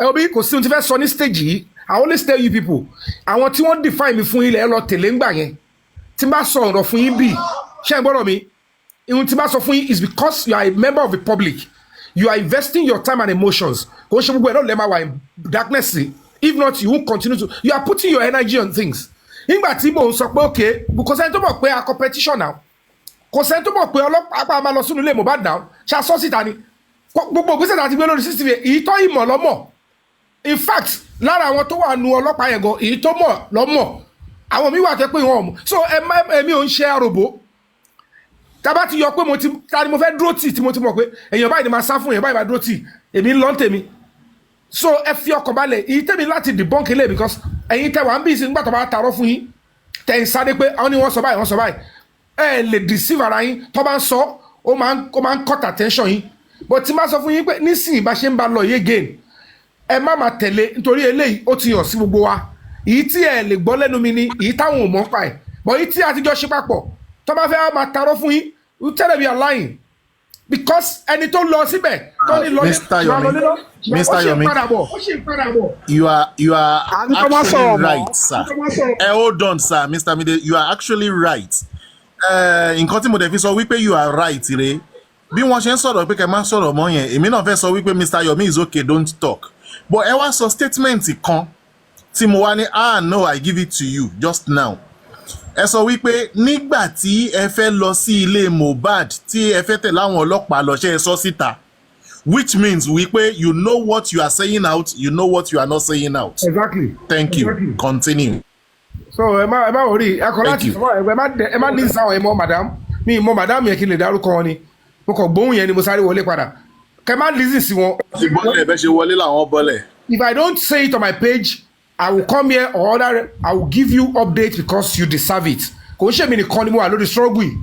Onílé everybody were doing the protest press conference together. So it's not about me. I can need the body tó máa interface pẹ̀lú ìjọba because tẹ́mi bá sọ̀rọ̀ nbí tí Mr. Lati sọ̀rọ̀ nbí tó nílé sọ̀rọ̀ nbí tí Harris sọ̀rọ̀ lọ́hùn ṣé gbé lẹ́fẹ̀ẹ́ bá sọ̀rọ̀ ọlọ́pàá sọ̀rọ̀ lẹ́ẹ̀kọ̀ọ̀kan ni lẹ́fẹ̀ẹ́ bá gómìnà sọ̀rọ̀ lọ́tọ̀ọ̀tọ̀ ni wọ́n á ní ẹ̀ ṣe kóra yín jọ papọ̀ kẹ́ form body or kẹ́ go through body kan kẹ́ máa engage àwọn ayé tẹ̀dá yín lò and that is what I am doing so kò ń ṣe mi nìkan mo kàn sacrifice ni is your word ẹ má tẹ̀lé àwọn yẹn àwọn pátákùpá làwọn yẹn mo ti fún wọn lórúkọ ó ti yẹ yín pátákùpá ni wọn ẹ jẹ́ kó wà bọ́ ìwà kó máa ṣe ẹ láwọn pátákùpá ẹ má follow pátákùpá ẹ má tẹ̀lé àwọn ní pátákùpá ó ń ṣe wòlímọ̀ ni ẹ fi wọ́n lẹ̀ ó yẹ yín. there is severe pain. àní ìyá Mohbad sẹ́ agbéná wojú ara wa ṣé ń gẹ́ tìbí. wọ́n sọ bẹ́ẹ̀ wọ́n ló tẹ̀sí. lọ́ọ̀yà àwọn gan ló dìbì mú mo ní ẹ fẹ́ àtàkì nínú police station mo ní ibi ọmọ ti bẹ̀rẹ̀ sí bí yín mo ní ọmọ tó jẹ́ pọ̀ ọmọ yín gan ti gbé yín gégùn ó ní 10 years ó ní ẹ̀ sí rárá ẹ̀ sínú ayé ẹ̀ ti parẹ́ nú ayé. ọ̀rọ̀ burúkú wà lẹ́nu yín yọ mí ọ̀rọ̀ burúkú wà lẹ́nu yín báyìí bá tàlàgbà sọ̀rọ̀ bẹ́ẹ̀. ẹ mọ tó ṣe ni nígbà tí nọ́mbà ti bà wọ́n tí ìsọ ti ń bọ̀ǹdì wọn ìyí King White yẹn ó ti wo ibi tó fẹ́ yá dànù pé wèrè wà nílẹ̀ o nǹkan máa ṣẹlẹ̀ o bó ṣe bẹ̀rẹ̀ sí sọ̀rọ̀ burúkú sí mi nìyẹn ọmọ ẹ máa kú ni ọmọ yẹn kíní kan olóṣì kíní mo wá ìwé ní ní tìjú ni madam mo ní ṣe ìyálẹ̀ yìí mo ní mò ń jà fún ọmọ yín àkọ́bí yín àbẹ́ àkọ́bí yín lọ́kùnrin ẹ wá ń bá mi jà ṣé nígbà tí wọ́n mú àdúrà wá ń sìn kókò sóòótọ́ lẹ ní èmi ṣe ìkà so ẹ̀yin tẹ ní kàdúrà máa pa irọ́ ẹ̀yin lẹ nífẹ̀ẹ́ mo ní alábàjọ tí Mohbad sọ pé 10 years I no see mommy ó ti gbé yín gégùn ibi ọmọdé máa bí yín bó ṣe ní yé mo kú ó ṣe máa yá sọ́mọ ẹ lọ́rùn mo ní tẹ bá fọwọ́ kọ́ mi tẹ bá délé kò yẹ yín sọ́ọ̀rì yẹn ló ń dùn ìyá yẹn orí tọ́mọ yẹn kọ ó ń ka lára bí wèrè mo ní ibi ọmọ yẹn máa bí. orí yẹn ẹ mọ̀ pé orí yẹn ló já iṣẹ́ ìyá Mohbad kò ní láti rojọ́ ọ̀rọ̀ ti sọ́ra ẹ̀ orí yẹn lásán ìyá Mohbad ò ní ìdẹ́jọ́ wèrè kankan ó ti sọ bó ṣe rìnrìn àjò ẹ̀ pé ìyá ó sì ìyá Mohbad. ìyá yìí wá sí press conference ojú kò sẹ́gbẹ́ mi ó ní Mr. ó ní ó kì í mi sọ̀rọ̀ Mohbad mọ́ ọ̀rọ̀ àdúrà mo sọ báyìí mo ní àdúrà ò ṣàṣe kankan ṣèbó ó kàn rí ohun tó ṣẹlẹ̀ sẹ́gbọ́n ẹ̀ ni ẹ yá sọ fún ìjọba ẹ mọ̀ pé tẹ́lẹ̀tẹ́lẹ̀ ẹ ti understand wọ́n drill àdúrà yẹn bó ṣe drill ẹ̀ lánàá rí lórí kéèsì wọ́n drill ẹ̀ rí lọ́yà gan dìde ó ń jókòó padà ó dìde ìgbà tó yá tó ṣe tán wọn náà wá buwọ́ lùwé ó ti di òfin báyìí ẹ jẹ́ kí level jáde ṣèbí dàbọ̀ láńbọ̀ ẹ wá mọ ohun tó ṣẹlẹ̀ láàrin 1 or 2 weeks ìsó ẹlòmíà ya sótú ẹ̀ pọ̀n ṣe fẹ́ gbọ́ ẹ bá wọn lọ́bọ̀ ẹ tí ì rí fíìmù kò sí bó ṣe fẹ́ ṣe ṣèbí dàbọ̀ láńbọ̀ ìṣọ́bọ̀ ọlọ́mọ bàbá ọlọ́bàjà àṣìṣe àwọn ẹbí yẹn máa ti sọ fún pé wo bí ibi tó kóra ẹ sí ọmọ yẹn ta ná lórí 5 count charges ó wá lọ síbi tí ńlá bọ̀ yọ̀bí lọ fẹ́ lọ fèsì báyìí sí o ṣe mọ̀ pé ìtọ́ ṣe bẹ̀yẹ exercise ni 5 count charges exercise ó máa ṣẹ̀wọ̀n 5 count charges torí CP ti yọwọ́ ara ẹ̀ pé ẹ gbé lọ kóòtù ẹ yọwọ́ mi kúrò kárí àti mo ti bíìdì láti jọjọ́ yìí ìwọ ló ní òun báyọ̀ ṣáàtì ó sọ pé ó gbà pé wọ́n ni ó yá lọ fèsì ẹ̀ kóòtù ẹ rí yọ̀mí win ibi tó ń bọ̀ yìí wọn ò lè rí draw rárá bàbá wọn ò lè rí draw ṣó ti yẹ àbúrò mi jẹ́kẹ̀ mórí ẹ̀ ẹ ṣe gọ̀jàre ẹ̀yà 3 points ni kò sí draw ń bẹ̀. ó nílé o kí la fẹ́ yanjú kéèsì Paul Smile. bọ̀dá láti ẹ̀yin náà ní kẹ́ sọ sí ọ̀rọ̀ jẹ́kẹ̀ lèmi fẹ́ sọ sísà. ọ̀yà ẹja sọ̀rọ̀ ẹ ká san gbogbo ilé o ẹ ká san gbogbo ilé o ṣàlàáfíà lẹ́wà ẹ wo oníkọ́kọ́ lèmi ọmọkọ́ fẹ́ wọlé lórí ọ̀rọ̀ JK yẹn ṣe rí afáwọ́fà sílẹ̀ nílé ayé jẹ́ o ẹ má wáyé má ya ẹ̀dá ara ayé o kárántí ọjọ́ tá ó sùn tá ò ní jí kárántí ọjọ́ tá ó sùn tá ò ní gbapamọ́ ṣe rí gbogbo ẹ̀yin olórí burúkú ìṣẹ̀dá gbogbo ẹ̀yin èèyàn tẹ jáde tẹ mú òwò ọmọbìnrin làkejì yín tẹ gbé síta tẹ ń ṣẹlẹ́yà ara yín lẹ fi ń ṣẹlẹ́yà o gbogbo nǹkan tẹ̀ ń ṣe yẹn ṣe rí ẹni tọ́lọ́run gbé sókè ní tẹ́ni kó ṣubú yóò ṣe wá ṣubú lójú Ọlọ́run gbogbo ìtẹ̀ ń ṣe yẹn ẹ̀ ń wáìnì ni ẹ̀ ń polongo ògo ayé ẹ̀ ni ẹ̀ ń polongo ògo ayé JK ni because I don't know ibi téèyàn bá ti ń sọ òótọ́ pé ẹ máa ń láìkí pé kẹ́ máa wà nídìí ìbàjẹ́ ẹ̀yin kọ́ lọ́lọ́run tó dáa o ẹ̀ dẹ̀ fi ń polongo ògo ayé ẹ̀ ni ṣebí my sister JK ẹ má tẹ ìwò wọn rárá it's one of those things kò dẹ̀ ṣe títí yín lákọ̀ọ́kọ́ kò ń ṣe ìkò yẹn it's not a new thing there is nothing new under the sun kò sí nǹkan tẹ́ ẹ lè ṣe ẹ ti wọ ọ̀nà tẹ́fẹ́ fi mú ẹni ẹlẹ́ni ẹ̀ rí àwọn òpẹ́ ẹni tó ń sọ tẹ́ wá fẹ́ mú wálẹ̀ ẹ kì í ṣe ọlọ́run ó pé tẹ́gbẹ́ yẹn kó àwọn èèyàn tí ẹ rí if you don't know ẹ ń polongo ayé ẹ ń polongo ògo JK ni she's going from higher level to higher level from that level to higher dimension because I don't know ìwà àti ọkùnrin náà tó péré ní ọkùnrin tó ń tẹ̀ ń wúwo orí burúkú ẹ rántí pé ẹ̀yin náà bímọ o ẹ dẹ̀ rántí pé obìnrin lẹ́yìn náà ẹ rántí ọjọ́ tẹ́ máa sùn tẹ́ẹ̀nílé gbé apá gbogbo nǹkan téèyàn bá ṣe láyé yìí ẹ rántí pé àfọwọ́fà sílẹ̀ ni ẹ̀yin náà bí ọmọ titi yín ẹ dẹ̀ ti bóbìnrin Ọlọ́run ṣe ẹ ti bóbìnrin ẹ ti bọ́kùnrin oníkálukú ló máa jèrè iṣẹ́ ọwọ́ ẹ̀ torí ẹ wò pọ́nà ò lẹ fi lè mú ẹni ẹlẹ́ni tó ń ṣe òtítọ́ nítorí ó dúró sídìí òtítọ́ ẹ wá wò pé ọ̀nà wo lẹ lè fi mú ẹ wá gbé òwú ẹ jáde ẹ bẹ̀rù Ọlọ́run o ẹ bẹ̀rù Ọlọ́run kẹ́dẹ̀ mọ̀ pé yín náà bímọ bẹ́ẹ̀ jẹ́ àwọn ọmọ yín á jẹ́ kábọ̀ nítorí ayé oníkálukú máa gba ìdájọ́ ẹ̀ ẹ máa jẹ́. Sister Mariam wọn gbé ìhòòhò kankan bọ́ta o wọ́n ń threatening wípé àwọn ní ìhòòhò lọ́wọ́ àwọn fẹ́ gbé bọ́ta a dẹ̀ ti ń sọ fún wọn pé kán gbé bọ́ta nígbà tán gbé títí wa Savage bọ́ta ìgbà yẹn kọ́ ló blows ni so wọn ò tí ì gbé ìhòòhò JK jáde èèyàn kan threatening wípé òun ní i lọ́wọ́ gẹ́gẹ́ bí ọkùnrin òun ní i lọ́wọ́ òun fẹ́ gbé bọ́ta àwọn water corporation. ẹ jẹ́ má bínú ẹ jẹ́ kí sáré sọ̀rọ̀ ní last week Friday mo wà ní orí kíní Papariano wòye kan wá síbẹ̀ ó náà JK ohun kíní kan JK down kíní kan wọ́n wá gbé sókè ó náà níwòwò JK mo wá ní gbogbo yẹn pé rọ ni pé they just want to tarnish her image ṣé mo pé wọ́n máa ṣe kíní kan ṣe rí àwọn ọkùnrin wọ́n máa ní kọ̀ǹpútà kíní wọ́n máa fi kọ̀ǹpútà wọ́n máa fi ń ṣe that is what one point I want people to know táwọn èèyàn bá fẹ́ jáde tó bá fẹ́ wá ọ̀nà tó bá fẹ́ fi mú obìnrin tó bá rí pé kò sí ọ̀nà tó rí pé irú obìnrin yẹn kò kí ń ṣe oníyàmàyàmà ọmọ wọn mú kọ̀ǹpútà wọ́n máa gbé orí ẹni yẹn wọ́n máa gbé sórí ẹ̀ ṣùgbọ́n tí wọ́n gbé máa yẹn tó ní òun JK camera down wọ́n wá gbé sókè pé kó sọ̀rọ̀ ṣé mo bí believe pé kó sọ̀rọ̀ bó wá sí comment mo wá ń sọ fún níbẹ̀ pé tó bá yẹ pé o mọ̀ pé ó ṣùọ̀ fún ẹ ọkùnrin yẹn tó ń sọ̀rọ̀ ẹni ẹ̀sìká kí ògbìn yẹn gbóhùn ẹ̀ káwọn ẹni tó wà ní under JK kìíní kan camera down yẹn ṣé rí gbogbo nǹkan tó yẹ fẹ́ sọ ni pé JK ẹ jọ nítorí Ọlọ́run ẹ má jẹ́ kí anybody anything tó bá fẹ́ gbé jáde kí wọ́n gbé jáde don't let anybody move you as long as there is God on your side tọ́lọ́run bá ti wà lẹ́yìn èèyàn kò sí nǹkan tẹ́nì kankan fẹ́ ṣe sí so gbogbo ọkọ tó ń sọ yẹn pé àwọn expect pé ó máa para ẹ̀ ó máa ṣe kíní kan ẹ̀yin lẹ́ máa para yín ẹ̀yin lẹ́ máa para. olórí gbogbo ẹ̀yin tẹ́ sọ pé kíní kan ó máa para ẹ̀ kílẹ̀ tó mọ̀ ẹ̀yin lẹ́ máa para yín because Ọlọ́run sọ pé tó bá robi romi ibi máa jẹ́ titi ẹ̀ tẹ́ bá robi ro JK international ibi máa jẹ́ titi yín gbogbo ẹ̀dá tó bá jí láàárọ̀ tó bá robi ro tó bá mọ mi á pa lórí àdàbí tẹ́yìn náà bá bímọ ti yín nìkan tẹ́ bá dẹ̀jẹ̀ lọ́mọ lórí àti tó ti bímọ nu yín náà because I don't know ibi tẹ́ bá ti yàn tó ń ṣe dáadáa tó ń dúró lórí ọ̀tọ̀ ẹ máa fẹ́ mú ẹni ẹ máa fẹ́ dáwọ́ ẹ̀dẹ́lẹ̀ ẹni tá ní ká dáwọ́ ẹ̀dẹ́lẹ̀ ni ó máa pele sí ni ẹ máa ṣe lọ gbogbo yín lẹ máa jẹ̀yà yín gbogbo yín lẹ máa kẹ́sàn-án yín nínú ayé. onílé hello. you can talk.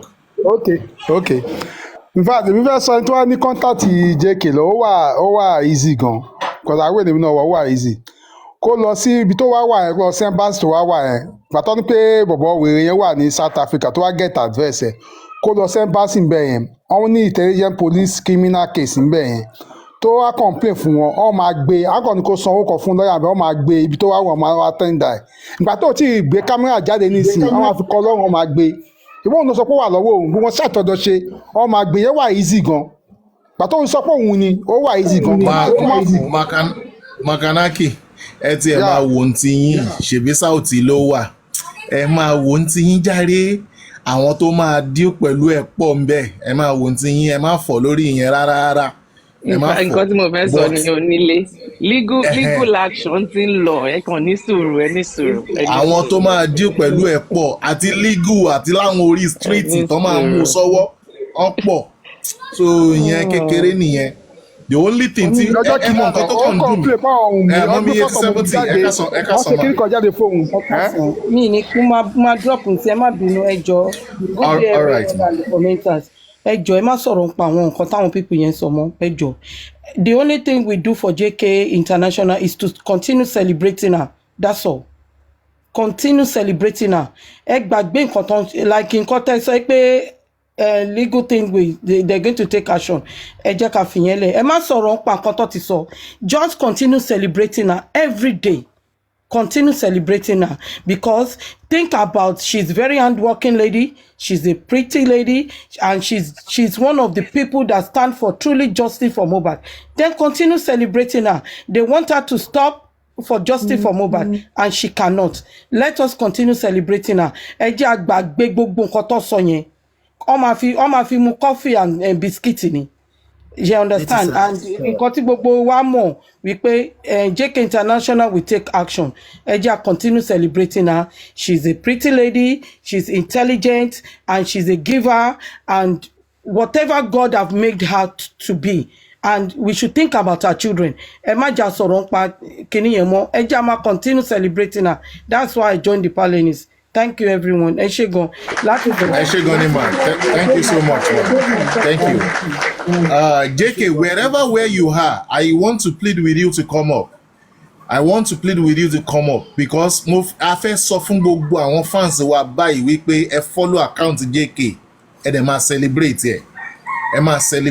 ẹ bá follow account JK kẹ́ ẹ dẹ̀ máa celebrate she is a pretty woman ọjọ́ tí màá kọ́kọ́ rí tí mo lọ wò tí mo rí wọn níbi tán ti ń jó mo wòye pé irọ́ ẹni kan gbé picture yẹn síbẹ̀ ni bóyá kò ń ṣòun ọjọ́ tí bọ̀dà láti máa ní kan open camera níbi tán open camera mo lanu ni egbin ọ̀run tẹ bá ń gbọ́ egbin good inside and out why did I say inside and out we've seen the outside part of it but the inside part of it èèyàn ń wá síbí ó ń dá owó ń bí ó ń give gift ń bí gift yẹn wá ń fáwọn kan lórí I heard the statement they made from Omiyale platform ibi tí wọ́n ti ń fi omi abẹ́ sí oúnjẹ. ẹ bá máa pè tán ẹ máa ní I hear word and hear come from platform Omiyale àgbàrá ya ṣọ́ọ̀bù. Omiyale àgbàrá ya ṣọ́ọ̀bù platform níbi tí wọ́n ti ń fi omi abẹ́ sí oúnjẹ fọ́kọ jẹ. I heard it tán sọ wípé JK yẹn àwọn á dẹ̀ make sure wípé ṣe bó òun ló máa lọ fún wọn gift mbẹ yẹn òun ló máa lọ ṣe kíní kan àwọn á dẹ̀ make sure pé àwọn fit inú ẹ̀ lórí platform Bọ̀dá Láti àwọn á make sure pé àwọn á fit inú ẹ̀ wá omi abẹ́ tó fi ń sóúnjẹ fún wọn yẹn kò dé bí kò ràn wá ń bí anything tẹ́ bá ní lọ́wọ́ nípa anybody ẹ gbé bọ́ta now. Hello, everyone. Supermom, hold on, ma. Onílé ìwọ̀n bá wí o. Nígbà tí èèyàn múnú wa dùn, tí èèyàn sọ pé òun wájọ́ sí, ṣé wọ́n sọ wípé ìtò onílẹ̀ lè ṣe ń ṣe ìkà fún tó ń ta ẹ̀rẹ̀ jókòó sílẹ̀ pẹ̀ ń wájọ́ sí. Wọ́n ní ọ̀rọ̀ gbogbo ọ̀tẹ́ sọ ìlú níyàn gbọ́ tó ń sọ wípé tí wọ́n bá ti ń sọ̀rọ̀ against àwọn JK máa ń dìbò. Ìgbà ẹni JK máa ń sọ̀rọ̀ wípé JK sọ wípé òun ní ṣáàtì wọn àti ìyá ọ̀rọ̀ bọ̀ lọ́wọ́ ṣèbí gbọ́dọ̀ ti ṣe àwọn náà máa ṣe àwọn fún JK. Àwọn òwà mọ̀ wípé ẹni tí Ọlọ́run bá ń fẹ́ ni kò láàrín ara. Ṣèbọn ní JK ti fún wa lọ́wọ́ kó fi wá rílẹ̀. Àdóyìnbó ló JK Nàìjíríà mo wà. Àmọ́ iṣẹ́ tó lòun ti parí ní ọ̀rọ̀ JK kò sí ìṣẹ́fẹ́ ní ọ̀pọ̀ nílé ṣe. Ẹ̀yin bọ́dọ̀ sí ó dàbí ìgbà tí wọ́n fi wọ́n sẹ́yìn náà ni. Ẹwà àwọn tó ń gbìjà yìí ìgbà náà ìgbọ́ ẹ̀ kí ń mú anything àwọn yẹn wá fi jà fún yín lọ. Ó ṣe ń rí lórí ọ̀rọ̀ JK ìṣẹ̀lẹ̀ JK we love you. Pààyàn náà tí wọ́n ṣàbẹ̀ jọ tí wọ́n ṣàbẹ̀ jà àkọ́kọ́ ló ti fẹ́ rí kọ̀ǹtà ìpadà tí àwọn abáta gbogbo àwọn ìyá blọ́gà tó ti gbé gbogbo ẹ̀ síta ń gba ẹ̀jọ̀ tó ń fún. JK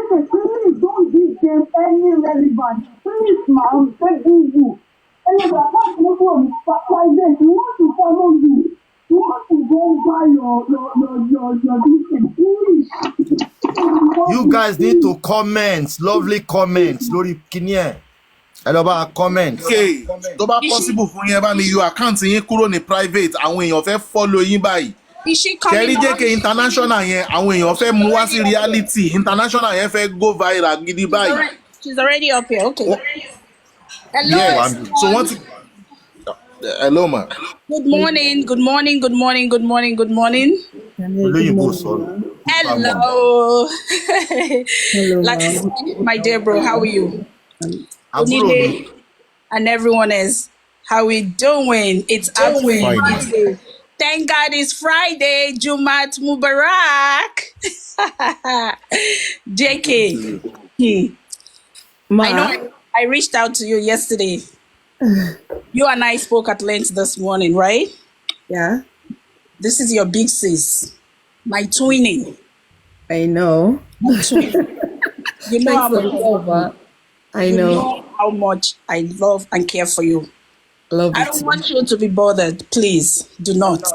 I'm not. No, I'm not. Keep your head up high. Kí ló ṣẹlẹ̀? Kò sí nǹkan tó ṣẹlẹ̀ náà. Ṣé nǹkan ṣẹlẹ̀ ni? Nǹkan ò ṣẹlẹ̀. Ah, okay. JK, this song is for you. Let me play a song for you. Okay, ma. Ẹ̀yin tó lè jó ẹ bá wa jó ẹjọ́ nítorí Ọlọ́run.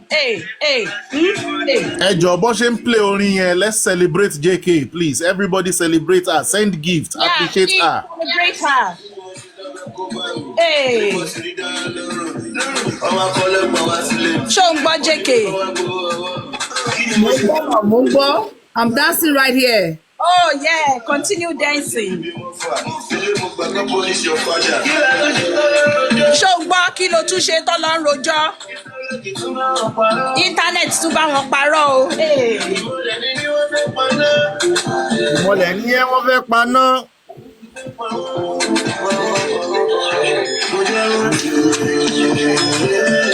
JK, ò lè jábọ́. Ó wálẹ̀ tí o. Ò lè jábọ́.